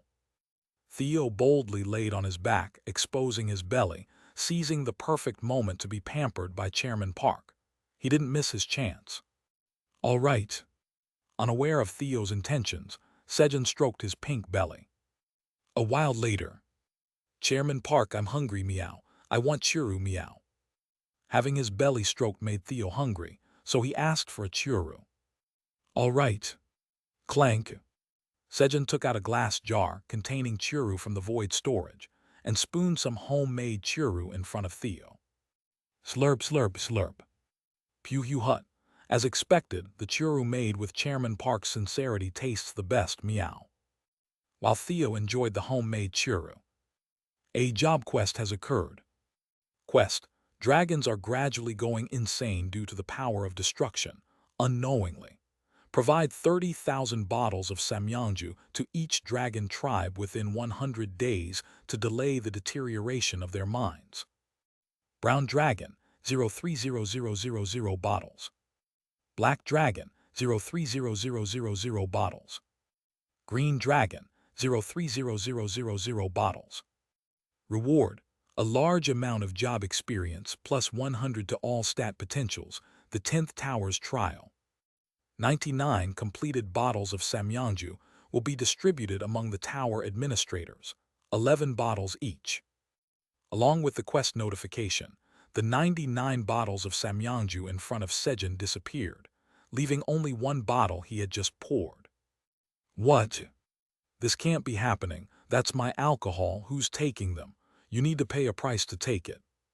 Sejun was furious at whoever took his Samyeonju without permission, but there was no way to know exactly who issued the quest, so he could only grin and bear it. Then, slurp, slurp, slurp. Chairman Park, your face is red, it's ugly, meow. Theo, who was eating churu, suddenly stood up on his front paws and pointed at Sejun's angry face. It's not ugly. Pew hut, don't worry, meow. I will take care of it, meow. Despite Sejun's denial, Theo, having made up his mind, insistently kneaded Sejun's face with his front paws, leaving Sejun speechless. Press. He just gave in to Theo's paws, walked out of the brewery to cool down and calm his anger. In the White Tower's management area. Ah, that's good, ho, it's gone. Kellyan, marveling at the samyang given by Sejun, felt something vanish from his mind. His head felt crystal clear. Then, Huth Samyeonju. Ensure all dragons drink a glass of the received Samyeonju. 11 bottles of Samyeonju appeared in front of Kellyan, along with an alert in the crystal ball. Kellyan had already wanted the other white dragons to drink Samyeonju.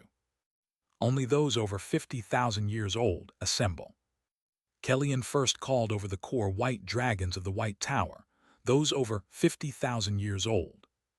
And just drink 1 glass each. If you get caught lining up again, know that you will die.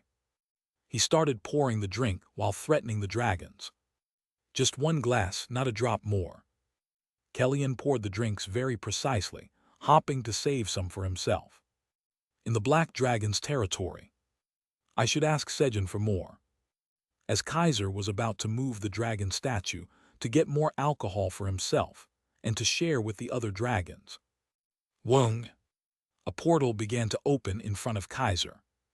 And, Grandpa, Dad, I'm here.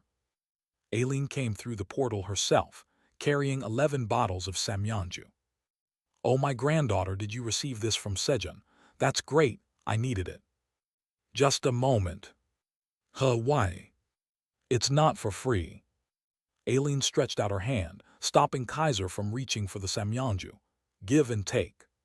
Phew. After calming down a bit from Theo's massage, Sejun decided to check the quest rewards, hoping they would be good. But what is the trial of the 10th tower? Was there a 10th tower?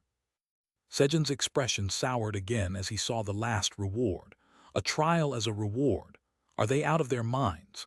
Sejun felt his anger rising again toward the being that issued him this quest. Chairman Park's face is turning red and ugly again. Meow. It's not ugly. Pew Hut, don't worry, meow. I will fix your face to look normal, meow. Ignoring Sejun's words, Theo continued to knead Sejun's face with his front paw. Then, Krung. Kyungi will also help massage Daddy's ugly face. Kyungi, who had woken up from his nap after lunch, approached energetically. No, Daddy's face isn't ugly, right, Vice Chairman Theo. Sejun, whose face had turned pale, quickly signaled for help to Theo as Kyungi could accidentally use too much strength, which could be dangerous. However, no, meow. Chairman Park's face is now turning blue and still ugly now, meow. Theo, burning with a sense of mission to fix Sejun's face, ignored Sejun's call for help. Krung Krung. Lie down here, Daddy. You have to stay still or you might get hurt. Eventually, due to Theo's non-cooperation, Sejun was dragged by Kyungi and ended up lying between Kyungi's legs, his face being held. And Argaya. Sejun's screams continued as he received a massage from Theo and Kyungi's front paws. A while later. It's refreshing than I thought, Has the swelling gone down? I look a bit slimmer. Sejun admired the effect of the massage as he checked his face in the bronze mirror. Of course, he had no desire to receive it again. Then let's go make some alcohol. Sejun, whose face was back to normal, went back to the brewery. As the massage from Theo and Kyungi calmed his anger, Sejun began to see the reality that had been obscured by his rage. The dragons' minds were deteriorating. In other words, they were becoming mad dragons, weren't they? Upon reflection, it was a very serious situation. The image of mad dragons firing breath attacks without distinguishing between friend or foe, it was terrifying even to imagine. And then, the tower's administrator says to trust her, as she will never give your alcohol for free. There was the reliable support of Aileen. At the very least, it seemed that he could receive payment from the black dragons for the samyangju. Right from today, we only make samyangju. Are you guys ready? Ook. Ook. The monkeys responded energetically to Sejun's words. Good, let's start. Sejun added tower coins to the relic, wealth-devouring rice dough to get rice flour. Swish. As 2 kg of rice flour filled each jar. Ook. Ook. The monkeys poured hot water into the jar and stirred, making the base liquor. Meanwhile, Sejun filled the remaining empty jars with rice flour, followed by pouring hot water and stirring the flour in the jars like the monkeys. It's done, meow. Krung. It's all done. Theo and Kyungi, who were allowed to enter the brewery just for the day, also helped Sejun stir the rice dough in the jars. After 4 hours, they managed to complete the base liquor work for 300 jars. Since 100 bottles of samyangju could be produced from one jar, if all went well, 30,000 bottles of samyangju would be completed in a week. By doing this 9 more times, they could produce 270,000 bottles of samyangju. It seemed that the quest could be completed in about 63 days. However, Vice Chairman Theo, go and buy 3,000 jars more. Sejun, wanting to complete the quest faster, asked Theo to buy more jars. He also needed samyangju to take to the Black Rabbit's wedding, which was only about 20 days away. Meow, can I go tomorrow, meow? Theo, who wanted to sleep on Sejun's knee and go the next morning, whined. No, that won't do, Sejun thought, wanting to get back at him for not responding to his help request earlier, but he thought, still, I should let him sleep. Moved by Theo's gaze, Sejun's heart softened. All right, then go tomorrow. Got it, meow. With Theo and Kyungi attached to his legs. But why have Kaiser and Kellyan been silent until now? Sejun wondered, looking at the two motionless dragon statues. Then, Grrr rumble. Kroong. Daddy Kyungi is hungry. Kyungi, with his belly clock ringing, urged Sejun on. All right, let's eat this first. Sejun created a giant sweet potato with his skill and gave it to Kyungi, then headed to the kitchen area. The next morning, Chairman Park, I'm off, meow. Kaiwo, I'm going too. Theo and Yona went down to the 75th floor of the tower. Yona, having come 2 days ago and slept like the dead, woke up this morning and decided to hang onto Theo's tail and accompany him after hearing that he was going to buy jars. A little later, meow, meow, meow. Yona, here we are, meow. Take care, meow. Kaiwo. Vice Chairman Theo, see you later. Having arrived at the 75th floor of the tower in less than an hour via the Lightspeed Merchant Passage, Theo parted with Yona, as they each had different errands. Theo, having separated from Yona, first went to the general store to buy 3,000 jars, as Sejun had asked for. Welcome. I'd like 3,000 jars, meow. What, 3,000? Just a moment, please. The general store owner hurried to check the stock in response to Theo's bulk order. Sorry, but we only have 300 jars in stock right now. However, since you're buying in bulk, I'll give you a discount from the original 450 tower coins to 440. The owner, having checked the stock, proposed a discount since he could only sell 300 and give me more discount, meow. As if the discount was nowhere near enough, Theo used his haggling skill 3 times and got the jars for 420 tower coins. Pew hut, my skills have not rusted, meow. Theo felt proud as he packed the purchased jars into his bag and left the general store. And after going around to other general stores to buy more jars, I've only managed to buy 1,500, meow. There were still too few jars. It would take 3 days for new stock to come in. So depressing, meow. Eager to make a quick purchase and get back to Sejun's lap, Theo headed to the ghost storage to cheer himself up with a draw. Taru, long time no see, meow. Oh, you've come. When Theo visited the lost and found storage, Taru greeted him warmly. Here, 1,000 tower coins, meow. I want to cheer up with a draw quickly, meow. Is something bothering you? Taru asked as they walked to the lost and found storage with the ghosts. Yes, meow. I bought all the jars at the general store, but there still aren't enough, meow. Jars, how many do you need? 1,500, meow. That's a lot missing. Would it be okay if I introduce you to a place that sells jars? Really, meow? Yes, my friend makes jars on the 97th floor of the tower. Really, meow? Yes, if it's urgent, let's go right now. Hearing Theo's urgent need, Taru quickly turned to leave. Then, just wait a moment, meow. Theo held Taru back. Vice Chairman Theo, why? I still want to do the draw before we go, meow. Theo hurriedly entered into the ghost warehouse and came out with an item. TL notes. 1. Keen-eyed among you might have noticed the Kaiwo instead of Kaiwat, which, I assure you, isn't a mistake, as it is like this in the raw Korean chapter. It could be either a mistake by the author or probably Yona being irritated angry about parting with Theo's tale or angry due to someone or something not mentioned now. Chapter 218. In return, I'll give you this, meow. 97th floor of the tower.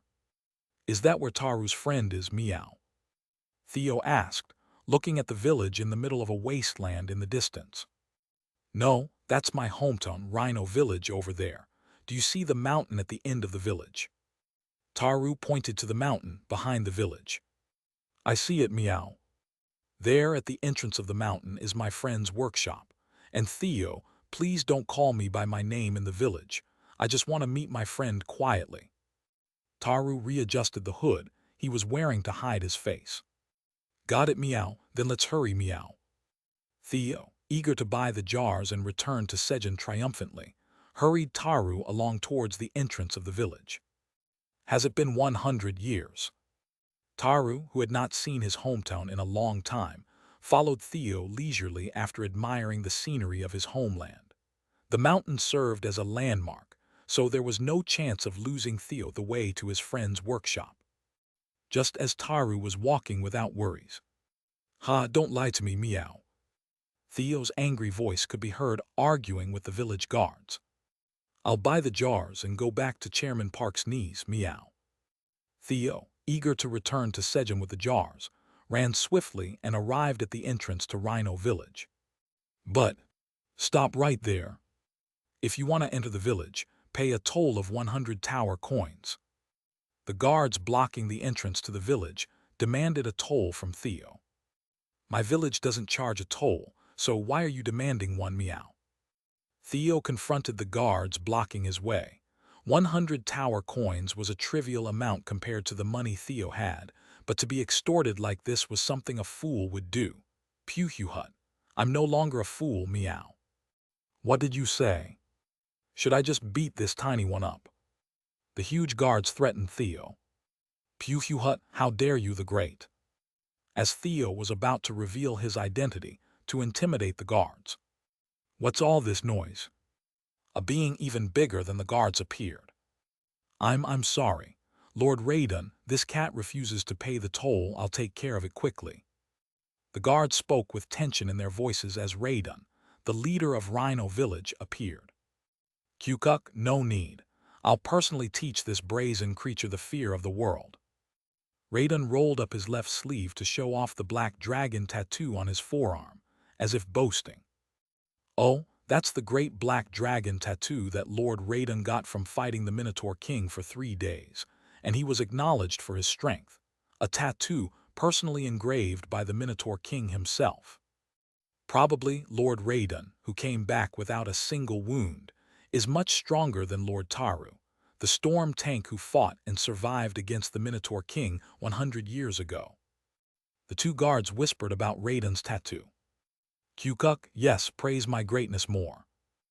Raiden shifted about to show off his tattoo better in response to the guard's words.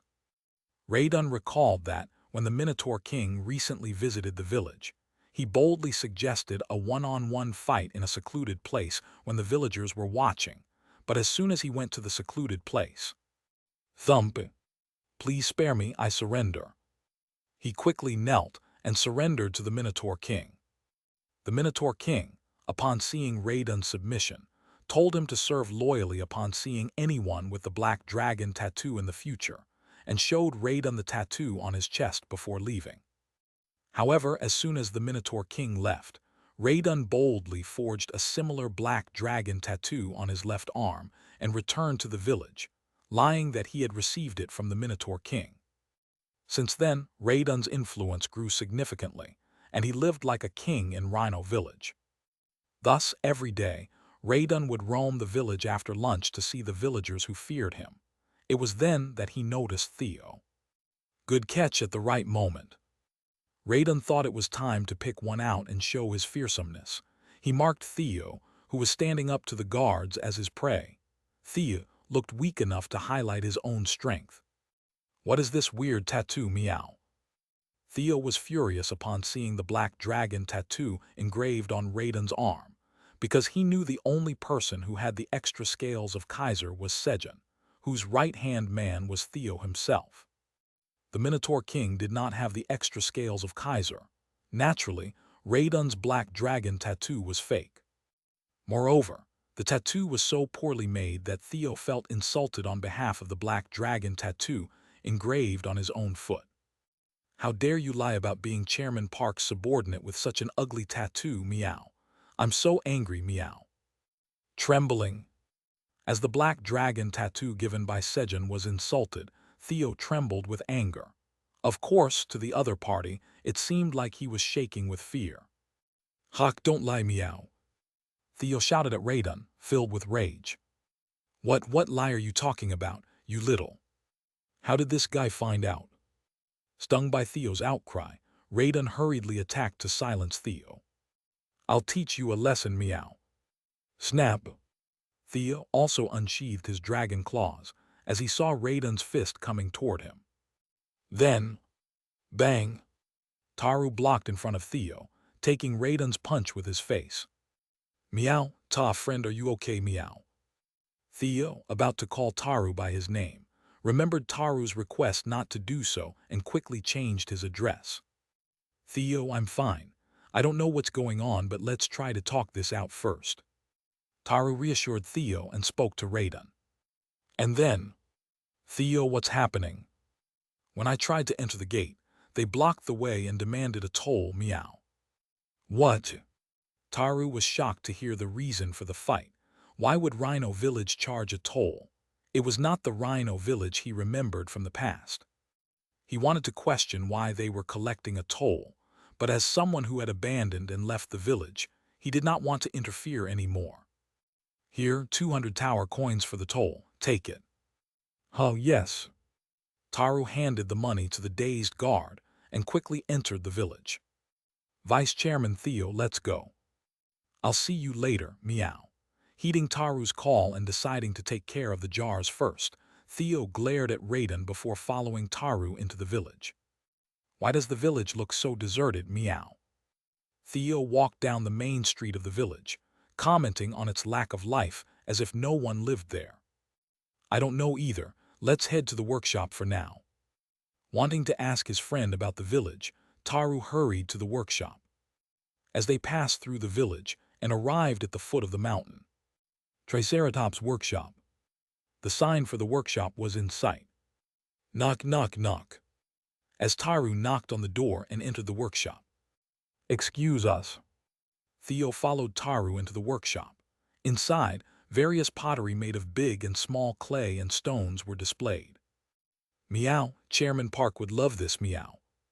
Theo commented while looking at a stone pot carved out of rock. Pew hut, this looks good too, meow. As Theo was picking out items Sejun would like. Crash. A sound of a jar breaking came from the back of the workshop. Meow. No way, meow.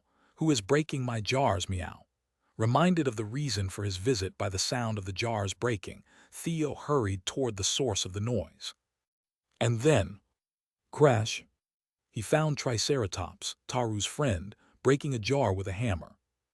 What are you doing, meow? Is this your first time seeing a jar being broken? Triceratops, who was breaking a flawed jar with a crack in it, responded indifferently to Theo, who was showing anger. Then, Triceratops. Taru, who had followed behind Theo, called his friend's name. Is that you? Yes, it's me, Taru. It's been a long time.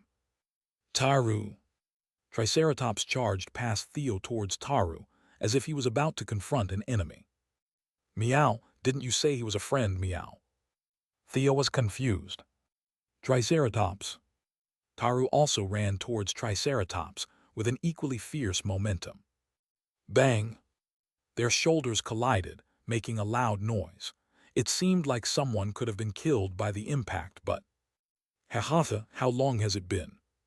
Taru, have you been well? The two casually shook hands and exchanged a strong embrace, a rough greeting befitting of a rhinoceros. A moment later. So you came to buy jars? That's right, meow. I want to buy 1,500 jars, meow. 1,500 is exactly how many I've made so far. All right, I'll sell them. How much, meow?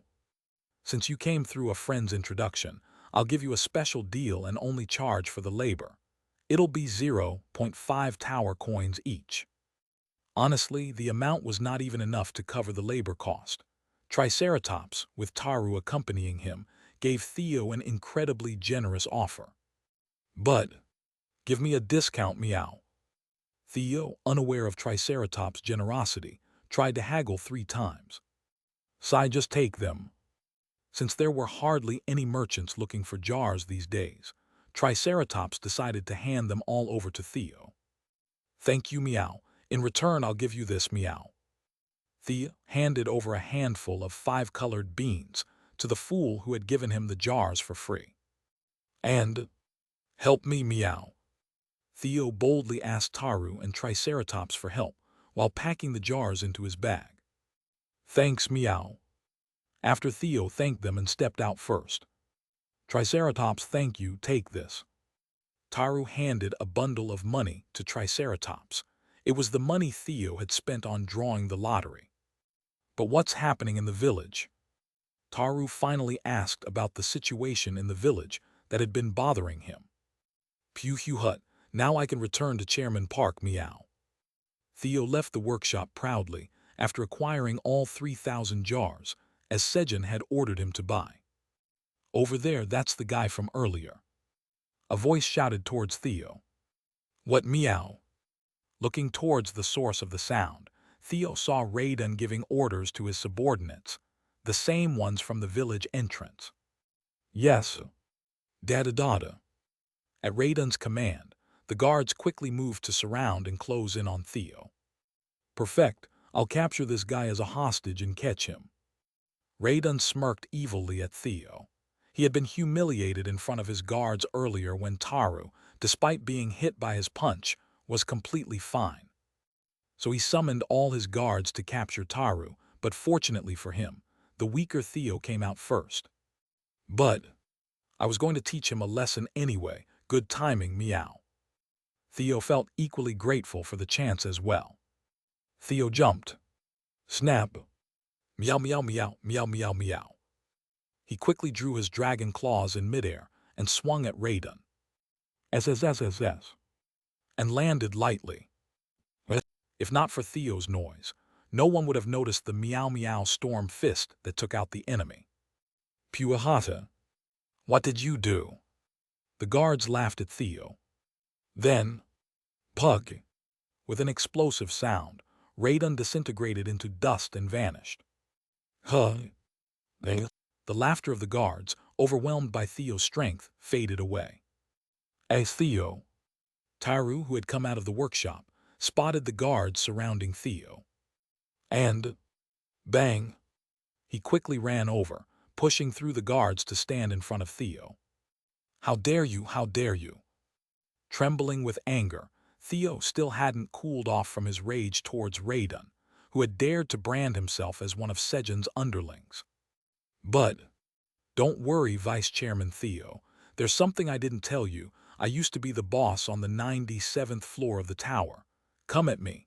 I storm tank Taru will take you on. Taru, thinking Theo was shaking with fear, revealed his true identity to reassure him and roared. I help. The guards, regaining their senses, scattered in a panic. HMPH, my reputation isn't dead yet. Taru took pride in thinking that the guards ran away because of him. Vice Chairman Theo, let's go. Understood, Meow. And so Theo and Taru left. This needs to be planted, doesn't it? Triceratops planted the 5-colored beans given by Theo, unaware that they were mixed with kudzu fruits.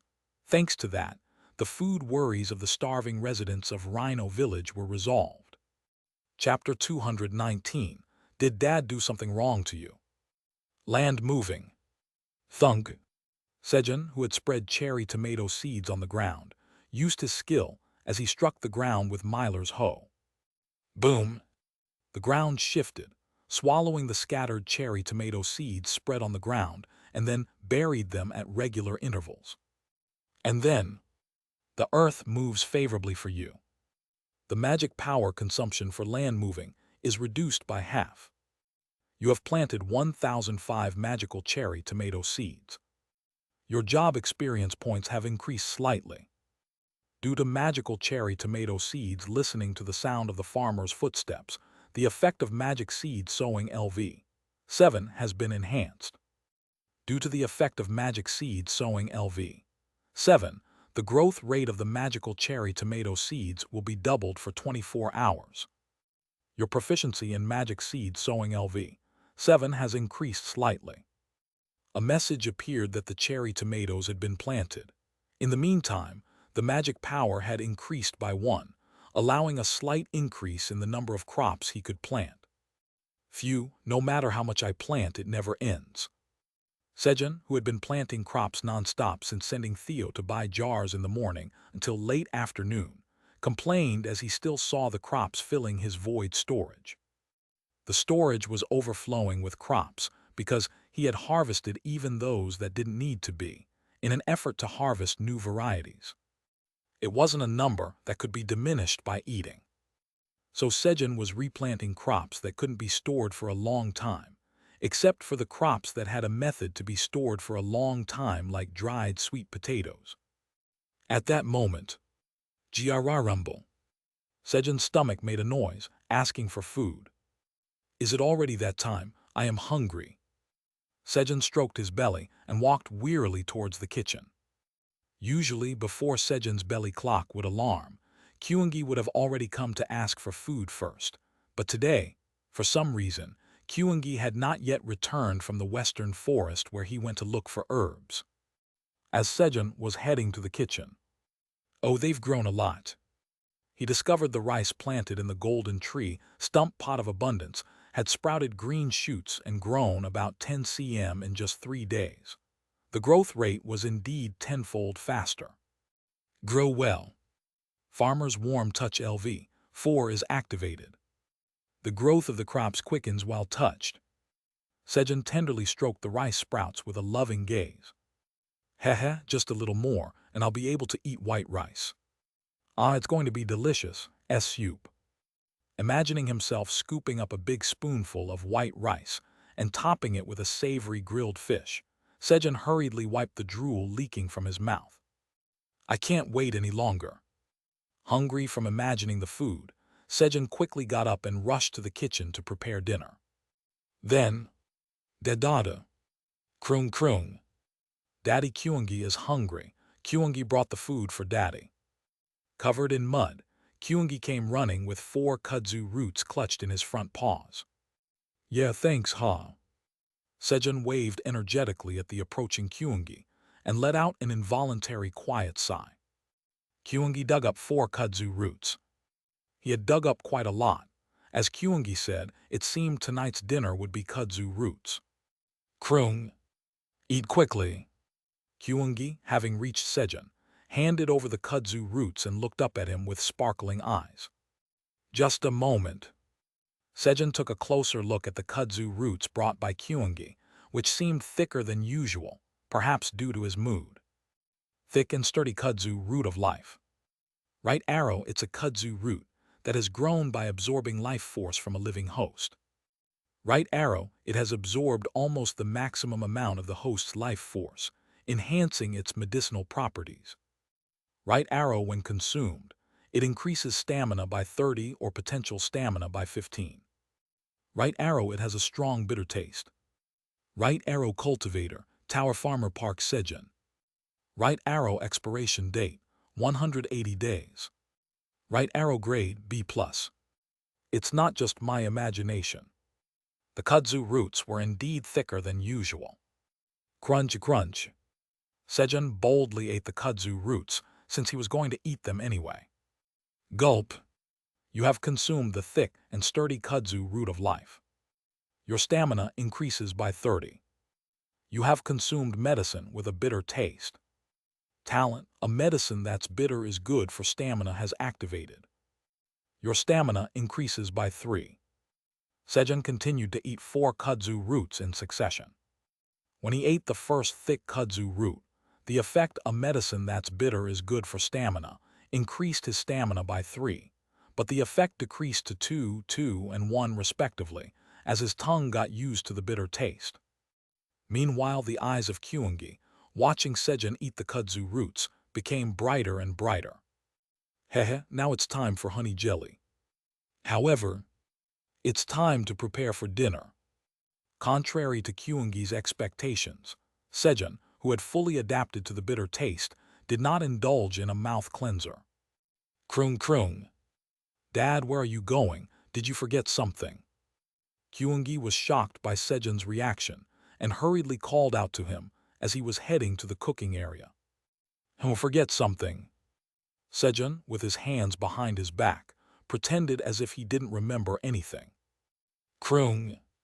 Disappointed by Sejun's response, Kyungi thought, no choice then. I'll have to bring out the secret herbs.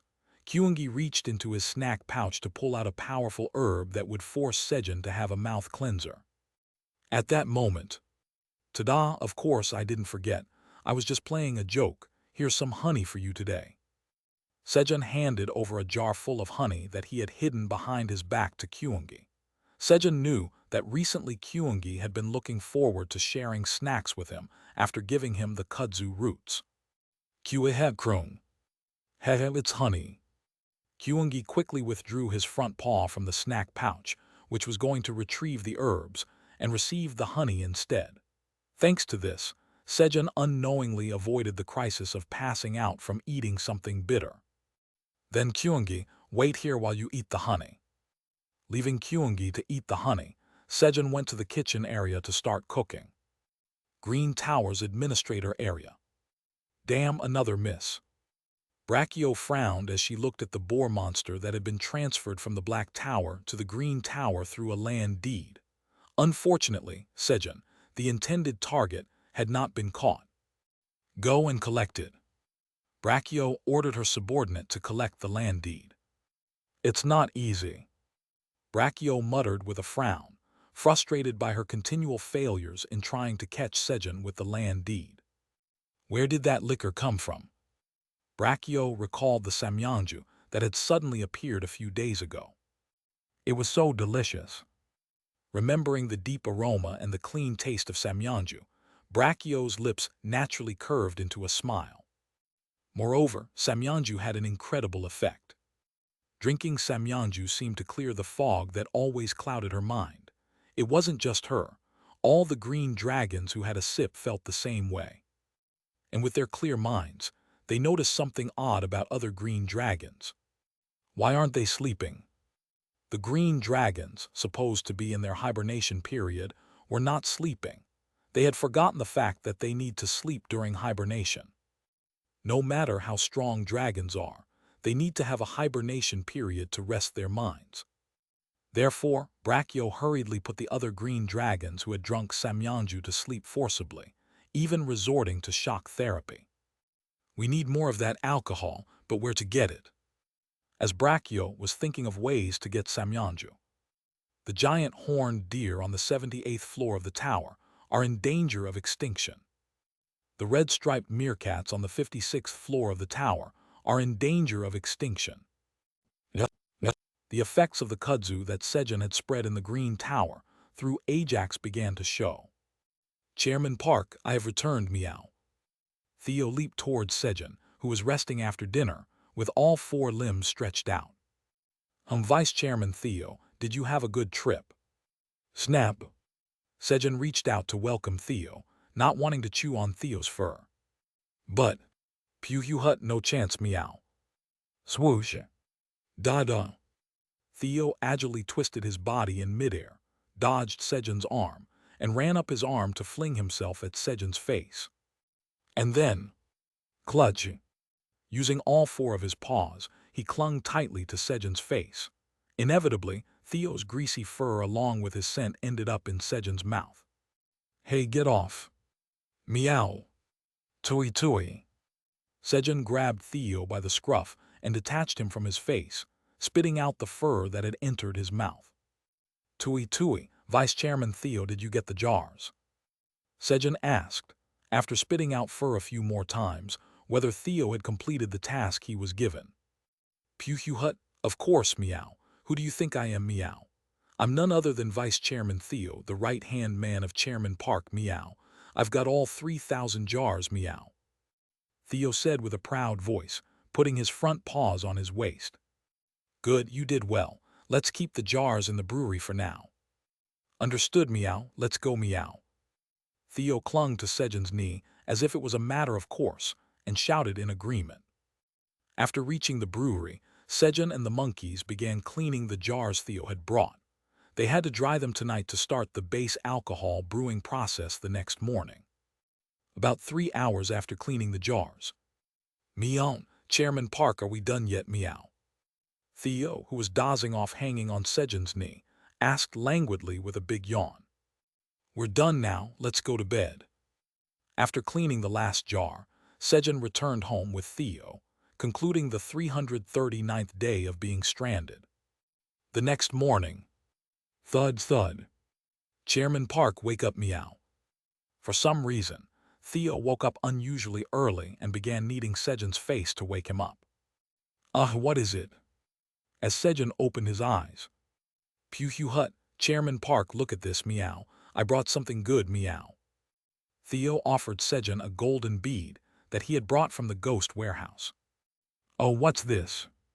Upon seeing the golden bead, Sejun immediately recalled the inner core of the giant electric eel he had eaten before, which tasted like orange soda. Gulp! Sejun swallowed his saliva and hurriedly checked the inner core. Inner core of the deep-sea giant electric eel. Right arrow, this is the inner core of a giant electric eel that has lived in the deep sea of the Dimensions Ocean for 2,000 years. Right arrow, it is imbued with the power of electricity, giving off a golden glow. Right arrow, upon consumption, you can awaken talent, zap. Right arrow usage restriction, magic power of 100 or more. Right arrow grade, A. Oh, I can eat this. Without looking at any other explanation and confirming that he met the usage restriction, Sejun immediately swallowed the inner core. The deep sea's giant electric eel's core transformed into a liquid, delivering a sweet orange taste and a refreshing sensation to Sejun's mouth. Gulp! Q! As Sejun was enjoying the exhilarating aftertaste. You have consumed the inner core of the deep sea's giant electric eel. Talent zap has been awakened. A message that he had acquired a talent appeared. Zap. Sejun checked his talent. Talent zap. A talent that allows you to use electricity more skillfully. You can create a slight electric charge by rubbing your palms together. Electricity. After reading the explanation, Sejun vigorously rubbed his palms together to try and generate electricity. Crackle, crackle. Static electricity began to form on Sejun's palms. It works. As Sejun confirmed that electricity was being created in his palms, he rubbed them faster. It felt like real electricity would be generated if he just rubbed with a bit more effort. Then, croon. Big brother, did Dad do something wrong to you? Kyungi, who came looking for breakfast, saw Theo and the diligently begging one Sejun, who was vigorously rubbing his palms, and asked as if he knew it. Dad definitely ate something delicious alone. It was an unjust morning for Sejun. TL notes. 1. The action of rubbing hands together in front of someone is a gesture someone makes when they have done something wrong, which is normally seen in K-dramas. Chapter 220, Let's Make Tofu. No, Kyungi, Dad didn't eat something delicious by himself, right, Vice Chairman Theo? Sejun hurriedly asked Theo to clarify to Kyungi, who seemed to have misunderstood, but, what are you talking about? Chairman Park was happily eating what I gave him, and didn't he also make that Q sound that he only makes when he eats something delicious? Theo, who had been focusing on Sejun's reaction to eating the golden inner core closely, thought that Sejun was trying to deny his achievement for bringing the golden core and described in detail what he saw. Pew Hugh Hut, you can't fool me, meow. That's right. Thinking about it, Sejun had eaten something with an orange soda flavor, so he did indeed eat something tasty. Still, darn, Theo, you're not helping me at all this time. Well, it can't be helped then. Shashasha. Sejun rubbed his palms together hurriedly as Kyungi watched. Kroong. Dad, you're admitting that you ate by yourself. As Kyungi questioned Sejun's actions. Look at this, Kyungi. As Sejun spread the distance between his palms. Crackle. A red spark appeared between his palms. How is it? Amazing, isn't it? Sejun proudly boasted, pleased with himself, but... Kroong, kroong. What's that? You did all this to show me only that. Kyungi responded nonchalantly. Kroong. Kyungi can do that too. Shush, shush. Kyungi rubbed its front paws together vigorously, imitating Sejun. An ominous noise emanated from Kyungi. Now that can't be right. An uneasy feeling washed over Sejun, who tried to deny the possibility. Still, he thought it couldn't be that easy to create a spark since he had the electricity talent and Kyungi did not. However, Kyungi's fur stood on end and crackled track. A blinding white spark formed on Kyungi's front paws, visibly a powerful electric charge. Krung. Mom told me not to do this because it tangles my fur. Click. Kyungi discharged the electricity from its paws to the ground as if to warn Sejun. If I get caught doing this, Mom will smack me on the back. Lick lick. Kyungi quickly licked his fur, trying to tidy up the hairs that had spread out in all directions to avoid getting caught and scolded by Pink Fur. I'll help you. Theo came over to assist Kyungi with his grooming. It's not because it's dangerous, but because it tangles the fur. Watching the two, Sejun was surprised anew by Kyungi's strength and swoosh swoosh. Sejun helped straighten out Kyungi's fur with a comb. Soon, as Kyungi's grooming was nearly finished, Grrrr rumble. Having spent a lot of energy grooming, Kyungi's hunger clock sounded. And then, krung krung. Kyungi's angry and hungry because Dad ate something tasty alone. Kyungi wants to eat honey-dipped garitiok, TL, aka rice cakes. Remembering that Sejun had eaten something delicious by himself, the fierce Kyungi demanded honey-dipped garitiok, just when Sejun thought he had gotten away with it. Just wait a moment. Sejun ran to the kitchen area and gulp. You have consumed a piece of Alien's healthy meatball. You must eat all the food to get the effect. 62 pieces remaining. Sejun had to seal away the fierce beast with lots of honey-dipped garitiok, so Sejun used the meat given by Alien for breakfast. Thus, Sejun kept on making garitiok non-stop, and Kue krung. Hehe, garitiok dipped in kudzu honey are the best. Kyungi sat down, pressing his back against Sejun's, dipping the garitiok into honey and eating them. And that way, the fierce beast was safely sealed away. After a while, krung. Kyungi will go check on the herbs. Having eaten his fill of garitiok, Kyungi packed his snack pouch full of garitiok and honey and headed off to the western forest. Phew, that was exhausting. Slurp. After making an enormous amount of garitiok since morning, Sejun sat down for a coffee break. That's when. That's right, meow. I have more things to give to Chairman Park, meow. Theo, who had been sprawling next to Sejun, suddenly stood up. He had suddenly remembered things he had put aside for Sejun. Oh, what's this? Pew hut, look forward to it, meow. Thump thump. Theo began to take out items from his bag that he had brought from the Triceratops workshop. What's this? A stone pot TL, akadalsat or stone bowl, there's even a millstone. Sejun was excited to see the items Theo had taken out. The stone pot would be used for cooking rice, and the millstone for grinding the 5-colored beans to make tofu. I've decided, tonight's dinner is tofu. Sejun began soaking the 5-colored beans in water in a pot. Thanks to the millstone Theo brought, the variety of dishes Sejun could cook had increased. After that, Theo continued to please Sejun by taking out items like porcelain bowls and a water bottle from his bag. As expected from Vice Chairman Theo. Pew hut, I knew Chairman Park would like it, meow. Chairman Park should continue to believe in me, meow.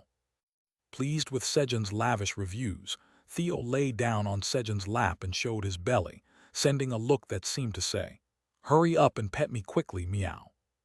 Swoosh swoosh. Vice Chairman Theo, are you sleeping? Gorarung. Theo answered Sejun's question with the sound of snoring. After being petted a few times by Sejun, Theo quickly fell asleep. Swoosh swoosh. Now I need to get to work. Meow. After finishing his coffee while petting Theo's belly, Sejun put the sleeping Theo on his legs and headed to the brewery. And then, guys, let's get to work. Ook.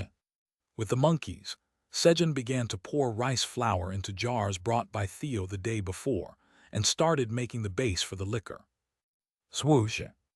Wow, the cost of making alcohol is similar to what I spent on making garidiak earlier. After filling all the jars with rice flour, Sejun remarked, "How much garidiak did he actually make?" He suddenly realized the astonishing appetite of Kyungi. But that's not important now. Sejun quickly joined the monkeys, pouring hot water into one of the jars and stirring the rice batter. It wasn't until the late afternoon that the preparation of 3,000 jars of base liquor was completed. Korean Awakened Association, Chairman's Office. Nuclear missile will reach Niue in 5 minutes. Han Tae-jun looked at the live satellite feed with a tense expression. Han Tae-jun had found clues about the Three-Head Society on the Hunter phone, but it was too much for him to handle alone, so he asked for help from the U.S. with the aid of a U.S. military satellite. He was able to find out the situation in Niue. However, the situation in Niue captured by satellite was serious. There were no people in Niue, only locusts. Moreover, an ominous altar had been erected in the center of the island. The altar was covered in unknown characters. Han Tae-jun didn't know what they meant, but the moment he saw the altar, he felt an extreme sense of dread, as if his instincts were screaming danger. Fortunately, the U.S. also sensed that the altar was not normal and launched a nuclear missile towards Niue, sharing the footage with Han Tae-jun. After 5 minutes, the nuclear missile hit Niue and created a large mushroom cloud. Just when he thought everything was over. Huh, what's that? Han Tae-jun spotted a huge silhouette within the mushroom cloud. Creak, creak. Kroong, kroong. Kyungi's back, Daddy, what's that? Kyungi, who had come back early from tending to the herbs, asked Sejun, who was grinding beans on the millstone. Kyungi's back. I'm grinding beans to make tofu. Kroong, kroong. What's tofu? Is it delicious? Yes, it's really delicious. Kroong, kroong. Exciting, Kyungi will help too. Kyungi was eager to help at Sejun's words. Then Kyungi, please press this. Sejun asked Kyungi to press the water out of the beans that had been ground with the millstone. Kroong, kroong. Understood, Kyungi can do it well. Kyungi confidently replied. Sejun trusted him without a doubt. Sejun focused on grinding the millstone with ease. After all, the beans were ground. Good. Sejun started to make tofu by putting the bean juice that Kyungi had squeezed into a pot. But, why isn't it solidifying? Sejun was puzzled as he looked at the bean juice that wouldn't solidify. Despite trying various methods, tofu just wouldn't form. Kroong. Daddy, Kyungi's hungry. Having worked hard without any food, Kyungi's expression soured. Let's just eat this for now. In a rush, Sejun said, looking at the enormous amount of bean residue left after Kyungi had squeezed the bean juice. He was thinking of making bean residue stew. Luckily, there was shrimp paste made from freshwater shrimp to use. Sejun added locust meat and green onions to the bean residue, fried them, added water, and seasoned it with shrimp paste to quickly complete the bean residue stew. Achievement unlocked. First in the tower to make the flavorful 5-colored bean residue stew. Recipe for the flavorful 5-colored bean residue stew registered to Cooking LV. 7. Your proficiency in Cooking LV. 7 has slightly increased. Messages for the achievement appeared simultaneously. Guys, let's eat. Sejun called the animals over to share the food and check the dish. Flavorful 5-colored bean residue stew. Right arrow, this stew is made with ground 5-colored beans with their moisture removed, locust meat and green onions, seasoned with shrimp paste. Right arrow, the strong squeezing brings out the potential of the 5-colored beans. Right arrow upon consumption. One of the stats, strength, stamina, agility, or magic increases by an additional 10% for 10 minutes. Right arrow chef, Tower Farmer Park Sejun. Right arrow expiration date, 30 days. Right arrow grade, B. Well, the options were amazing. It seemed like the effects of the sturdy strength yellow beans, sturdy stamina red beans, etc., harvested from the 5 colored beans, were partially reflected in the dish. Krung. It's savory, delicious.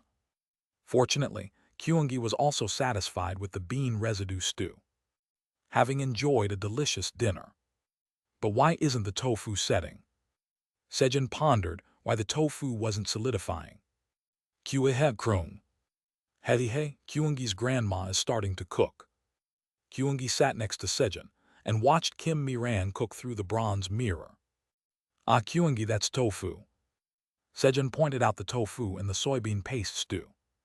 Krung Krung. Is that tofu? It's so white. The sight of the wobbly, pudding-like tofu. Squeeze. Excited by the appetizing visual, Kyungi gripped the handle of the bronze mirror tightly.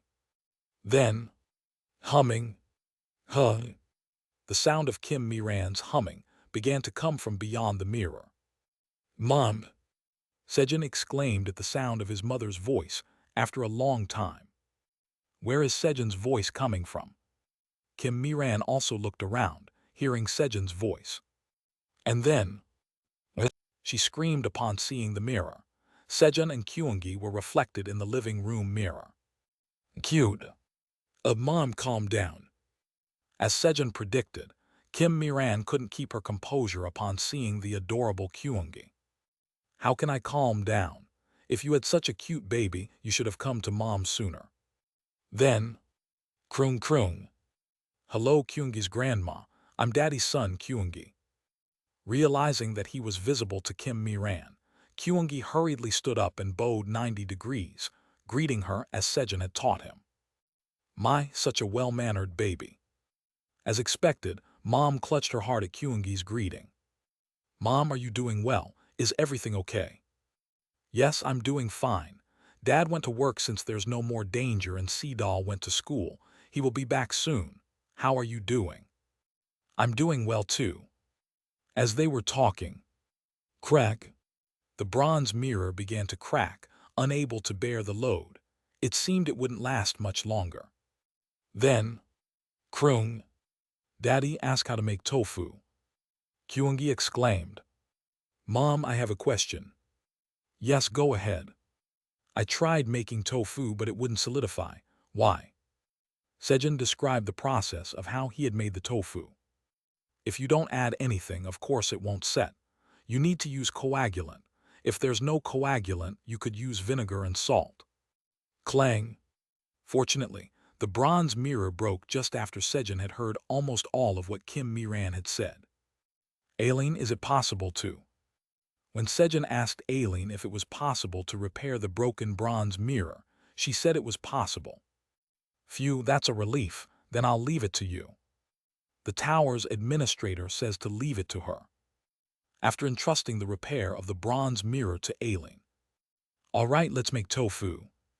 Sejun began to make tofu as he had learned from Kim Mi-ran, and he managed to make proper tofu. Krung. It's delicious. Kyungi's grandma is the best. Kyungi's desire to meet Kim Mi-ran grew stronger. Chapter 221. Got you, you rascal. Mix vinegar and salt in a 2:1 ratio and add it to the bean juice. But don't stir it too much or the tofu won't coagulate, Sejun. Kim Mi-ran was explaining how to make tofu to Sejun when their conversation was abruptly cut off as Sejun and Kyungi disappeared from the mirror.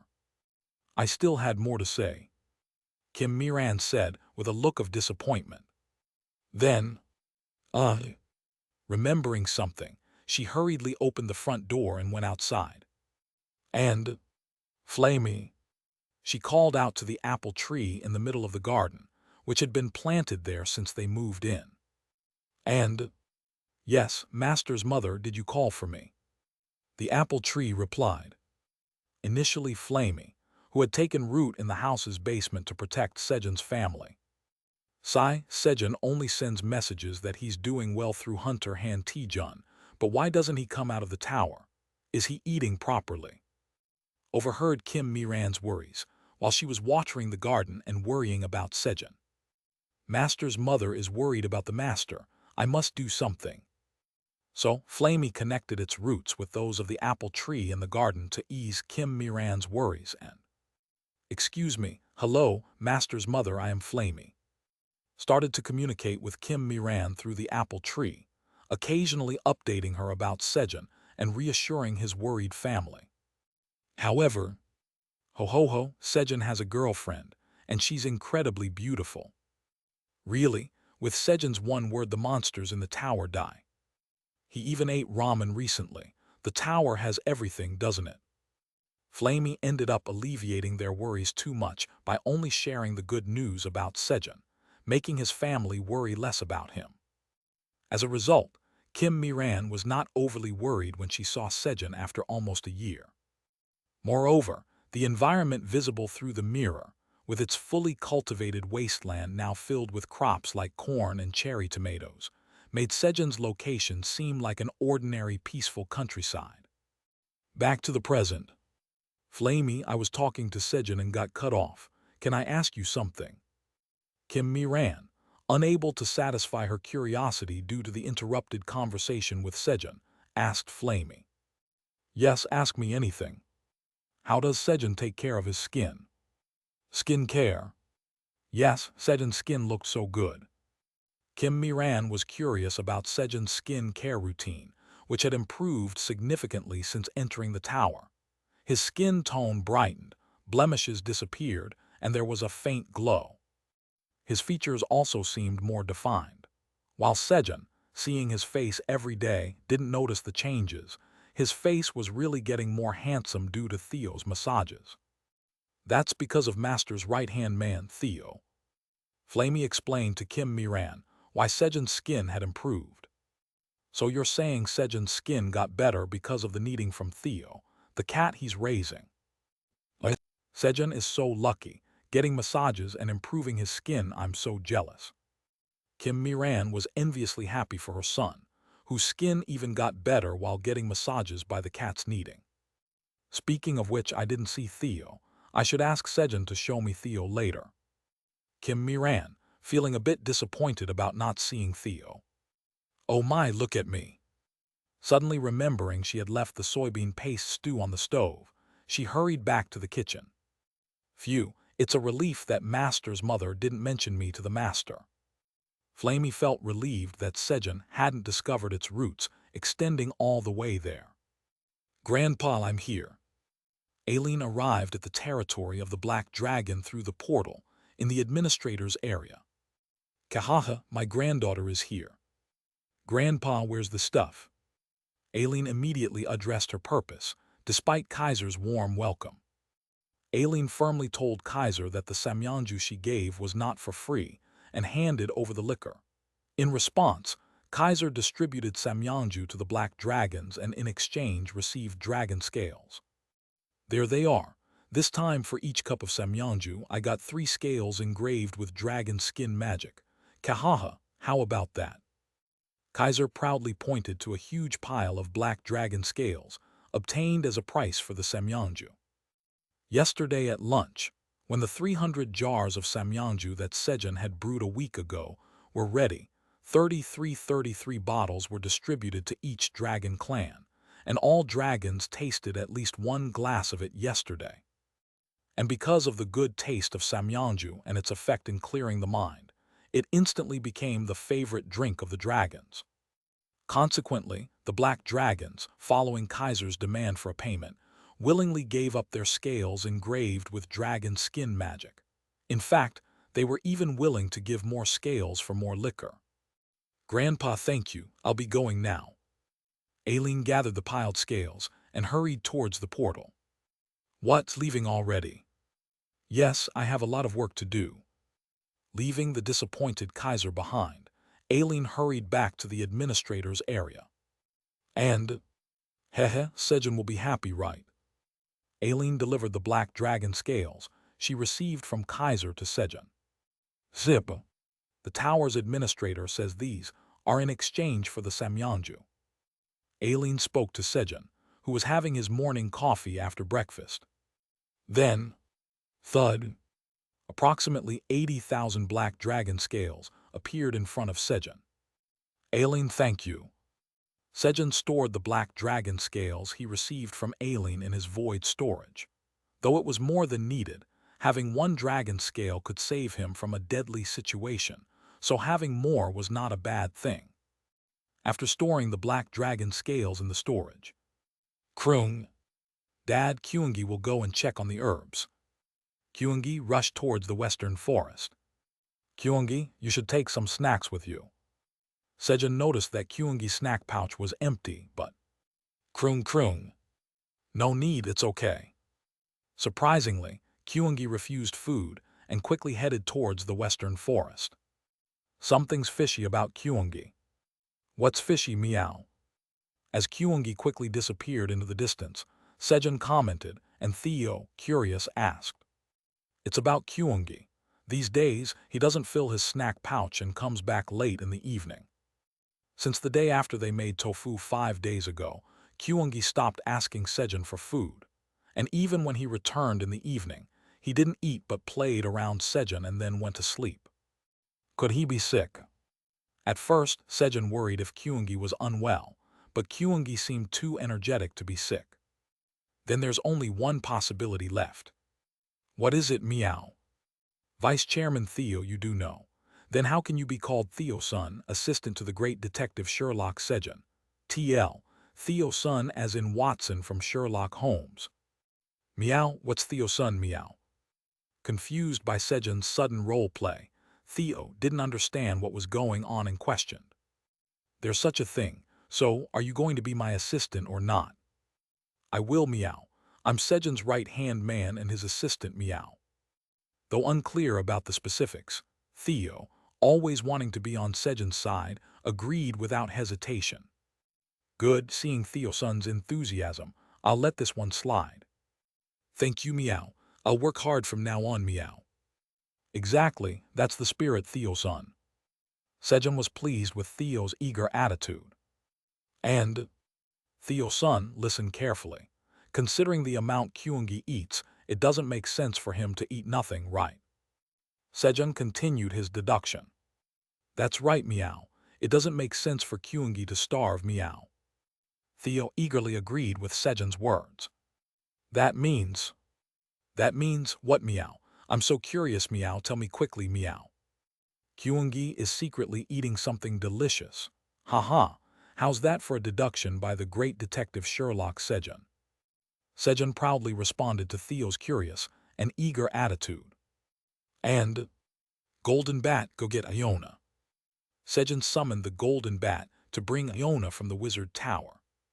It was time to confront Kyungi, who had only been suspected but not yet caught in the act. Kyungi must have been eating delicious things alone and giving me only the tasteless and bitter stuff. Sejun planned to follow Kyungi and catch him in the act of eating something delicious by himself. So Sejun summoned the Golden Bat to call Iona because he needed her wind magic to approach Kyungi without being detected by his keen sense of smell. Although Sejun considered moving underground, Kyungi had learned to detect enemies moving underground during their previous battle with the corrupted Ents. Krung. There's something in the ground. Let's hit it and find out. Kyungi's method of attacking anything suspicious in the ground was too risky. A short while later. Kaiwat. Sejun, did you call me? Jonah arrived with the Golden Bat. Good, you're here, Iona. We're going to secretly follow Kyungi, so can you hide our scent with your wind magic? Kaiwat. Spying, that sounds fun, leave it to me. Jonah, intrigued by the idea of a tailing, eagerly agreed to help. Hut. Even if Iona hides our scent, it's me, the great assistant Theo-san, who will be assisting the great detective Sherlock Sejun. Theo, fully immersed in their role play, clung to Sejun's knee and declared confidently, Now, I've got a sense of what Chairman Park wants, meow. All right, let's go. Sejun, along with Theo, Iona, and the Golden Bat, set off towards the western forest to catch Kyungi in the act. In the western forest, Krung finally arrived. Kyungi, having skipped breakfast, arrived at the place filled with giant trees infested with kudzu vines and immediately started sniffing around. Then, Kyuehe krung. Hehe, it smells like honey here. Crack. Having found the scent he was looking for, Kyuengi dug his front paws into the tree trunk, pulling out a blue kudzu root. Krung. Found a honey-flavored herb. Munch munch. Kyuengi happily ate it.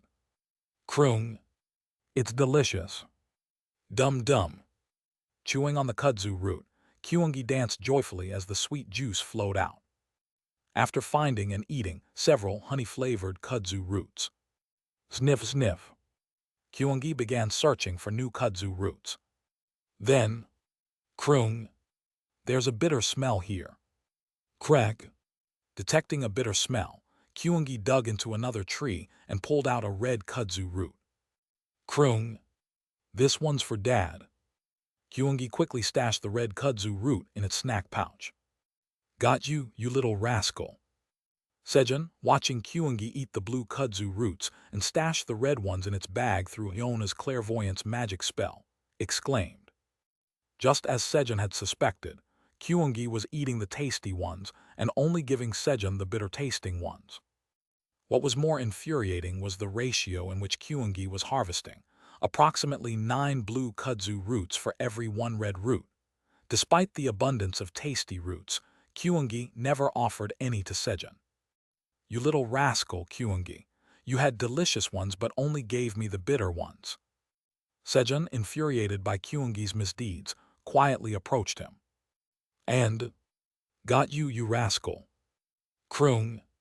Sejun grabbed Kyuengi by the scruff of his neck as he was busily eating the blue kudzu roots.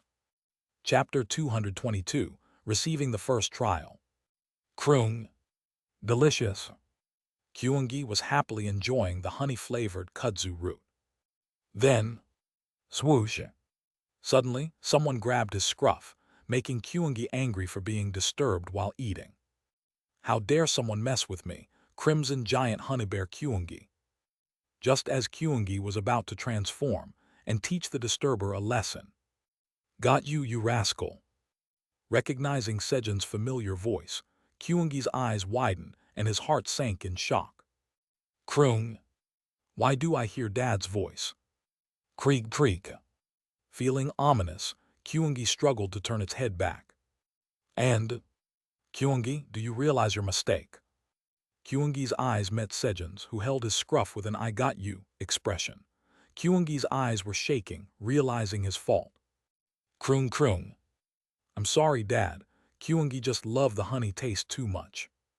Kyuengi, with drooping ears, tearfully confessed its mistake to Sejun. What if Dad hates me now? Kyuengi trembled, in fear of being hated by Sejun's. He's so cute. Sejun's lips twitched, struggling not to smile at Kyuengi's adorable state. But, no, I must. Sejun disciplined his softening heart. He knew he had to properly reprimand Kyuengi. Overlooking this now would only worsen Kyuengi's behavior. Kyuengi, you admit it was wrong to eat all the tasty stuff yourself, right? Sejun let go of Kyuengi's scruff and placed his hands under Kyuengi's armpits and looked him in the eyes. Kuyong kuyong. Yes, I'm sorry, Dad. Kyuengi tearfully responded to Sejun's question, his eyes starting to water. If you did wrong, you should be punished, right? Sejun sternly spoke, fighting the urge to be lenient as he saw Kyuengi's tears. Kuyong kuyong. Yes, Kyuengi did wrong and should be punished. Kyuengi nodded in agreement. Then, as a punishment, you'll eat only bitter kudzu roots for the next 10 days. Reflect on your actions while eating them. There was no personal vendetta, definitely not revenge. It was all to teach Kyuengi a lesson. Sejun convinced himself, reaffirming his intentions internally while. Krung. Understood. Though Kyuengi never liked bitter food, he accepted the punishment, acknowledging his fault. Good, but Dad's still not happy yet. Sejun maintained a stern face while wiping the tears around Kyuengi's eyes and then. This is the punishment for eating something tasty alone, bub. He pressed his face against Kyuengi's belly and playfully blew raspberries on his belly. Kuyui kyuehe. Does Dad feel better now, hehe? Kyungi, initially scared of being scolded, soon realized Sejun wasn't angry anymore and started laughing. Kyungi, you know if you cry and then laugh you'll grow hair on your butt 1 TL. See note below. Sejun teased Kyungi playfully. But, Krung. What do you mean? Kyungi already has hair on his butt.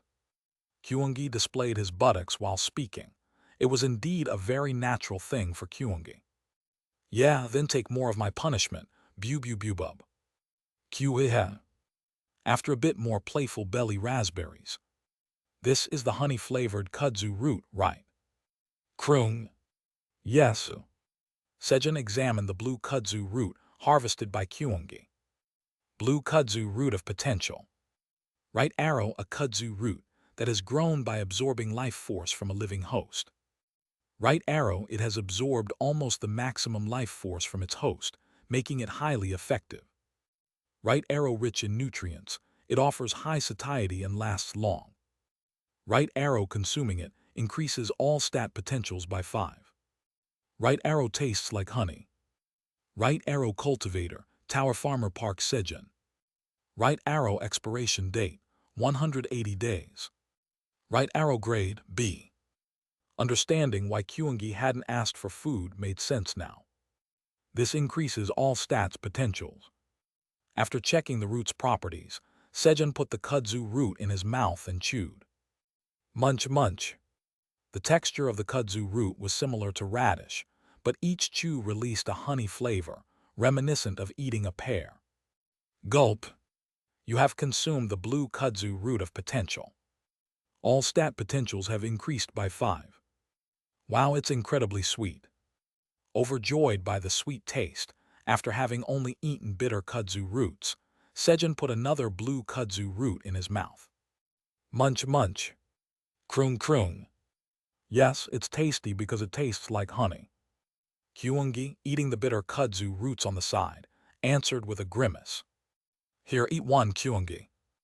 Sejun offered a blue kudzu root to Kyungi, who seemed to be suffering with the bitterness. Sejun's punishment for Kyungi wasn't just to eat bitter roots, but to eat all the bitter ones he dug up, though he could still have some sweet ones. But, Krung. No, Kyungi did wrong, so Kyungi will only eat bitter kudzu roots for 10 days. Kyungi, being stricter on himself, refused the sweet kudzu root. Really? Then you won't have honey either. As Sejun took out a jar of honey from the void storage. Krung. No, that's different. Dada. Kyungi rushed towards Sejun, politely extending his front paws. Okay, from now on, I'll give you 1 bottle a day. Have it as a way to clear your mouth of the bitter taste. Krung. Thank you, Dad. Kyungi will enjoy it. Sejun handed over the jar. Click. And Kyungi quickly opened it, starting to greedily lick the honey. I know how you feel. Watching Kyungi savor the honey, Sejun nodded understandingly. Shortly after, Krung. I'm okay now. I'll go dig up more kudzu roots. Let's go together. After finishing its snack, Kyungi got up to dig more roots and Sejun followed. While they were digging, Gororung, gurgle, Kyurorung. Among the snoring sounds of Theo and Iona, another sound joined in. Kyungi's stomach clock, which usually rang at mealtimes, growled unexpectedly as he hadn't eaten properly in the morning. Glance. Feeling guilty for his wrongdoing, Kyungi sneakily glanced at Sejun, unable to voice his hunger. Are you hungry, Kyungi?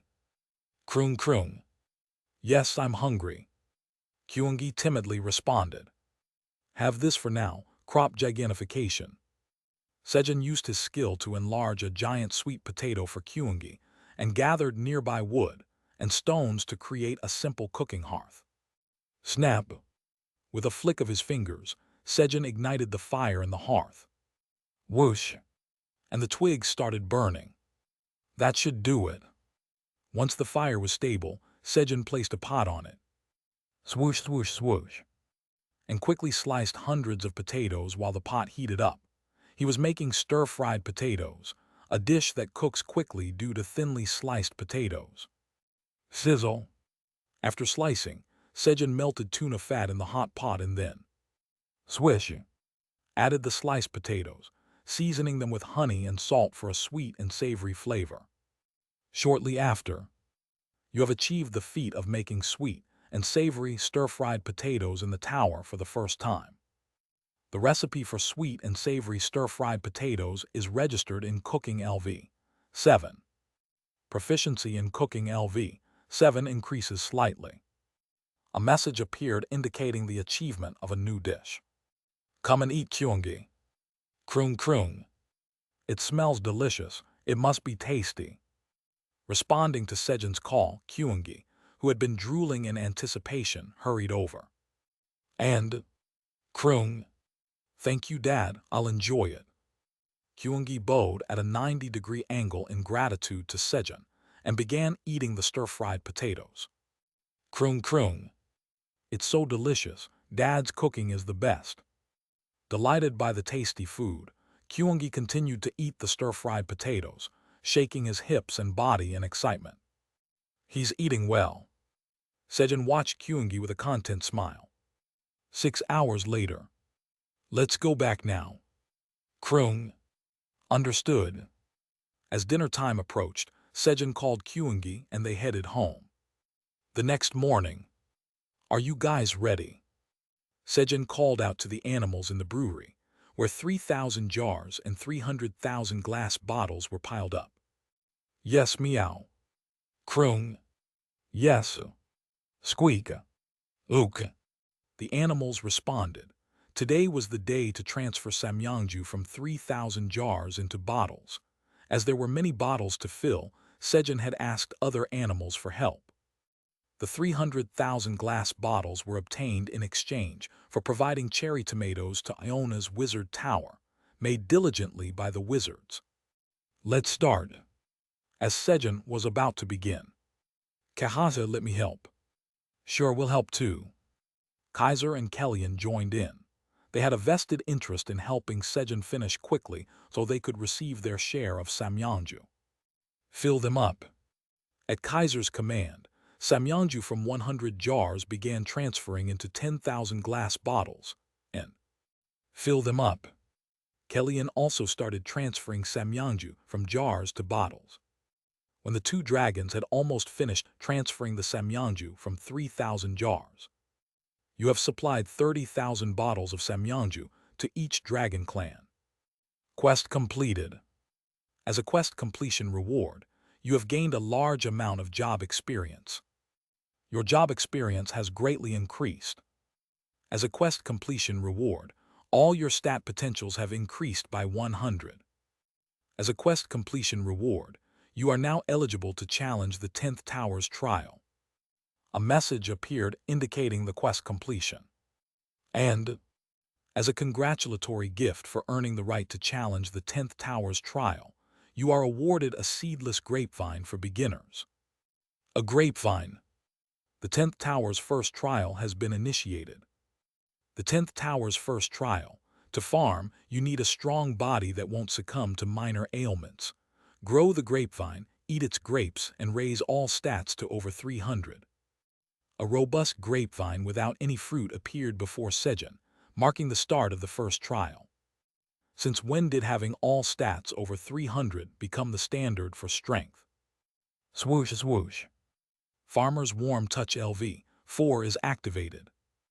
The growth of the seedless grapevine for beginners is slightly accelerated by your touch. Reading the trial's requirements, Sejun diligently stroked the grapevine. He planned to grow the grapevine earnestly. I wonder when it will bear fruit. Sejun had been craving grapes lately. In the Black Dragon's territory. Boom! What's that sound? As the great Black Dragon, Miles, soared into the sky to locate the source of the sound. Where is this vibration coming from? I don't know. Other dragons from different territories also flew, trying to pinpoint the origin of the vibration. Then, what? There's something moving down there. One dragon pointed to the lower part of the destruction, encircled by 9 towers. Where? following the gaze of the dragon, who had located the source of the sound. Boom! A cone-shaped, pointed gray tower was slowly rising. What? That's a tower. What kind of tower is it? As the dragons tensely observed the emergence of a new tower. Thud! The gray tower rose about 10 meters high and then stopped moving. We must report this to our clan's head first. The dragons hurried to inform the heads of their clans about the emergence of the new tower. TL notes: 1. If you start laughing in the midst of crying, you will grow hair out of your butt. Small horns will also grow out of your butt. When horns and hair grow out of your butt, it has a bad connotation. Chapter 223. Who made it like this? This is going to take forever to move. Sejun looked at the remaining 60,000 bottles of Samyeonju after completing the quest. These were meant for the Black Rabbit's wedding and needed to be carefully stored in the void storage. He could have asked Kyungi and Pinkfur to help with heavy lifting, but glass bottles were fragile and couldn't be moved in large quantities at once. Therefore, since he needed to move them one by one with the help of the animals, it seemed like it would take a lot of time. Then, these looks delicious. I wish I could have just one bottle. Seeing the two dragons eyeing the Samyeonju greedily, Sejun had an idea. Excuse me, Kaiser Kellyan, could you help me move these? I'll give you 10 bottles of Samyeonju each. Sejun offered the Samyeonju as bait for the dragons to help him move the 60,000 bottles to the void storage. It was a faster and safer method, and more economical, considering the potential breakage of the bottles. Okay, what's so hard about that? Move. Sure, you can always ask me if you need help. Move. The two dragons readily agreed to help at Sejun's request. In just a few minutes, they transferred all 60,000 bottles of Samyeonju safely to the void storage. Thank you, Kaiser Kellyan. Here's the alcohol. Kahaha, no need for formalities between us. Right, Kahaha, we'll be going then. After receiving their 10 bottles of Samyeonju each, the dragons quickly flew off towards the fountain to enjoy their Samyeonju. However, they couldn't leisurely savor their drink. Black Dragon's territory. What? A new tower has appeared. The creator didn't mention a 10th tower. Startled by Anton's report, Kaiser was shocked. Yes, moreover, the gray tower has appeared right at the base of the destruction. A gray dragon. Is there a dragon clan we don't know about? Kaiser, assuming the color of the tower represented its managing dragon clan, pondered. Or could it be the birth of a new dragon clan? It might be a hidden plan of the creator. That's possible. We need to investigate this tower. Because of this, the head of the Hisron clan, Silver Dragon Chrysella, who is the organizer of the next meeting, has proposed an earlier meeting. When? Immediately. Love you. Kaiser frowned at Anton's words. I won't have time to enjoy the Samyeonju Sejun gave me. All right, I'll leave immediately. You make sure the young black dragons don't act rashly. Yes. Polymorph release. After entrusting the black dragons to Anton and reverting to his true form, Kaiser spread his majestic wings and flew towards the territory of the silver dragon. Shashashak. After lunch and rest, Sejun playfully rubbed his hands together and brought them close to Theo. Weyoung. Theo's fur stood up in response to Sejun's hands. Hee, how is it, my magical hands? As Sejun played with Theo's fur. Don't just pet me here, meow. Theo, lying lazily on Sejun's lap, turned over lazily and showed his belly, saying sleepily. Gee, fine. Disappointed by Theo's lackluster response, Sejun began to pet Theo's pink belly. Swoosh, swoosh. They both fell asleep together. Thus they took a nap. After some time. All right. Sejun woke up, refreshed, ready to start his afternoon work, which was to transplant the poisonous potatoes in the western forest. He had noticed some kudzu vines in the western forest preparing to bear fruit the previous day. His plan was to contaminate the soil with the poisonous potatoes before the kudzu could root, preventing their spread. Then, by surrounding them with detoxifying green onions would completely trap, and he could cultivate the kudzu. This was why Sejun had allowed Kyungi to cultivate the kudzu.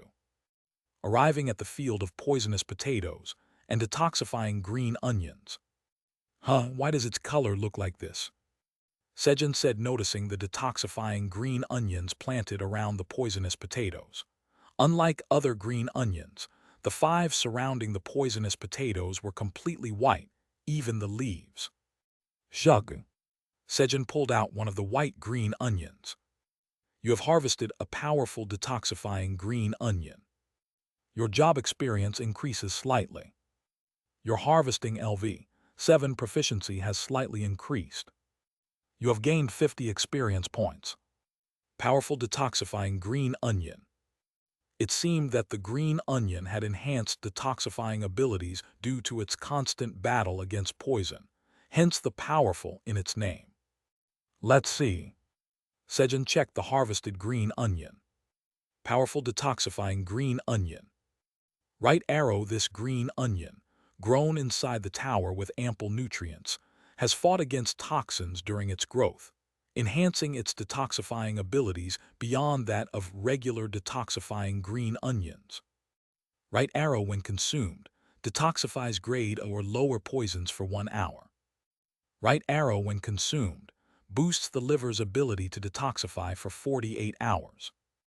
Right arrow long-term consumption may awaken the talent, immunity to 1,000 poisons. Right arrow cultivator, Tower Farmer Park Sejun. Right arrow expiration date, 150 days. Right arrow grade, B+. Long-term consumption could awaken immunity to 1,000 poisons. Munch munch. Sejun immediately ate one of the powerful detoxifying green onions whole. It tasted similar to regular green onions. Swoosh swoosh. After eating the enhanced detoxifying green onions, Sejun gathered the rest in. Plug. Carefully harvested the poisonous potatoes and transplanted them into a pot. Once he had transplanted all 4 sections of the poisonous potatoes. Green Tower, 23rd floor land deed. A land deed from the Green Tower. Sejun found a land deed lying on the ground of the green onion field. Brachio, undeterred, had sent another land deed. This time it was enchanted to unfold automatically if someone within 1 m approached it. But, Aileen, there's a Green Tower land deed here. Knowing he had the luck of a sunfish, Sejun didn't dare to touch the deed and immediately informed Aileen. The tower's administrator says she will handle the Green Tower land deed and tells you not to worry. Knowing that the administrator couldn't travel through the land deed, Aileen confidently shouted, "All right, then I'll leave it to you, Aileen." Sejun handed the Green Tower land deed to Aileen and called for Toryong. Boom! You call for me, master. Toryong quietly poked its head out in response to Sejun's call. Yeah, can you take me to the western forest? Sejun, holding the pot to his chest, climbed onto Toryong's head. Of course, I will ensure a comfortable ride. Boom boom. Toryong, with Sejun on his head, moved towards the western forest. Green Tower, 78th floor. Eek, why do I have to do this? Hurry up. A giant green dragon grumbled as it rescued animals on the brink of destruction. It was Ophelia, the tower farmer of the Green Tower, filling in for Brachio, who suddenly had to attend the meeting. All right, that's everything. Once the animals were inside Ophelia's protective barrier. Roar! Ophelia unleashed her breath attack at the pursuing kudzu, completely obliterating the 78th floor of the tower. Boom! The once splendid herb garden that Kyungi would have loved disappeared. Kyungi! Arriving in the western forest on Toryong, Sejun called out to Kyungi. Kroong kroong. Dad, what's wrong? Why are you here? Kyungi, munching on a bitter kudzu root, frowned and asked. I came to plant this. Sejun showed the pot he was holding as he got off Toryong's head. Then, shug. Sejun dug up the soil and planted the 4 pieces of the poisonous potato in the north, south, east, and west directions, centering around the area where the corrupted ints had fallen. Just to be sure, I should test its effectiveness. Sejun picked one of the kudzu fruits nearby and planted it near the poisonous potatoes. You have planted kudzu in soil full of toxins. The kudzu is contaminated by the toxins and withers. The kudzu fruit rapidly shriveled. It worked as he thought. Good. Satisfied that the kudzu wouldn't spread, Sejun happily picked up Myler's hoe. Then, shug.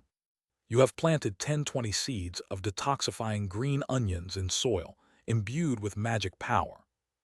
Your job experience increases slightly.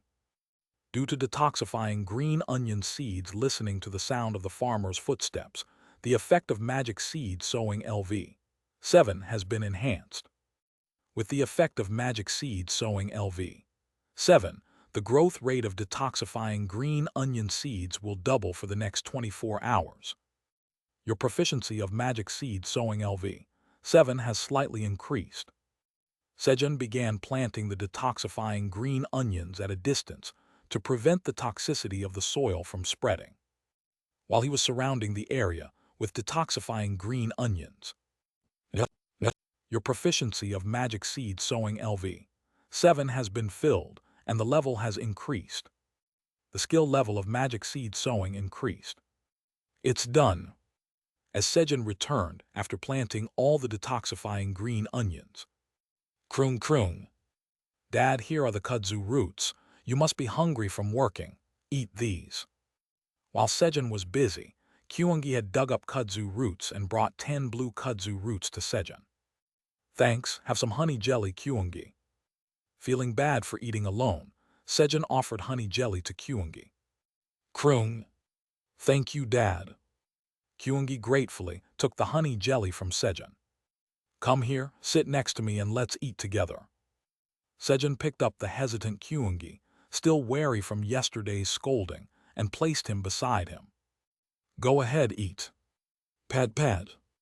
As Sejun patted Kyungi's bottom. Kroong. Kyungi's so happy. Kyungi, teary-eyed, was moved by Sejun's unchanged gentleness despite his wrongdoing. Kyungi vowed to be more filial son to Sejun. However, is Kyungi crying because he can't eat the honey-flavored kudzu roots? I should keep my promise, though. Sejun thought Kyungi was crying because he couldn't eat the honey-flavored kudzu roots and was in a dilemma. Munch munch. Preoccupied with his dilemma, Sejun chewed on the honey-flavored kudzu roots, hardly noticing their taste as all his stat potentials increased by 50. The next morning, as Sejun got up and went outside. Oh! He saw a bunch of grapes hanging from the grapevine. Sejun hurried over and harvested the bunch of grapes. You have harvested 32 seedless grapes for beginners. Your job experience increases slightly. Your harvesting LV7 proficiency has increased slightly. You gained 1,600 experience points. Although he picked just one bunch, the message indicated that 32 grapes had been harvested. Wow, grapes! Sejun deeply inhaled the fragrance of the grapes and examined one of them. Seedless grape for beginners. A seedless grape, modified to strengthen the physique of beginners. Right arrow eating one grape increases all stats by 1. Right arrow cultivator, Tower Farmer Park Sejun. Right arrow expiration time, 150 days. Right arrow grade, A. A straightforward description. Let's taste it. Sejun put the fragrant grape in his mouth and gently squeezed out the pulp. And you have consumed a seedless grape for beginners. All stats have increased by 1. The stats increased as described. But, who made it like this? Tasting the grape, Sejun grimaced in disgust. It wasn't the taste he had anticipated. Who modified the grapes like this? The grape was incredibly bitter. Chapter 224. From now on, call me sister-in-law. You have consumed a seedless grape for beginners. All stats have increased by 1. You have consumed a seedless grape for beginners. All stats have increased by 1. Tui tui so bitter. After finishing the remaining bitter grapes, Sejun grimaced. He couldn't afford not to eat them due to the stat increase, but as a result of enduring the bitter taste, all his stats had increased by 23. Why did you make such tasteless grapes, huh? Swoosh swoosh. Farmer's Warm Touch LV4 is activated. The growth of the seedless grapevine for beginners is slightly accelerated by your touch. Sejun scolded the grapevine while stroking it. Though the vine wasn't at fault, he was upset for not getting the taste he expected. After a while of scolding the vine, "Numb, you have consumed a piece of Alien's healthy meatball. You must eat all of it to gain the full effect. 60 pieces remaining." Sejun lost his appetite due to the bitter grapes and resorted to eating the meatball Alien gave him. Then, time to cook breakfast. Sejun went to the kitchen area to prepare breakfast. Black Tower's administrative area.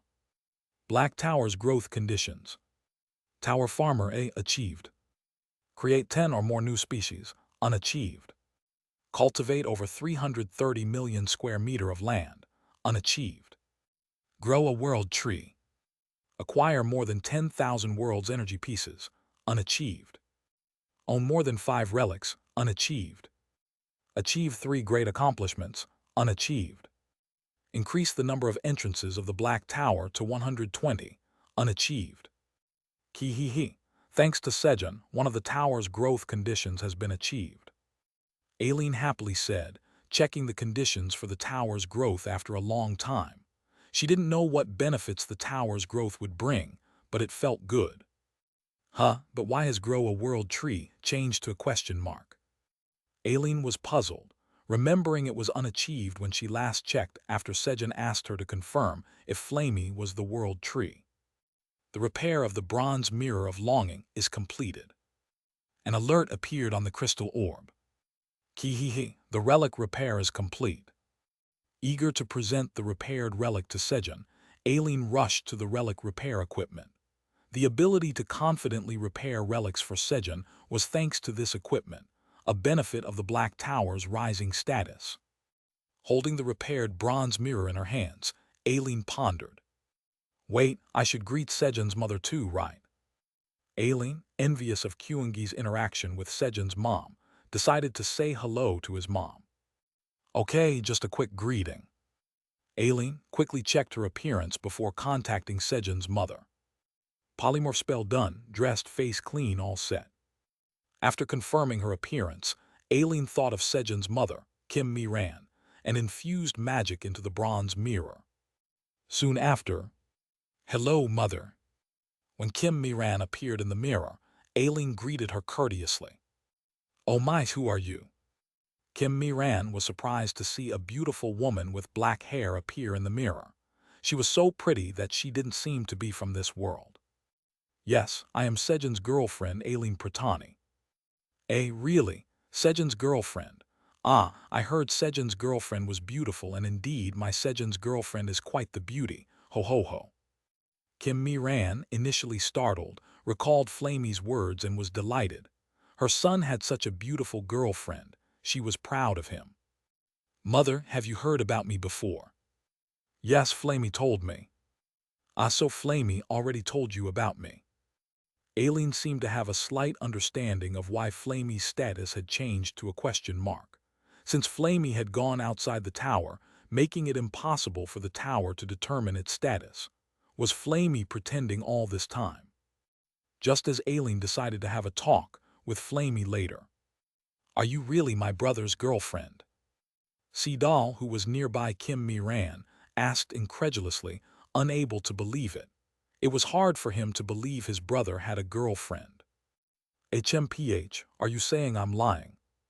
Offended by Sidal's disbelief, Aileen glared at him. She tried to restrain herself, considering he was Sejun's family. But Sidal felt intimidated, as if a giant black dragon was baring its teeth and growling at him under Aileen's gaze. No, I'm sorry, Aileen. I didn't mean to offend you." Sidal quickly apologized. "However, you got my title wrong." Aileen scolded him for his incorrect form of address. "What? From now on, call me sister-in-law. Yes, sister-in-law. Sejun corrected himself immediately. Good, let's get along well. Yes, sister-in-law. Sejun responded with a military soldier-like voice. His brother's girlfriend was too scary. Just then, crack. Fortunately for Sejun, the bronze mirror started to crack. Mother, I'll contact you again later. That's fine, Aileen, take care. Goodbye, mother. Clang. Luckily, the mirror broke just after the greetings were finished. Time to repair it again. The mirror, having been repaired only 5 minutes earlier, went back into the repair equipment. And, Flamey, let's have a talk. Aileen called Flamey for a quiet conversation. Dada. Krung. Dad, Kyungi brought something good. In the afternoon, Kyungi returned from the western forest with kudzu roots. Krung. Here for you, Dad. Thanks. Sejun took the 10 blue kudzu roots from Kyungi and patted his head. Munch, munch. Here, Kyungi, eat this. As Sejun ate the kudzu roots, he gave honey jelly to Kyungi. Krung. La la la tilde, I wish it tasted sweet tilde. Kyungi heard the golden bat singing. Sejun, hopping for a change, had asked the golden bat to sing to the grapevine while fertilizing it. It seemed there was no response yet. But, dum-dum. Kyungi started dancing near the grapevine, energized by the golden bat's song. Then, Pew-hut, now it's Vice Chairman Theo's turn, meow.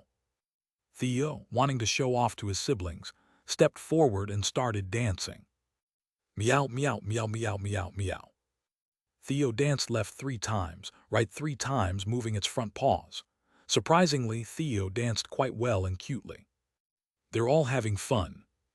Sejun sat under the shady grapevine, watching the animals sing and dance with a content expression, when it's unfair. A voice echoed in Sejun's mind. Huh, what was that?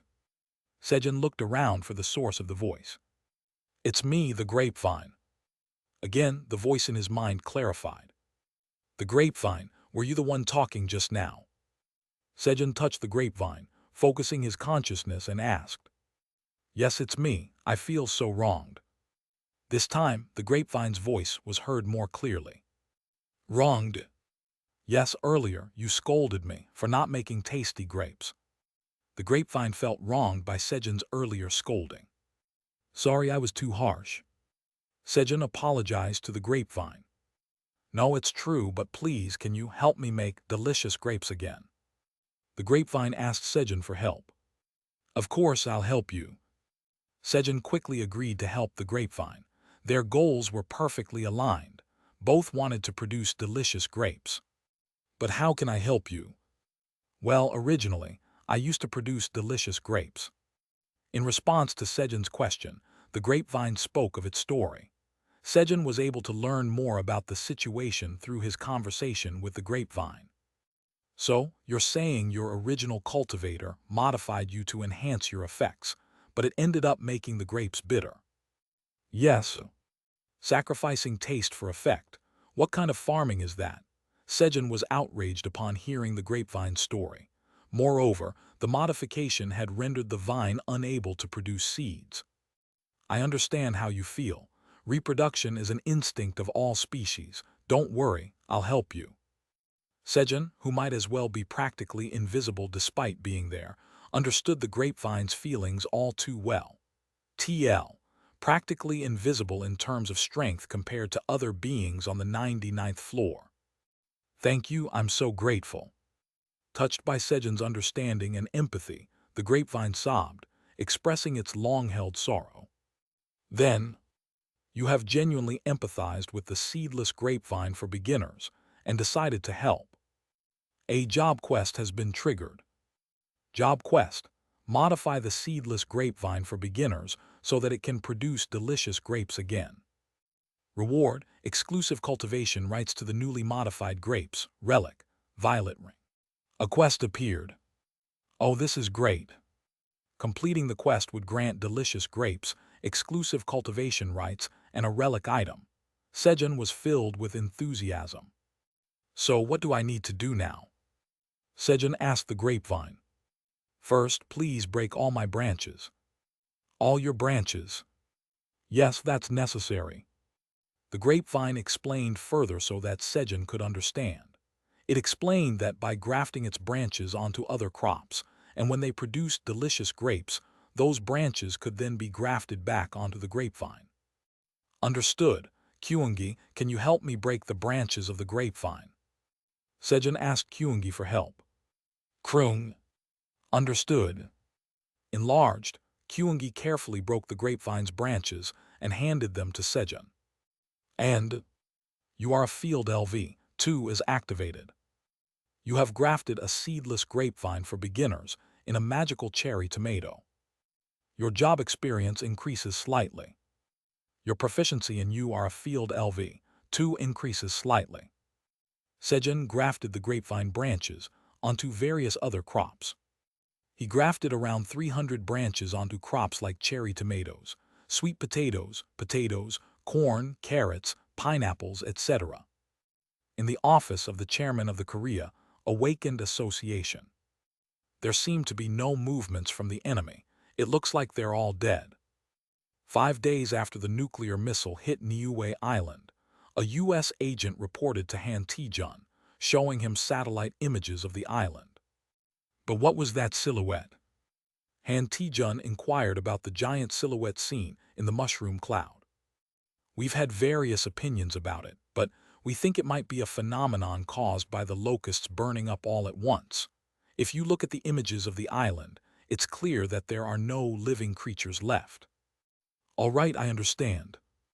After the U.S. agent left, not long after, fish drained of their fluids like mummies started surfacing in the Pacific Ocean.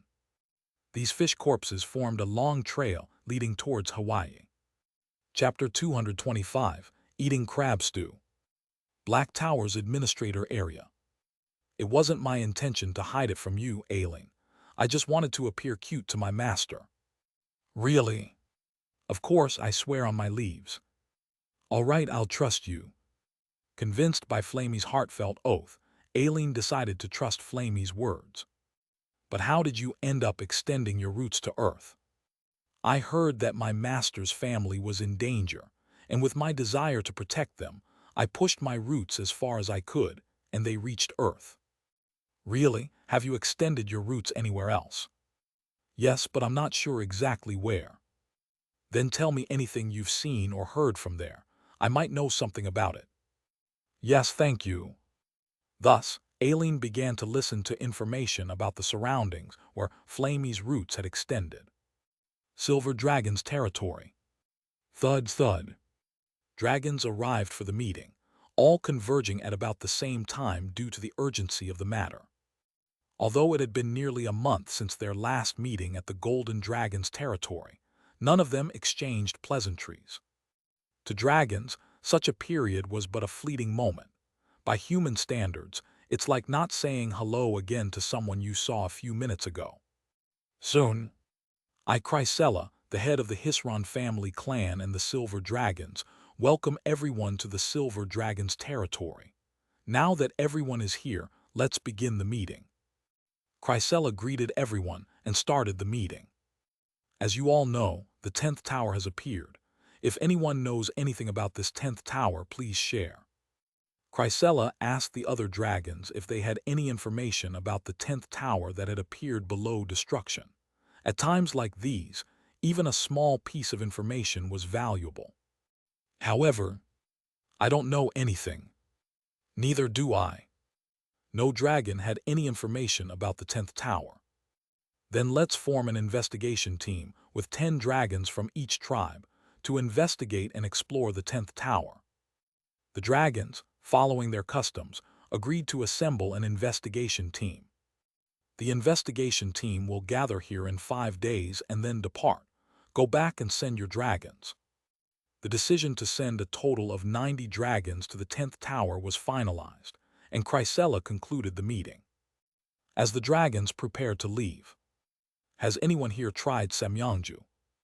Ramter Zahir of the Red Dragons asked the others. Ramter, you too. I've tried it as well. Me too. Ramter's question surprised the other dragons. They had thought they were the only ones who had received the liquor. But who made samyeonju and distributed it to us? I wish I could drink it again. Right, not just for the clarity it gives to the mind, but I can't forget its fragrance. The fragrance is good, but I like the way how smoothly it goes down my throat. The dragons began discussing who might have created samyeonju and shared their appreciation for its taste. It must be a hidden arrangement by the creator, just for us dragons who can fight against destruction. Tyr Peton of the Purple Dragons spoke with conviction. Shaking. Kellyan, don't give it away. Kaiser cautioned Kellyan, who was itching to join the conversation. Kaiser himself wanted to boast that it was Sejun, the tower farmer of their Black Tower, who had made samyeonju and saved them, but he restrained himself. Revealing that the samyeonju came from the Black Tower would lead other dragons to demand it, putting pressure on Kaiser. Even Kaiser couldn't withstand the pressure from the other dragons, which would ultimately lead to sharing the samyeonju made by Sejun with the others, reducing their own share. Therefore, he remained silent. Then, "Hey Kaiser Kellyan, you've been quiet. Didn't you get any samyeonju? Want me to give you some? Keek." Tyr taunted Kaiser and Kellyan, noticing their silence. "What? Of course we got it. We knew about samyeonju before any of you did." Kellyan, provoked by Tyr's taunt, blurted out without thinking before Kaiser could stop him. "You knew first." "Kellyan, what are you saying?" As Kellyan's response sparked the interest of the other dragons. If they knew about the samyeonju before the others, they might have some small information about it. "Oh, that's..." Kellyan, realizing his mistake, became flustered when. "Let's go, Kellyan. We should leave now." "Ah, yes, let's go." Kaiser quickly left the Silver Dragon's territory with Kellyan. The two of them seemed suspicious. The remaining dragons found Kaiser and Kellyan's abrupt departure odd, but it's nothing suspicious. They are surely lying, that's why they left so quickly. Tyr continued to belittle them, causing discomfort among the dragons. "Let's leave as well." "Yeah, me too." The dragons, uncomfortable with the situation, began to depart one by one to their respective territories. Meanwhile, is Kaiser all right? Did he really not get any samyeonju? Ramter, who had received help from Kaiser before, flew after the two dragons with some remaining samyeonju, just in case, wondering if they truly hadn't received any. After finishing grafting the grapevines, Sejun hummed in anticipation of the future grapes. Him. Sejun, excited about the grapes, hummed a tune while planting carrot seeds in the holes he had created in the field, infusing them with magic. Swoosh! As Sejun covered the hole where he planted the seeds with soil. You have planted the seed of agility carrot in the soil imbued with magic. Your job experience has increased slightly. Due to agility carrot seeds listening to the sound of the farmer's footsteps, the effect of magic seed sowing LV8 has been enhanced. With the effect of magic seed sowing LV8, the growth rate of the agility carrot seeds will double for the next 24 hours. The probability of obtaining a new variety is increased by 5 times due to the effect of magic seed sowing LV8. Your proficiency of magic seed sowing LV8 has increased slightly. Among the displayed messages, one particularly stood out. This was the reason why Sejun was planting the seeds by hand instead of using the miller's hoe to plant them in bulk.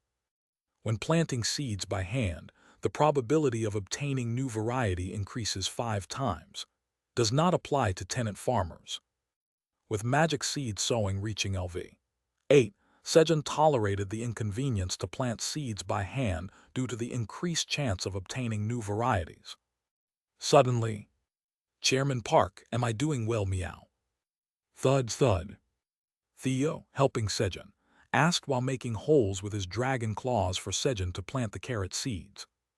Not because he didn't know, but... "Yes, Vice Chairman Theo, you're doing great." "Pew hut, I knew that, meow." Theo wanted to receive praise from Sejun. Him. "Chairman Park, am I doing well, meow?" "Oh yes."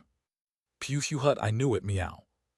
Theo continued to work, intermittently seeking Sejun's affirmation. And then, croon. Daddy, is Kyungi doing well too? Kyungi, who was planting various seeds in the field alongside Sejun, also wanted Sejun's praise. You've planted them well, good job. After checking Kyungi's work, Sejun complimented him. Kyu-he croon. Hehe, Kyungi will grow herbs to make Daddy strong. Motivated by Sejun's praise, Kyungi clenched his front paws with determination. As the saying goes, you reap what you sow, but Sejun just patted Kyungi's head without saying anything and returned to his spot to plant more carrots. While working late into the afternoon, I want some crab stew. Sejun suddenly craved a dish and inadvertently spoke it out loud. Pew hut Chairman Park, do you want to eat crab, meow? I Vice Chairman Theo will catch some for you, meow. Before Sejun could say anything, Theo dashed towards the lake in the cave. Da-da-da-da. Before Sejun could stop him, Theo quickly ran towards the lake in the cave. Croon croon. Big brother Kyungi will catch crabs too. Daddy, just wait a little. Da-da-da-da. And so, Kyungi also hurried after Theo towards the lake. Then I'll wait while playing with Flamey. Sejun decided to wait for them while playing with Flamey and went down to the cave. Flamey, how have you been? Master, hello. Flab flab. Flamey greeted Sejun with its 5 leaves, waving enthusiastically. Thump. As Sejun sat down beside Flamey. First take this, yap. Flamey used the ability of its 4th leaf. The 4th leaf turned red and its ability, the Flame of Growth, seeped into Sejun's body. The Flame of Growth seeps in for 3 hours. The Flame of Growth will enhance your latent potential for 3 hours. Thanks, but what does the 5th leaf do? The 5th leaf has the Golden Flame, which increases luck in gaining wealth. Really? Then I'll try it on Vice Chairman Theo later. Hee, that would be fun. And with that, Sejun and Flamey talked alone for the first time in a long time. Shortly after, splash! Theo and Kyungi emerged, creating a huge splash, each carrying a massive 50-meter crab including the legs, lifted above their heads. The 2 crabs were of similar size, making it difficult to decide which was larger. Pew hut Chairman Park, eat the crab I caught, meow. Theo, upon spotting Sejun, offered him the crab he had caught. Then, croon croon. No, Daddy should eat the crab Kyungi caught. Kyungi quickly offered his crab to Sejun. Calm down, guys, we can eat both. Sejun calmed them down and was about to dismember the crabs when, presentation is important for this dish. Sejun changed his mind about how to prepare the crabs. Kyungi, can you open this up? He asked Kyungi to separate the crab shells. Kroon. Got it. Kyungi, having enlarged, easily separated the shells from 2 crabs. Kyungi, please wash these. Sejun asked Kyungi to clean the shells while Vice Chairman Theo claws. Here they are, meow. Snip. Scrape scrape. Using Theo's claws, Sejun skillfully cut the crab legs and body into suitable sizes, cleaning them thoroughly. Once the crabs were prepared, land moving, Sejun went above ground and created a large, 2 fire pits in the ground, filled it with firewood. Snap. And lit a fire. Kroon. Daddy, the crab shells are all clean. Kyungi, put the shells here. Sejun instructed Kyungi to place the large crab shells on top of the fire pit, planning to use them as pots. And then, sizzle. Sejun began cooking at a spot he had made between the fire pit, pouring water into the giant crab shells placed over the pits. Da-da-da-da. First, he sliced radish, green onions, and onions, adding them to make a broth.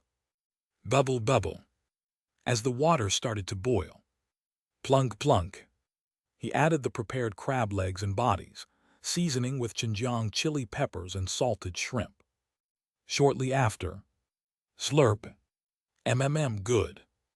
After tasting, Sejun was satisfied with the flavor. Though the crab stew turned out clear due to the lack of other seasonings, it was delicious. "Guys, let's eat." Sejun called the animals who had been drooling looking over the fire pit to eat the crab stew. On day 348 of being stranded, Sejun and the animals had another fulfilling day, working hard and eating well.